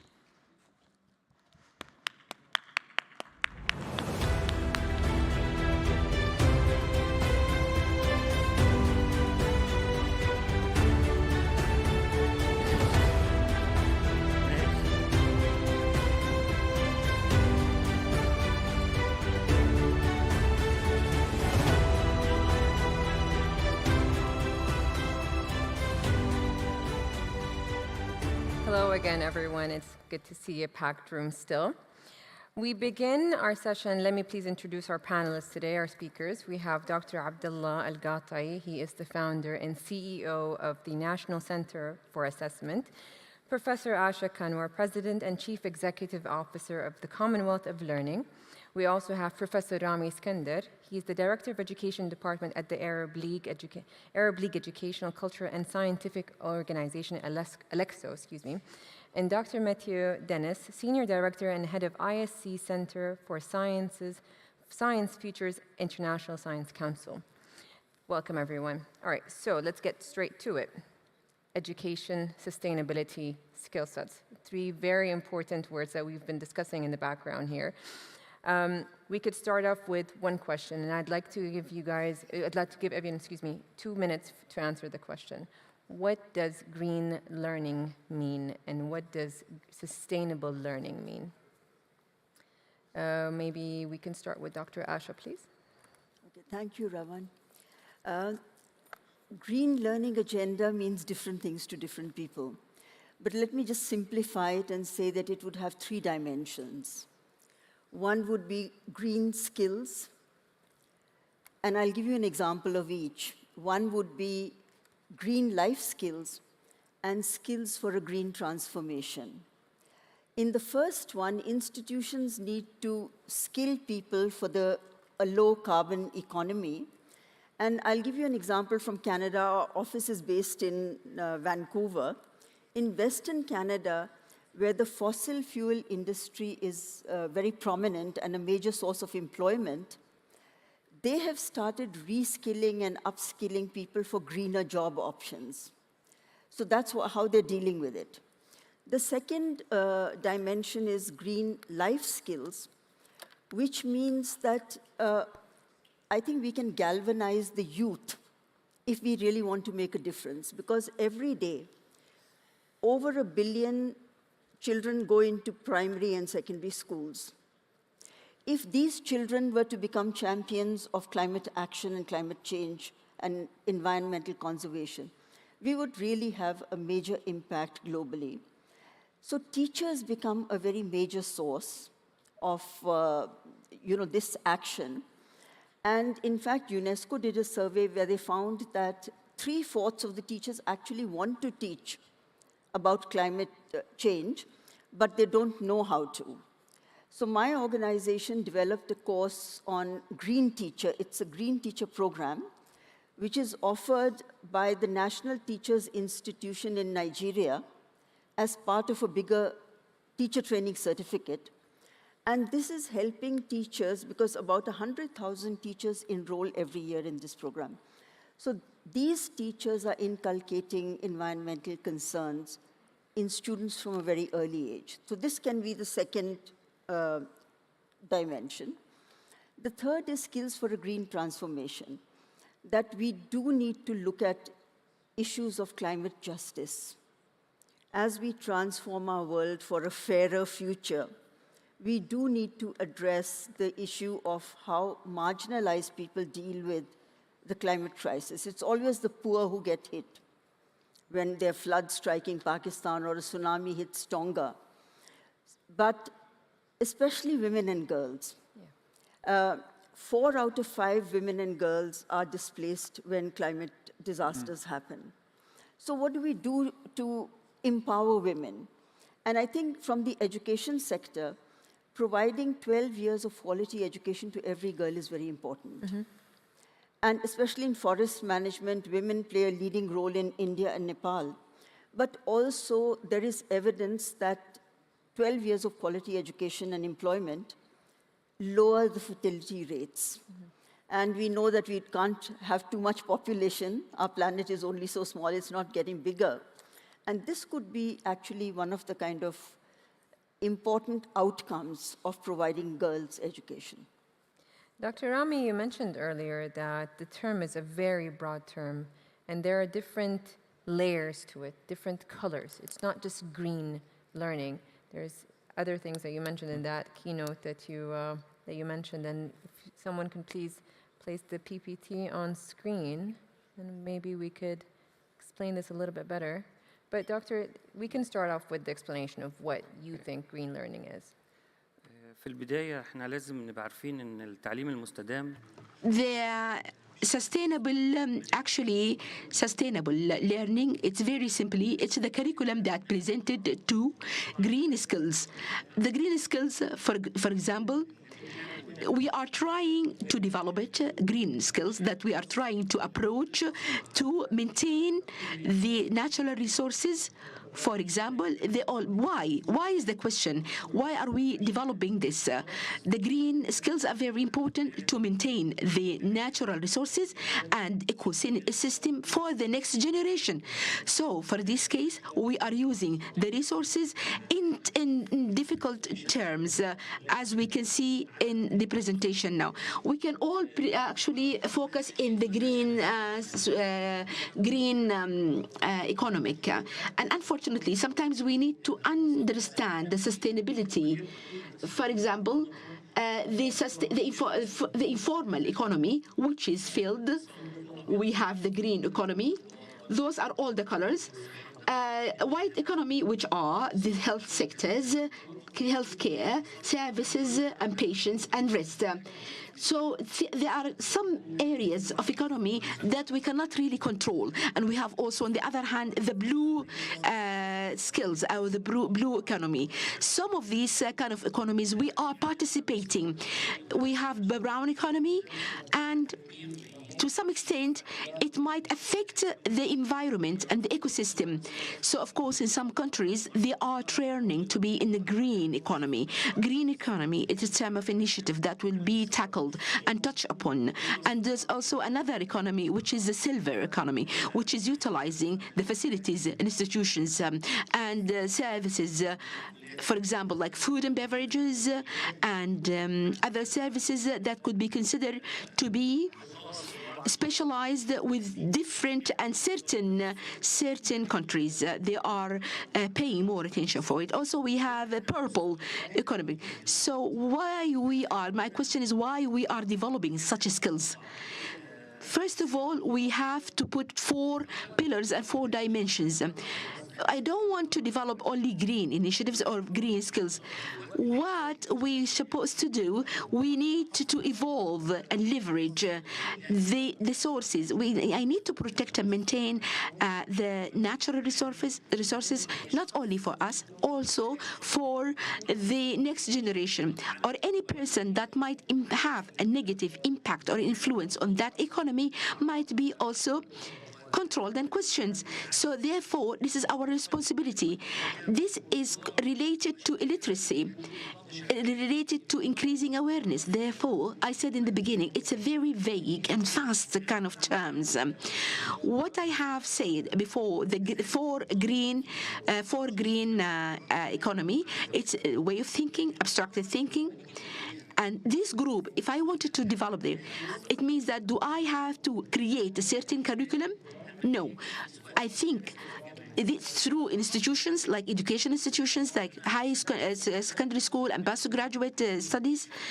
And in the last week, actually, we have to develop a model which is designed in particular to implement these concepts. And rapidly or quickly, I have a bilingual model, English and Arabic. So whoever who's interested to have and acquire this model, first of all, we build any system or approach according to 5 stages.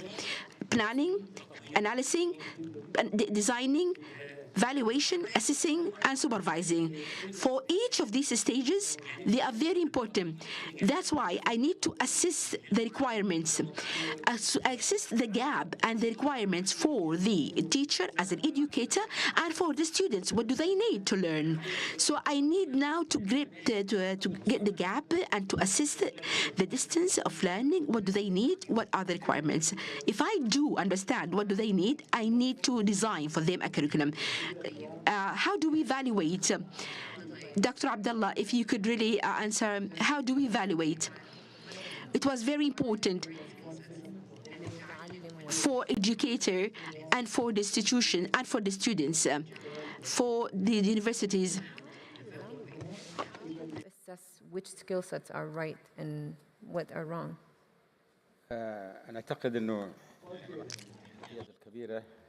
I think one of the biggest challenges that we might face, things that we cannot measure, we cannot manage, things that, of course, people who think, even on an institutional level, levels of skills like educational outcomes, and we have been through.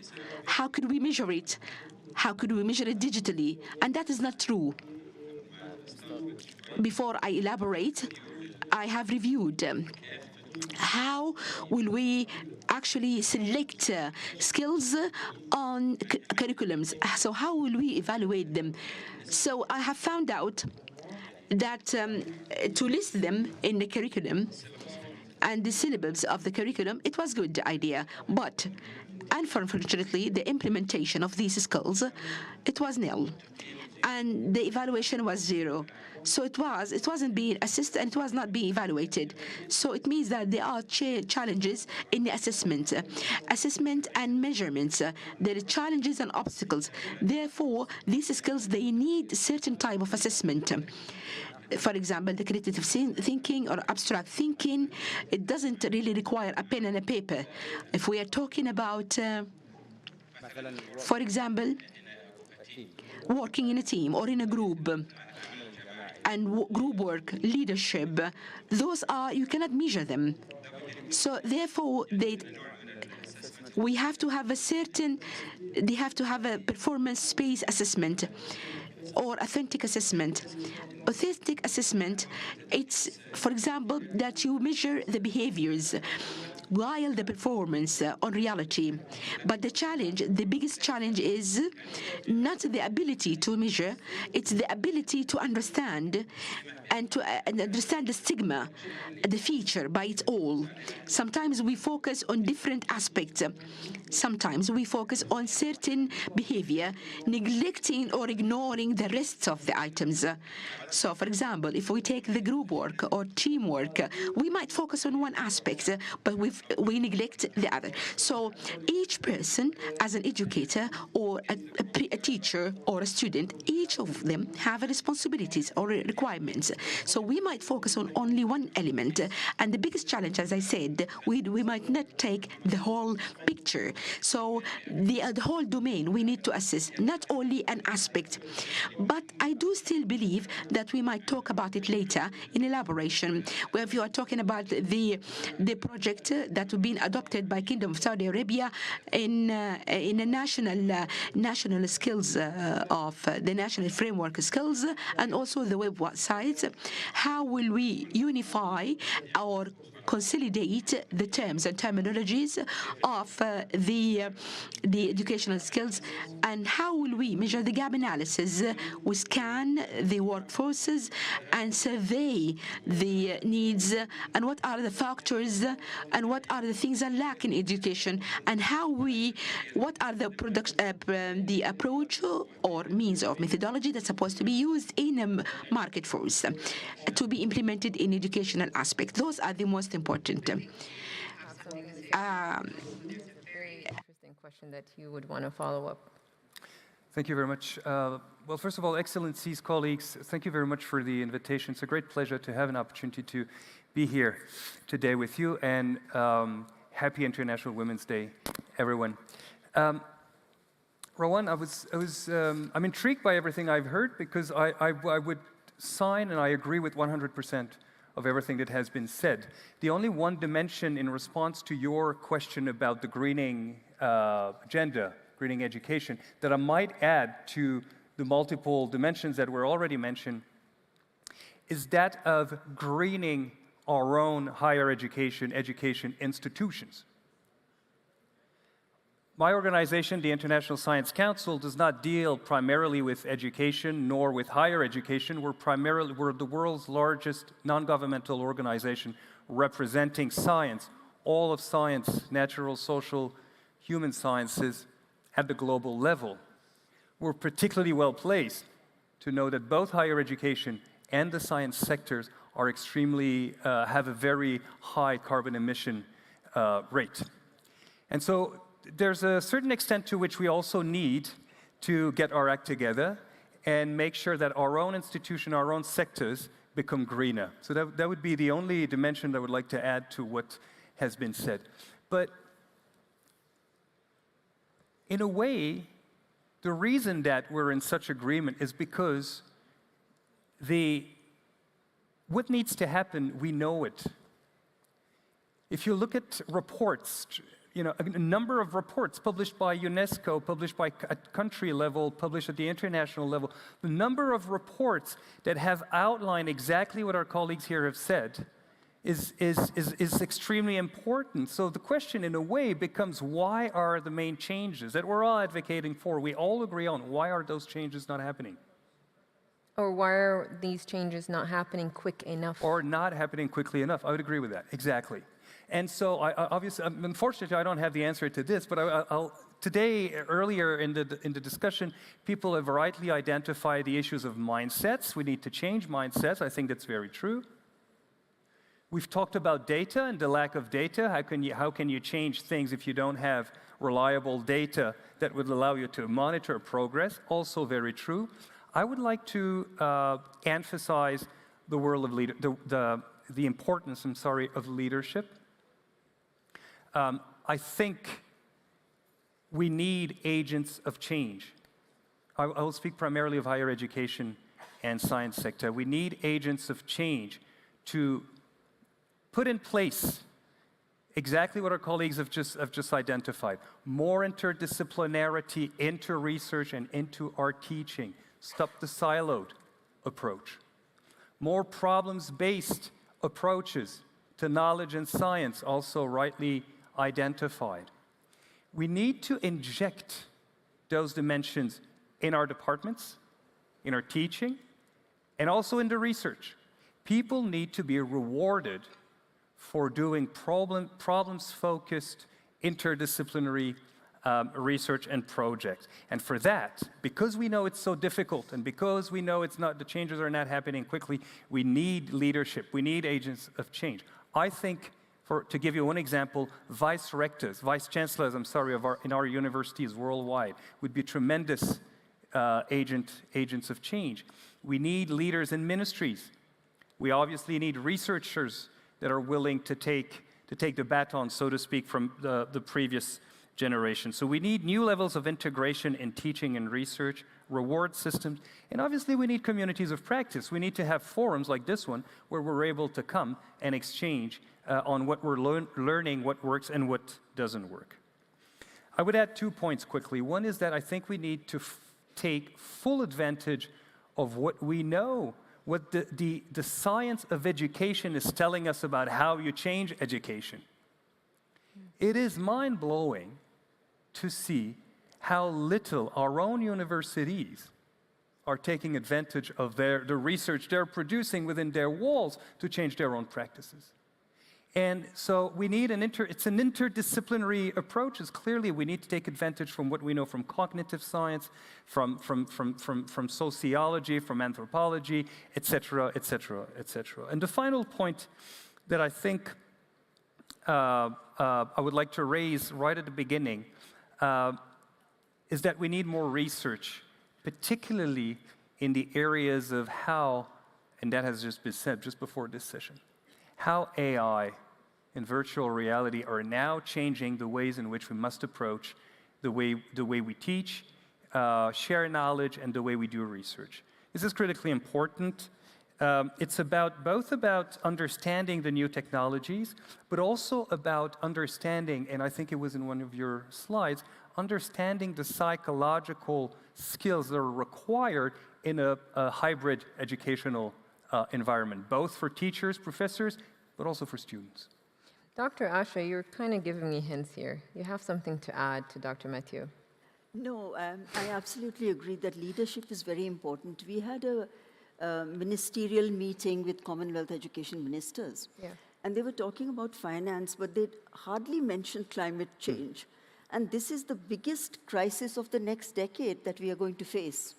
And somehow I think the problem is that because after the Paris Declaration, the nationally determined contributions, the report to the UN, goes from ministries of environment. They don't usually consult ministries of education. So people think that this is the business of the environment ministry, not really the business of the education ministries. So I think the first thing why this is not happening soon enough is because there's lack of coordination between the finance ministry, the Ministry of Education, the Ministry of Environment. So you need a whole of government approach if this has to be become successful and mainstreamed. I think the second is that good pilots are happening, good things are happening, but in small pockets, but not at scale. And I'll give you one example of how it can be scaled up. Again, this example is from Canada. The Colleges and Institutes of Canada is a membership organization of more than 500 institutions. You may know it. And they have actually aligned themselves to Canada's commitment to achieve net zero emissions by 2050. So they have put out a whole manifesto of how they are going to be actually within institutions, what you were saying, Mathieu, about institutions greening campuses, lowering their carbon footprint, etc. So if it's a big organization like that, then we can achieve scale, and if we align it to national ambitions and aspirations. Dr. Rami and Dr. Abdullah, I think we can touch on something that was just mentioned, which is the lack of coordination. And we have the skill sets, we know what's needed, but there is a lack of coordination between, let's say, for example, the employee and the institution, or the center and students. Where can we find common ground here? And I think Dr. Rami and Dr. Abdullah, you are the best, of course, everyone here in the panel, but if you don't mind, Dr. Rami, I'd like to hear this from you. Now, I just wanted to talk about the past. We want not to talk about past anymore. The National Saudi Committee have actually started. They have started strongly with Alexo, with the presence of UNESCO. And I think now that's a time to put an implementation plan, an executive plan to conclude and to include all the national curriculums. We have the needs. We have the needs which we can tackle. We have understand how to communicate with all the entities and ministries. And these three organizations are strong enough. They can start to do actions, measurements, as I said before, to consolidate the efforts. One of these to focus on the needs that we need. So through the plan, to draw a roadmap to our plans. And that plan will be able to be executed, to be able to enhance the skills, and to be able also to maintain our green initiatives and in green economy, and to develop more skills and to build capacity as well as usual. So I see if we start with consolidating our efforts, for Kingdom of Saudi Arabia now, it's taking a lead and it has expertise. It has also many entities and institutions. So if they start to implement in the truth of implementation with the clean, green initiative plans, they will assure us sustainable development. Dr. Abdullah? Yes, the colleague who have started and talked today, it was in the level of the organization levels. And of course, if we talk about the levels of the countries or member states, we can see there is an effort. Today, Kingdom of Saudi Arabia now have changed a bit. So the Dragon Force actually comes from the country leaders, the human capabilities, that take us to the leadership. So this is very important. There are 3 important projects on the top priorities for the training. First of all, we have to have a framework for the skills, like public skills and sectorial skills and special skills. So sectorial skills, we are working now on them since 8 months ago. So we assume by end of this year, it might be ready and accomplish the second stage, which is assessment. So we need, as a nation level, we are required from the first stage, we have to present a profile skills for 4 million persons or people, especially if they are looking for job or employment. So if we have a skill profile, for sure, that will be a clear recognition of that person, whether is he fitting on that position where he assigned, or he needs to look for another job, for example. So these are the main category issues. The other part, which is quite important as well, sectorial skills. At the Human Development Resource Ministry, we are also aiming. So for the skeleton, how will we put the standards and the criteria based on which skills? So what are the frame, what are the characteristics, the feature of each skeleton, the indicators that could be measured? So all of these are being helped with us. So the main goal in the end of the day is to come up with a project which has sectorial and specialized skills for different agenda, different sectors. Then afterwards, we will move to the assessment. So of course, we also being required to set a plan for profile. After that, we have to do casting. Skills, foresight, for example. Skill foresight initiatives will focus on 3 elements. The first one, so to scan or survey the trends in skills in general. It means that what are the trends, the skills globally. The second element, the future for the 5 coming years. Like, for example, ChatGPT. Now, the ChatGPT actually have changed and upskilling a lot of concepts. Many jobs and activities have been shaped and have been even vanished due to this. The third element, the gap analysis. Everybody talked about it. Yeah. So, based on the skills initiative that you have said, Dr. Mathieu mentioned something, and I think we're all in agreement to this. Upskilling and changing the different and basically changing the skill sets that are needed for the labor market and institutions. And all of the institutions here have one thing in common: education, sciences of different disciplines. But I think my question is, how can we be future ready? And would something such as the Skill Foresight Initiative work? And will it basically save the future generations? Dr. Mathieu, would you like to say something on this? Yeah, I guess being future ready means asking ourselves,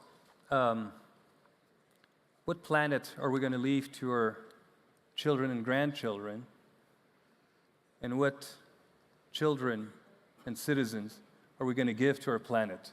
And this is what we need to bring. This is what we need to bring together, and it touches upon your earlier question, I guess, around skills. I will say something that might surprise you coming from the International Science Council, but I mean, our members, as I started saying, are the world's academies, the big disciplinary unions and associations.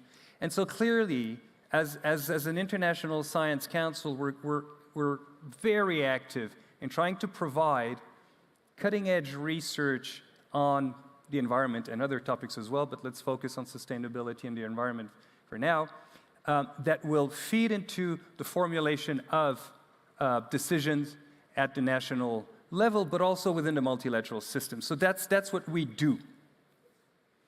To answer your question, I think that part of the solution clearly is around training students, people, to better understand how science works.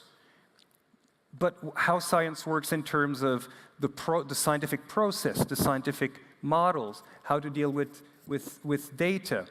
And also to acknowledge and understand that science is about debate.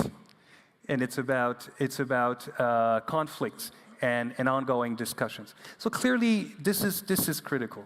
But I would argue that part of the solution does not lie in making sure, for example, that every single child on Earth better understands the water cycle and the climate cycle. Yes, it is important, but we're amongst ourselves, so I don't need to convince you of that. But what we need to do is to train people, to train citizens, to become what we could call competent outsiders. Not everybody needs to understand everything about, again, water cycle, climate, inequalities, etc., but everybody needs to know how to get access to the right information, make sure that they can identify a reliable source, and know how to deal with scientific debates and engage maybe even in decision making where science is absolutely critical. So I think this notion of building competent outsiders is absolutely critical. Well, it's very unfortunate, but our time is up. But I do want to say, and I do want to conclude with one thing. There's a no-size-fits-all solution, but we're all in agreement that science plays a major factor in intellectual growth of societies, and it's just finding the right skill sets and finding the right ways to do it. Thank you, everyone. Thank you so much for your time.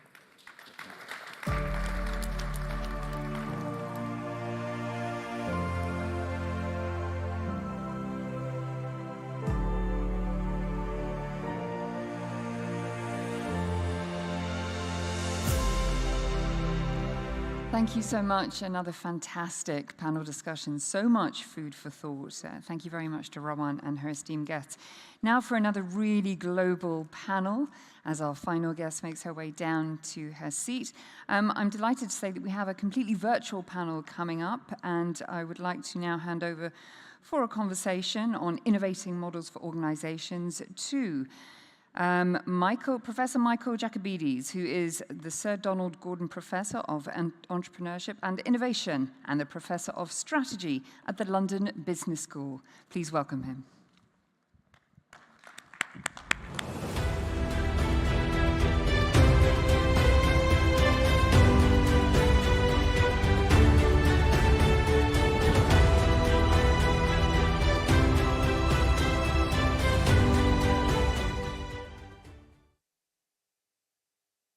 Hello and welcome, and it's great to be with you virtually, speaking from London. And I think that what we want to do is to build where the last conversation ended. We have a terrific panel that is going to be focusing on how will we become future ready.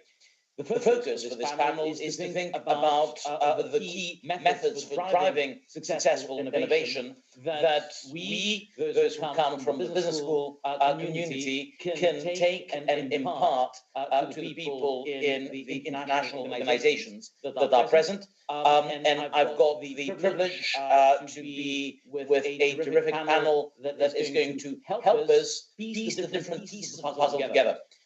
We've got an order of appearance, Andy Wu, who's an assistant professor of business administration and strategy unit at Harvard Business School, who focuses in innovation, in particular in technology. And I think that we need no justification to say why technology and innovation technology is such an important force and an interesting area to learn from.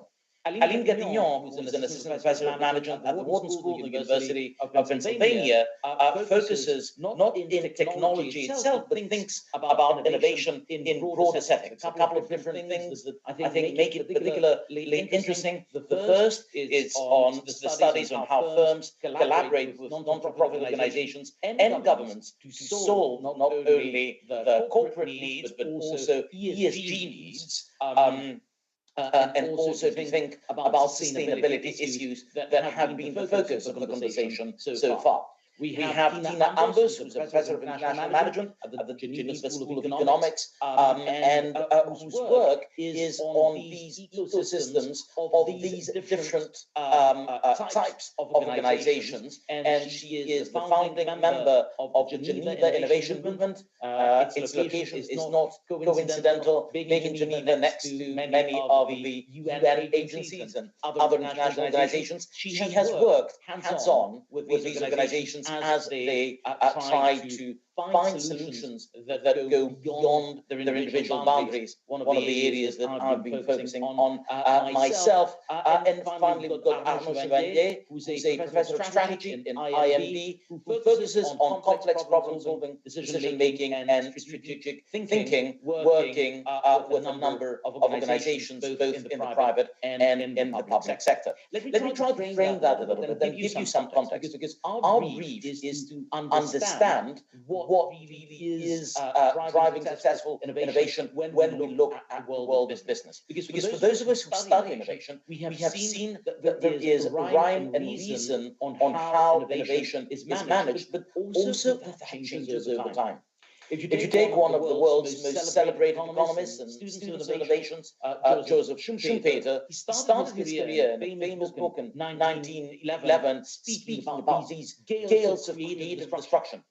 What he said is that you're going to see these new firms that come up with the ideas that the old fossilized organizations don't quite understand, and that they're going to be pushing them aside. So we shouldn't bother about profits if they're not permanent and they are temporary, because they are part and parcel of this process that leads new ideas to be created by new organizations that are displacing the existing ones.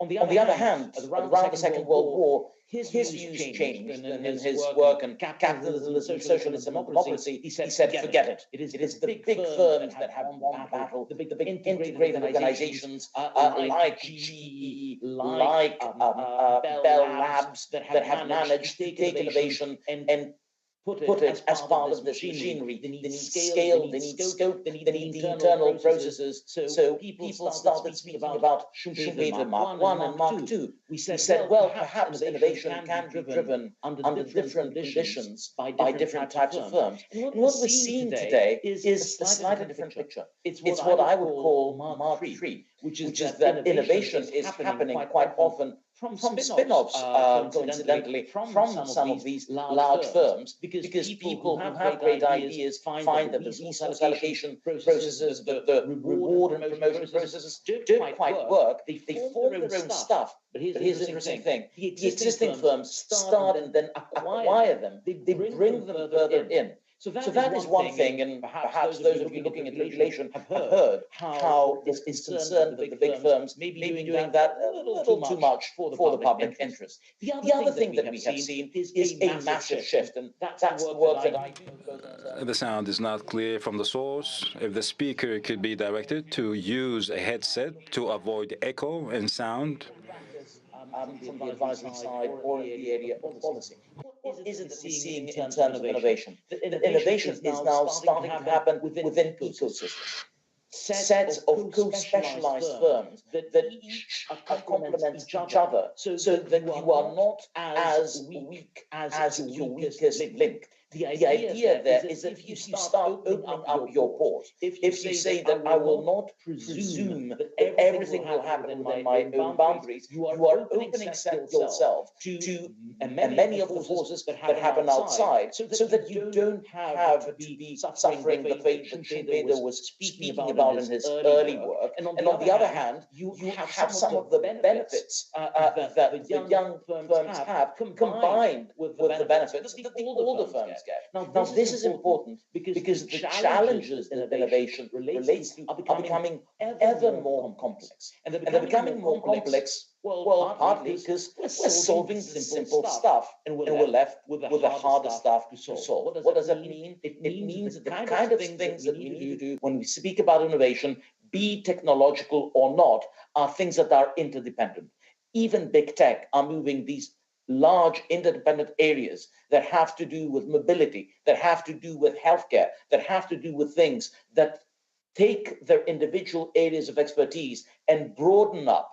Well, what that has led to is this wholesale change in the way that we are organizing and a much more conscious focus on how you can use your complementars, how you can open up your boundaries in order to make that work.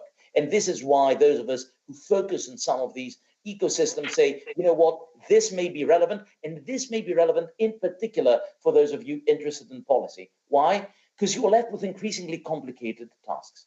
The problem is that the existing divisionalization, the way that we had organized the world, is no longer as relevant as it was, because the problems that you have are ever more complex, ever more interrelated, so you need to access more capabilities. I will very briefly go through the rest of the panel and ask our participants to shed lights and glimmer of the parts of the problem, hoping that's going to give you a good synthesis. So, Andy, let's start with you. You study innovation and the way that it happens in technology firms. Can you tell us a little bit about the way innovation works, what we have seen be successful and unsuccessful, and what we can take from that when it comes to the members of our audience? Absolutely. Thank you, Professor Yacobides. My name is Andy Wu, and I've spent the last 10 years researching, teaching, and advising technology companies at the forefront of innovation. These companies now lead the global economy and, of course, shape education, science, and culture around the world. And so even if you right now are not a full technology company, you certainly will be in the future. And there's much we can learn from Google, Amazon, Apple, Microsoft, and Samsung about how to do business and how to have an impact and win. There's one key insight I want to leave you with today. Success in the global economy, whether in terms of profit or an impact, is not about what you do. It is about what you enable others to do. It's about creating the culture, building the ecosystem, crafting the platform that empowers others to do their best work and gives them the freedom to be creative. So first, you need to take the lead and set standards for your industry. This is both about technology standards for how information is moved around, as well as cultural standards about how to do business. Qualcomm and Huawei have a tremendous amount of power in the global telecommunications industry, not because of any product they make, but because they are directly specifying the rules of what 3G, 4G, and now 5G are. Google sets the culture of open source communities around Kubernetes in the cloud and TensorFlow and AI that determine the direction of cloud and AI and other technologies. Second, you need to build tools that let others do their job effectively. So Microsoft's success has little to do with the quality of the products that we see as end users, but rather the tools they provide developers and creators to build products. Meta's success comes from what they provide small and medium-sized businesses in an advertising network that allows a new shoe company to directly find that one customer willing to take a leap on adopting an unconventional shoe style. And third, you need to gather people together in forums much like this one. And these forums help to set standards and get people to adopt your tools. So Intel in the 90s ran developer forums that guided and fostered the growth of PC computing. Today, we see companies like Apple and Amazon gathering together both experts and novices to share ideas and build hype around their standards and tools. So standards, tools, and forums, those three things are how you enable others to have a global impact. Thank you. Terrific. Aline, let me turn to you. One of the things that you have researched is the way in which organizations that are for profit combined with organizations that are non-profit. Perhaps it isn't the direct lessons from technology, but this is even closer to home to a number of the members of the audience because it connects to how they need to interrelate with other actors. Can you give us a sense of what your research suggests in terms of what drives this collaborative success? Absolutely, and thank you so much for the introduction and to Professor Andy Wu for kicking us off. I'm going to build on Professor Wu's comments and really speak about how we can empower others and set standards when we're tackling large-scale systemic social problems through cross-sector partnerships. So first of all, I want to talk a little bit about, the reason for my research is, the question kind of why are cross-sector partnerships so popular? And at the same time, why are they so difficult? Right? And first of all, the value proposition of cross-sector partnerships is that different types of actors can bring together different types of resources that complement each other to generate more innovative outcomes. So very similar to the ecosystems that Professor Wu just described. This is really imperative if we're going to solve wicked problems or grand challenges like achieving the Sustainable Development Goals that are really beyond what a single organization, sector, or industry can tackle alone. The issue is that these cross-sector partnerships also offer a catch-22.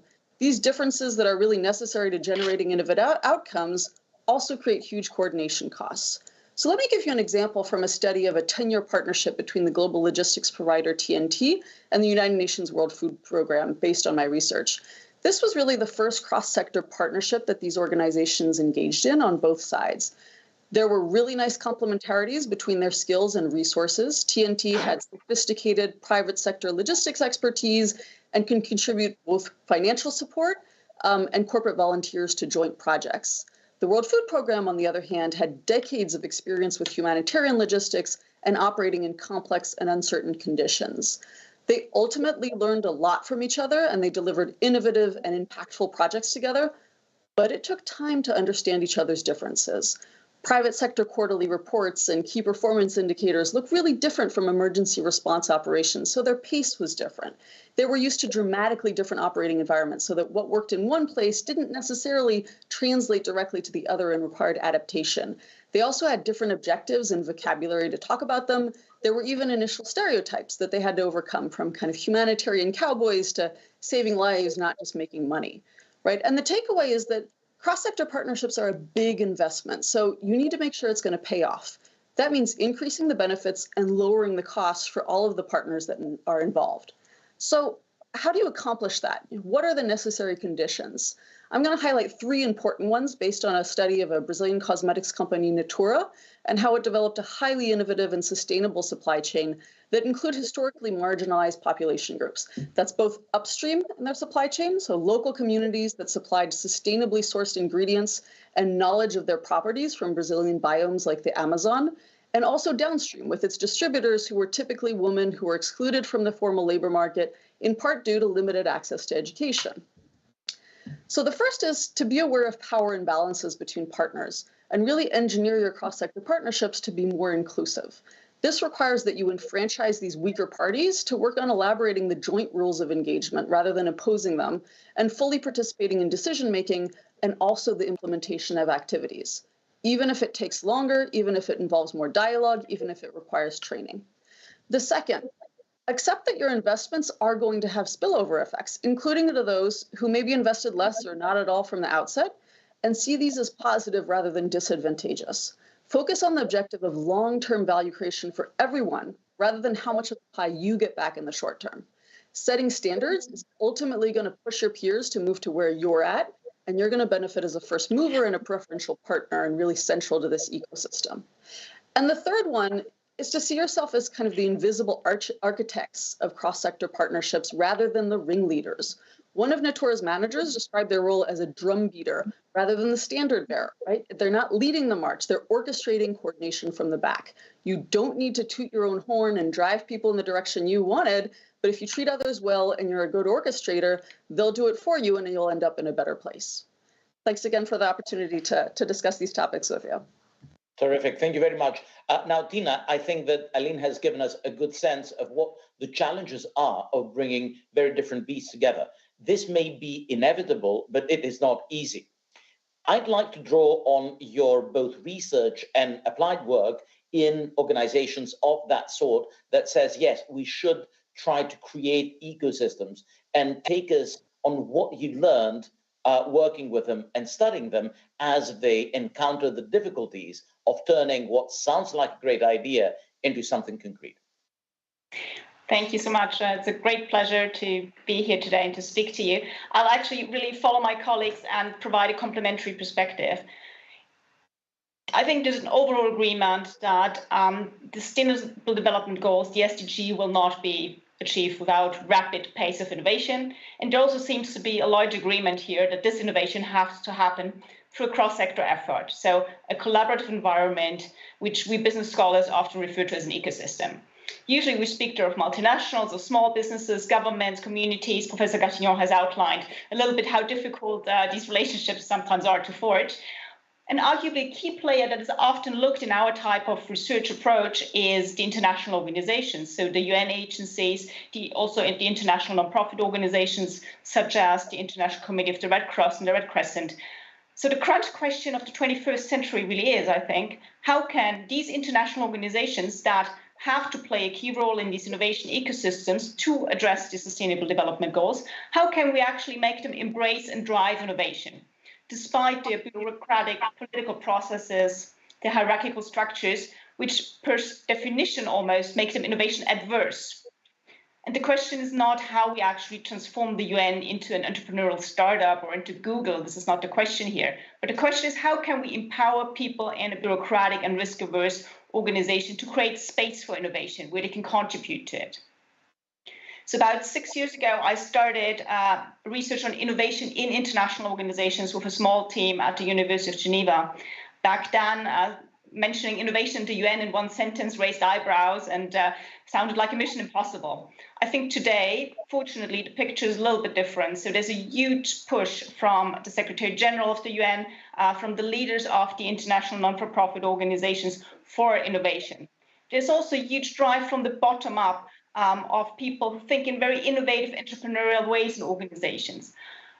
But unfortunately, still, innovation often stays at this rhetoric level, and we do not understand very well what the mechanisms of innovation really are in this specific context. So our research actually set out to cover what types of innovations are they, how do they grow, and actually what impact do they make. And we found amazingly powerful innovations, specifically those that came bottom up from the field offices often, because they were much closer to the pain points of society. And we found that these innovations would actually make a tremendous organizational impact, not just helping the beneficiaries to lift people out of poverty, to actually give access to education, but they were also helping to transform how organizations work internally, connecting silos. Teams that did not work together previously, they are suddenly connected and having a common agenda. Another outcome that we saw is that some organizations even experience what we call mission stretch. So, for example, the World Food Programme suddenly engaged in cash-based transfers, which are not actually, the core task of the World Food Programme, which is concerned with alleviating hunger and poverty. So suddenly they move into fields like a fintech or development bank would usually assume. So what we see that innovation in international organizations, especially the ones rising from the bottom up, really is a driver of transformation and of the kind of transformation these organizations have tried to pursue top down many years and have ultimately not achieved that much. At the end of the day, innovation will only create impact if it's getting scaled, because we're looking at globally intertwined international issues here. So we looked deep into the processes of how this innovation scales and found that they're deeply embedded in ecosystems, particularly when we look at those digital types of innovations, so AI chatbots helping to actually address adolescent questions, or blockchain used to facilitate cash-based transfers, or satellite imaging. Especially for those types of activities, we needed the ecosystems because the international organizations were not in a position to drive those initiatives alone, not from a tech perspective, but also not from a scaling perspective. But they were actually a critical orchestrator, and we've heard from Professor Gattignon the word orchestrator before, in the ecosystem. So they assemble local partners, they set ethical standards, and they contribute widely to the successful collaboration in the ecosystem. And actually, this really plays to the strengths and natural capabilities of the international organizations because of their social mandate, because of the legitimacy they have, but also the global reach, which actually allows them to play this orchestration role in the ecosystem. So what can organizations now do to develop such an orchestration role for innovation? The first one is really nurture ideas from the bottom up, so empower people, do not block ideas in the hierarchy, try to create spaces. The second one is really to scale them by connecting to ecosystem partners. and to include, obviously, working with the private sector, which is often a specific challenge, as we've heard, and also to cultivate these relationships as we invent new models of operating, new business models that will actually drive innovations for the Sustainable Development Goals. If you're interested in learning more about the specific use cases and approaches of some of these international organizations, please just scan the code next to me here. This leads you to the website of the Geneva Innovation Movement, which is a knowledge sharing platform where you can find lots of resources on this topic. Thanks a lot. Terrific, thank you very much. So what we see here is that there is a useful complementarity between the way that you open up in terms of thinking about yourself not only as you being an island, but connecting with an ecosystem of other partners, and opening up internally, thinking about the unleashing of the potential that exists within your own organization. And this may be both challenging, but also really promising for the international organizations, which by their structure being slightly by construction, more administrative, more based on process and on protocol than you would have in private organizations, may be resistant. What we heard from Tina is that this is starting to change. And if anything, I would encourage you to think about how you can accelerate the change, because boy, does the world need you to change fast, because the societal problems that we're facing are rather significant. Now, that brings us closer to Arnaud's focus, which is, Arnaud, I think that we're all now convinced that there are more systemic problems that need to be solved, and that these need to be solved in a collaborative fashion. Now, in addition to what institutions may need to do, thinking about their remit and playing and devising their own ecosystem strategy, you may want to focus on what we can learn, looking at how individuals, people within these organizations may want to change their mentality. Can you take us through what you have seen in both private and public institutions and how it can improve in this regard? I'd love to. Yeah, thank you very much for the introduction, Professor Iacobides. Look, I spent 20 years researching how people and organizations can improve their complex problem solving. And today, really, I'd like to bring in just 3 very simple ideas that I've seen work well for a number of organizations out there that might be useful for you as well. The first one is realizing that the way we think strategically needs to change. In the sense that any manager who's been to business school learns to do strategy by applying frameworks, whether it's PESTLE, SWOT, 5 forces, you name it. And those frameworks work well for what they were designed for. But today's environment is changing so quickly that academics can't keep up. They can't produce frameworks that will help you think strategically when you, I don't know, need to think about how you're going to organize your work from home policy or how you're going to make your workplace more inclusive. In other words, managers can no longer delegate their strategic thinking to others. They need to be able to create frameworks that match what they need. And here, if you excuse the crude food analogy from a Frenchman here, but it's a little bit like, baking cookies using a pre-prepared mix. Just add water. No longer the case. Now, really, what we need to do is be able to bake cookies from scratch, from the ingredients up. The second idea relates to how we engage a broader set of stakeholders. And this echoes some of what you heard from Professor Wu and from Professor Gatignon and Ambos. Not necessarily engaging more, but engaging more effectively. That means understanding who needs to come to the table and how we best leverage their contribution, whether we give them a voice, a vote, or a veto. But this notion of engaging more effectively closely links as well to emerging issues around well-being at work and what it takes for people from various generations and various cultural backgrounds to thrive. The third idea is one where we need to let go of trying to achieve certainty. We need to embrace probabilistic thinking. We need to shift our worldview from a Boolean one, where everything is either black or white, 0 or 1, to more of a Bayesian one, more of a grayscale. We need to embrace saying I was wrong. We need to change our mind when the evidence warrants it. We need to update our thinking in light of new evidence. And so adopting a scientific mindset starts with asking yourself, what evidence would change my mind? And then look for that opposing evidence. Like scientists, we should run experiments. And by the way, this is difficult because by definition, some experiments will fail. So we need to embrace that failure is part of the journey. We need to embrace that the ideal manager shouldn't be the one that aims at saying, I was right all along, but rather someone who celebrates being wrong as a learning opportunity. And that means that we need to create spaces that promote these attitudes, that encourage people to show their vulnerabilities, to report their mistakes. By the way, some industries have done so very successfully. For instance, the airline industry with crew relationship management, and now the medical community is moving here. So clearly there's a potential for us to follow suit. So 3 ideas: break free of just applying strategic framework, engaging more effectively, and embracing a probabilistic mindset. Terrific. Thank you very much. Let me just illustrate what Arnaud just told us. I remember it was about a little over a decade ago. I was working with PADS. They are the people that make rockets in addition to making the Airbuses.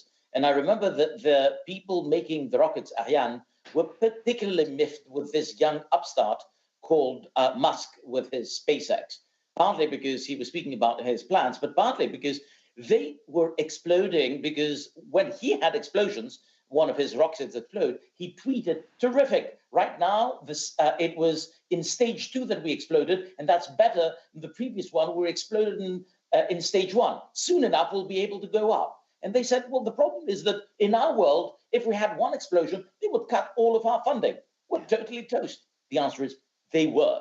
And the reason they were toast is there was a different approach to the way that we evaluate the experimentation and whether we allow it or not. And if you look at everything that happens in the technology, so I'll turn for a quick question to Andy about that, you see that there is this A/B testing and the experimentation where the effective stuff is scaled up. So Andy, if I can turn to you and ask you very quickly to tell us, how do organizations use stuff like hackathon or A/B testing in order to start sniffing their way through to what is a good solution and how they can make it work for them?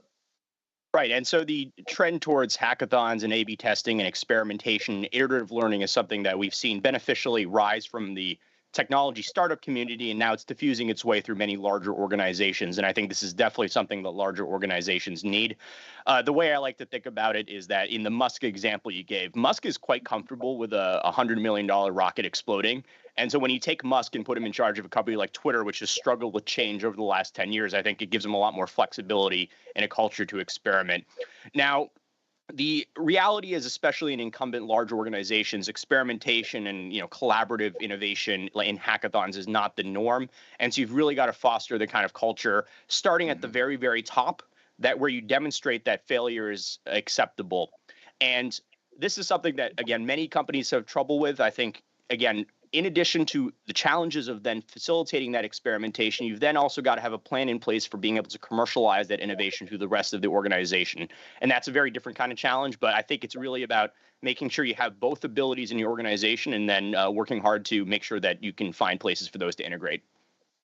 Terrific. Aline, let me turn to you now, because I don't want us to all go back home and then say the only thing that we need to do is collaborate across boundaries. First of all, it is, you have business school professors here, they would have to tell you that it's all about trade-offs. And it's about getting the trade-offs right. But can you tell us a little bit more about what is the best way of making progress? Because we are speaking, and this conference has been, about wicked problems. Where do you decide? How do you collaborate? Where do you engage others? What do you do yourself?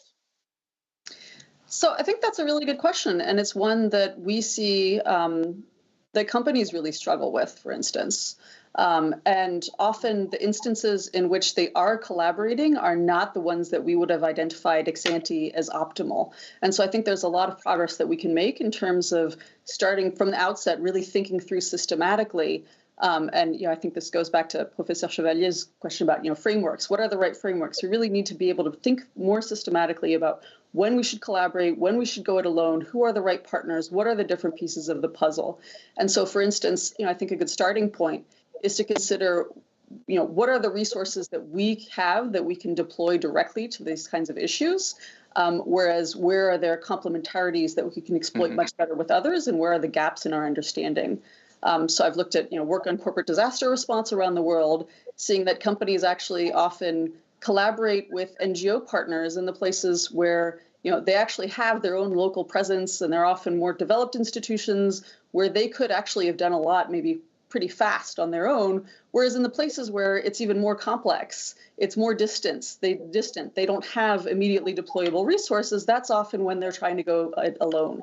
And similarly, in the aftermath of a legal mandate for CSR in India, passed in 2013, implemented in 2014, we see that a lot of companies, despite engaging in social projects that aren't necessarily directly relevant to their business skills, are choosing to do that on their own as opposed to through collaboration. So I think we need a lot more kind of thoughtfulness and I think capabilities for thinking through these trade-offs.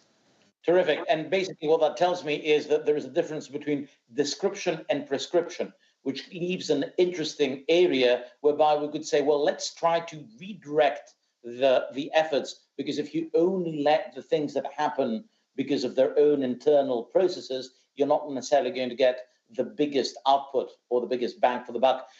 Tina, in the interest of time, we'll have to have a sort of quick view on what can you do in order to push the boundary a little bit to encourage both entrepreneurship and intrapreneurship in international organizations. Can you boil down some of the wisdom from the work that you've done?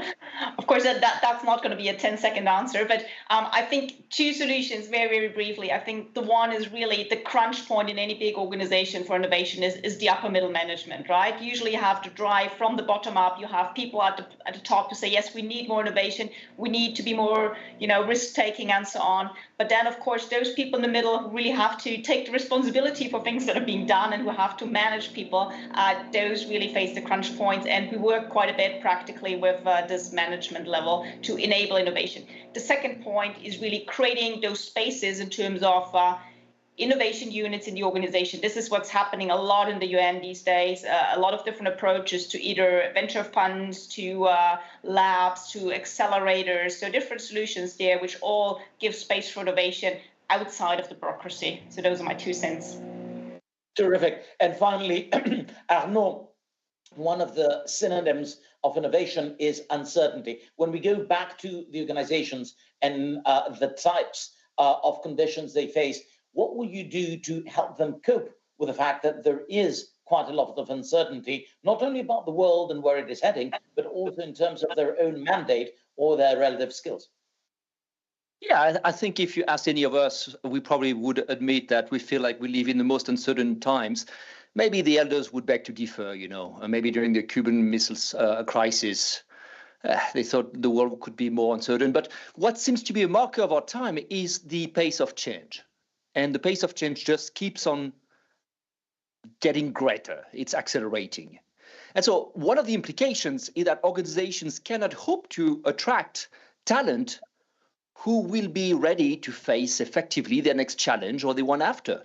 There's no way you can take someone fresh out of school and have them be ready to tackle whatever challenge you're going to face in 5, 10, or 15 years down the line. So we need to constantly develop and upskill our talent. We need to start this by attracting people who have an appropriate attitude rather than knowledge. We need to start filtering, and we need to promote that knowledge of constant learning. And then we also need to then give them the tools that will help them develop and evolve their skill set. Terrific. That has been a wonderful conversation, and we could have gone on for much longer, but this is the end of a really packed day. A couple of things as general takeaways. I think that just thinking from the perspective of people in business schools can help organizations precisely because the inherent issues that large institutions such as those that exist in both the virtual audience that we have and the real audience have the same pathologies that organizations that we work with in the more traditional sense in business schools do. And I think that business schools themselves have changed their approach as they are increasingly engaging and appreciating their role in a much broader social remit. Not only are many of us really excited to contribute to the addressing of societal problems, and not only in terms of the environment, which is a huge issue, but also on all other manners. But I think that the business school community has changed. Since I started at Wharton about 30 years ago, the world is a very different place. It isn't to create people who take positions in top organizations, but it is to think about how, whatever your role is, you can try to be an agent of change who can improve not only your institution, but the context that you have around it. And if there is one thing that I've taken away from our discussion today, is that there is a lot of wisdom that exists, that if you put it together well, whether it is within your own institution where you need to do the structures in order to harness it, or whether it is outside the boundaries where you need to ensure that you do not have the arrogance to think that you know it all, or the political miasma of pushing anyone who's not yours inside, you can really make a difference. I think that a number of us would be excited to speak to you as we engage not only in research, but also in practice. So feel free to pester us after this session. We can't be there to speak in person, but email works, websites work. So look forward to hearing from you and learning from you. Thank you very much from London, from Boston, from Philadelphia, from Geneva, and from Lausanne. Have a great, great end of the conference.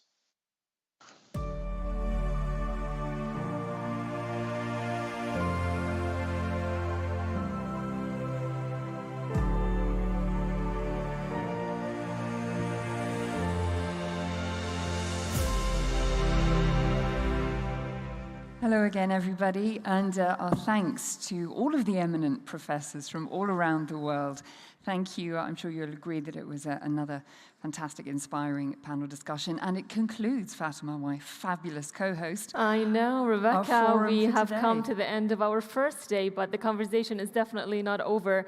Tomorrow is a new day with new conversations, with new topics, and new inspiring speakers. Rebecca, what was your take on today's proceedings? So many takeaways, so many headlines. Some of them would be about experimental mindsets. I like what delegates were saying about changing hearts and minds. Changing attitudes has such an impact, not only in the classroom, but in the boardroom. Therefore, it trickles down to society as well. International organizations, we were told, have much to learn from sectors outside of their own, especially in education and science, not least when it comes to the finance sector and also telecommunications. In the science sphere, interesting talks about lab to market and how that transition needs to be smoother, quicker, and more efficient. And the information coming through, be it research or product, needs to be far more digestible. We need to be able to understand it. And less working in silos. Let's get together. Let's knowledge share, especially on the data front. Let's talk. And get together, indeed, Rebecca, especially cleverly getting together. And we've heard collaborations coming up a lot throughout today from our speakers and the sessions. We have heard collaboration, putting our hands together, starting the conversation today. And I must also refer to His Royal Highness's speech when he did say that here we're not trying to just fill our youth's minds with information. What rather we're trying to do is give them the opportunity to be creative and fill their creativity and their curiosity as well. So as we said, there's much more to talk about and discuss tomorrow. So we will see you back here tomorrow, 9 a.m. شكرا جزيلا لكم حضورنا الكريم. نلقاكم. Thank you very much, our dearest audience. Tomorrow we will meet you at 9 o'clock morning. Thank you very much.